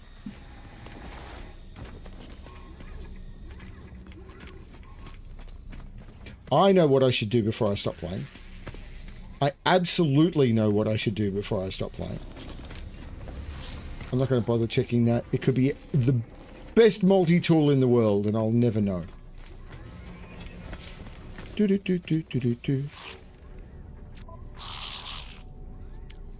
I don't need an anomaly detector. I don't need an A-craft mining beam. None of that is good.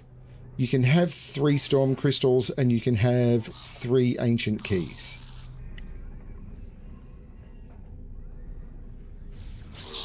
And I may as well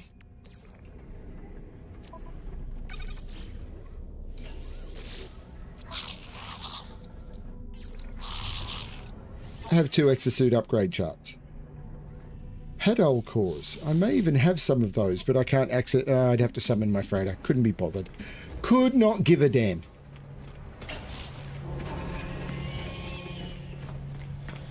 How am I going on Explorers Guild? I am exalted. Journeyman missions, but my standing is really high. I've mapped 70 systems. I've catalogued 847 plants. I would have thought it was more than that. Rare fauna scanned, 315. Again, I would have thought it'd be higher than that.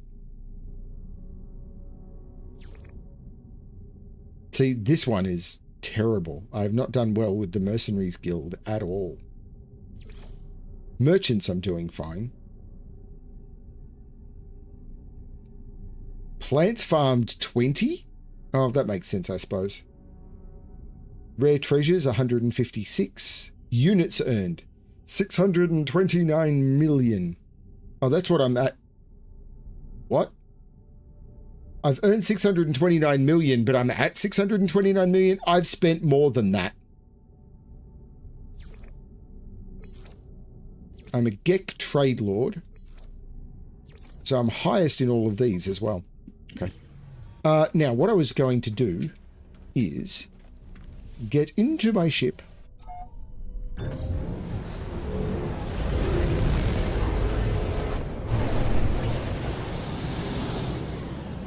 I will be back for more streams, I'm sure. I think over the weekend I'm probably going to play some RoboCop because I'm enjoying that game. It's just I needed something relaxing tonight. Not that I'm not relaxing in RoboCop, but it's a different style of relax.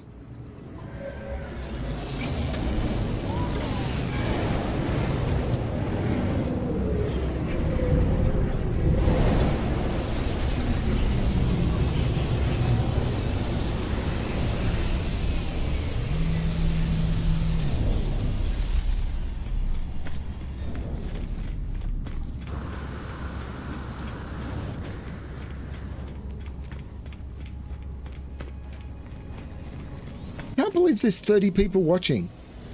Please remember to like the stream. Make my channel more popular. Yeah, I thought I bought all the Starship upgrades.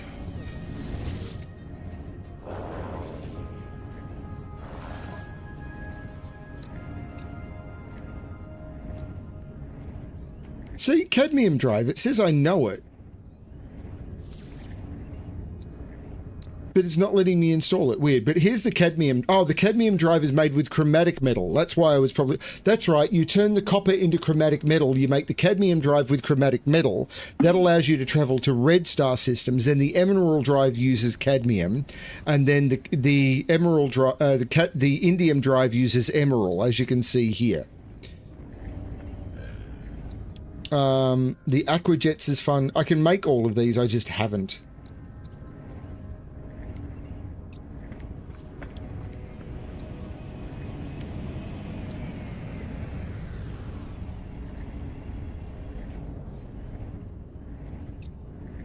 Sublight amplifier. I've got one. Right, of course I've got one. Now, so what I was wanting to do is come to the construction research station. I've got all the large prefabs. I've got all the small prefabs. I've got all the technology modules. I don't have these, but I don't care about the race stuff. That'll be the last thing I buy. So, decal designs, posters, decorative modules, they will come soon. Illumination I've got all of. The industrial modules I've got all off. Agricultural, I will get these. Nip Nip, Mordite Root, and the Venom Urchin. Because I'm sitting on 108 salvage data. So I've got all the timber. I've got all the timber. I've got all the stone. Got all the stone. Got all the ally. Got all the ally. Got all the primitive shapes. Got all the storage. And now I'm back to prefabs. So I'm now up to buying the decorative modules. So wall fan, wall screen, drawers, small crate, locker, locked crate, small box, canister rack, server, tech panel, orange wall screen, ceiling panel, robotic arm, weapon rack, which I got to earlier because I wanted the weapon rack, although I think I got it in the technology module. This exists in the technology area now because you can use it to store multi-tools. Storage panel, wall unit, timber shelving, flat panel, side panel, shelf panel, cabinet, barrel fabricator, tall cabinet, crate ventilator, molded crate, molded lockbox, tall molded lockbox, the crate fabricator, large module crate, the open module lockbox, and the open tall molded something. So I've now got all of those. Ornate stool, golden counter, golden table, oil burner, golden counter corner, golden half counter, planetary globe, that's cool, the vintage dish, vintage tumbler, kiln fired pot, vintage cooking pan, vintage teapot, vintage tap, the canvas gazebo, but I don't know how many hit dice it's got, the tied drapes, the patterned rug, rolled canvas, canvas awning, opulent tapestry, circle patterned rug, rolled canvas pile, twin flag awning, and the quad flag awning. I've got all of those. So, step ladder, wash trough, stone trough, cement bag, brick pile, covered brick pile, H-beam stack, getting down there. But these all cost 1. Prop timber drivers, prop timber divider, propped flag dividers, large tire, drawn cart, cart wheel, shovel, pail, excavation claw, and a tall bucket.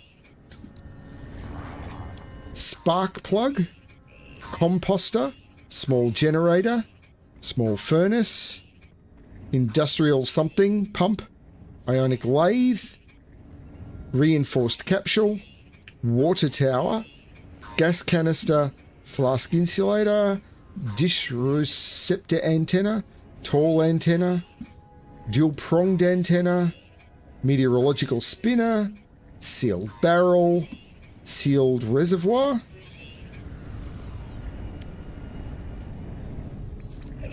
So I haven't got these decorative modules which I want, and the other ones are or the chairs. Let's go for the chairs. The desk chair, the armchair, round table. I'm running low. Simple desk, hexagonal table. I'll grab the flag. These are all flags. Floor mat, large monitor, curved desk, monitor station, worktop, light table, and corner table. I'm down to 8.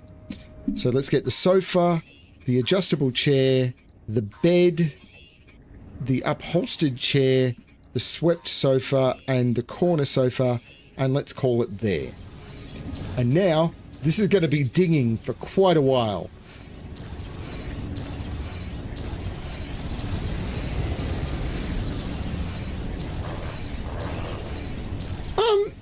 The Sentinel fight earlier was not too bad because, and hopefully the game gets quiet when I'm talking so you can hear me. That's the way the sound setting should work.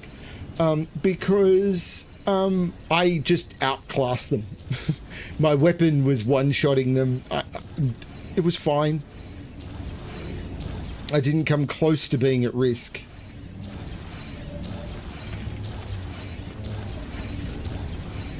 Doom ding, doom ding, doom ding, doom ding, doom ding, doom ding. Don't fireball the gazebo. Never fireball the gazebo.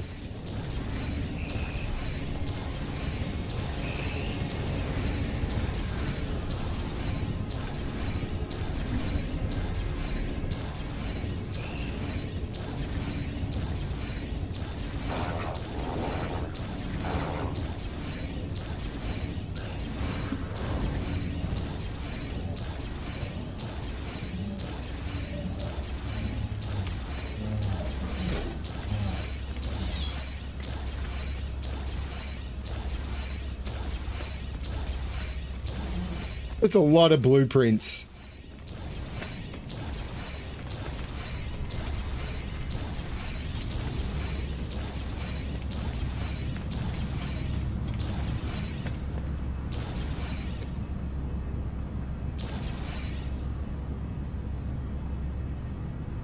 That seems to be it.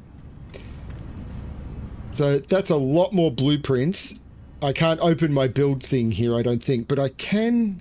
Let's save first so I don't lose all of that. I think I can go to my cattle dog and go to building parts. And we can see here, basic modules. I've got a lot of those. Way more than I have on my main save, so I can build all of those. Buildable technology, I've got a lot, including I've basically got all of the buildable... Oh, no.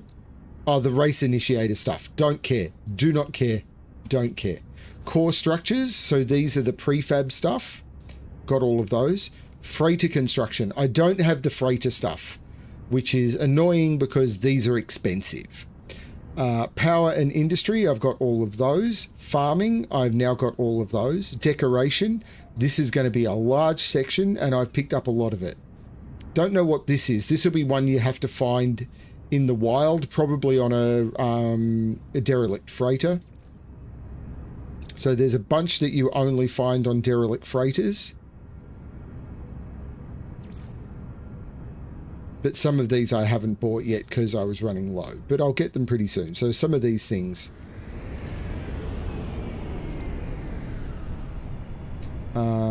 Posters and decals. I have some of these, but not all of them. And some of these come from expeditions. Like the bug hunt one and everything. I could pick these up from, like the Gone Fishing poster, I could pick those up now. And the exotic parts, these are things that you can often, I don't know if you can craft them, but you collect them on rare planets and stuff. And I've got some of them, like the firewalk launchers and stuff. I don't know how they work. I haven't figured out some of the statues, but I have got these now, which is cool. And I can make those. And they can be a lot of fun. So yeah, I'm doing okay on that regard. Thank you everyone for watching. This has been really fun. I've enjoyed this one. Yeah, I don't know if I'm going to... Base building is not really my thing, and I expect I'm just going to end up using prefabs for almost every one of my bases. I'm really looking forward to Felinae getting into it because she's an architect or trained as an architect, and she loves getting into that sort of stuff. The stuff she would build in Animal Crossing was insane. So when she gets into base building in No Man's Sky, it's going to be glorious. Thank you everyone for watching. I hope you had a lot of fun. I really needed this tonight. I came into this stream stressed. The venting about ARPGs, it may have sounded like I was stressed, but it really helped. And ever since then, I've just been able to relax. Thank you everyone for the company. I hope you had a lot of fun. To all of the 30 people who jumped in, most of you who stayed quiet, I hope you enjoyed the stream and I hope you enjoy what I do on the channel. I'm just here to not be an expert player, just have some fun. And if people come in with questions, try and help them out because that's what I do. Thanks everyone for watching. And as always, good luck finding your paradise planet. Bye everyone.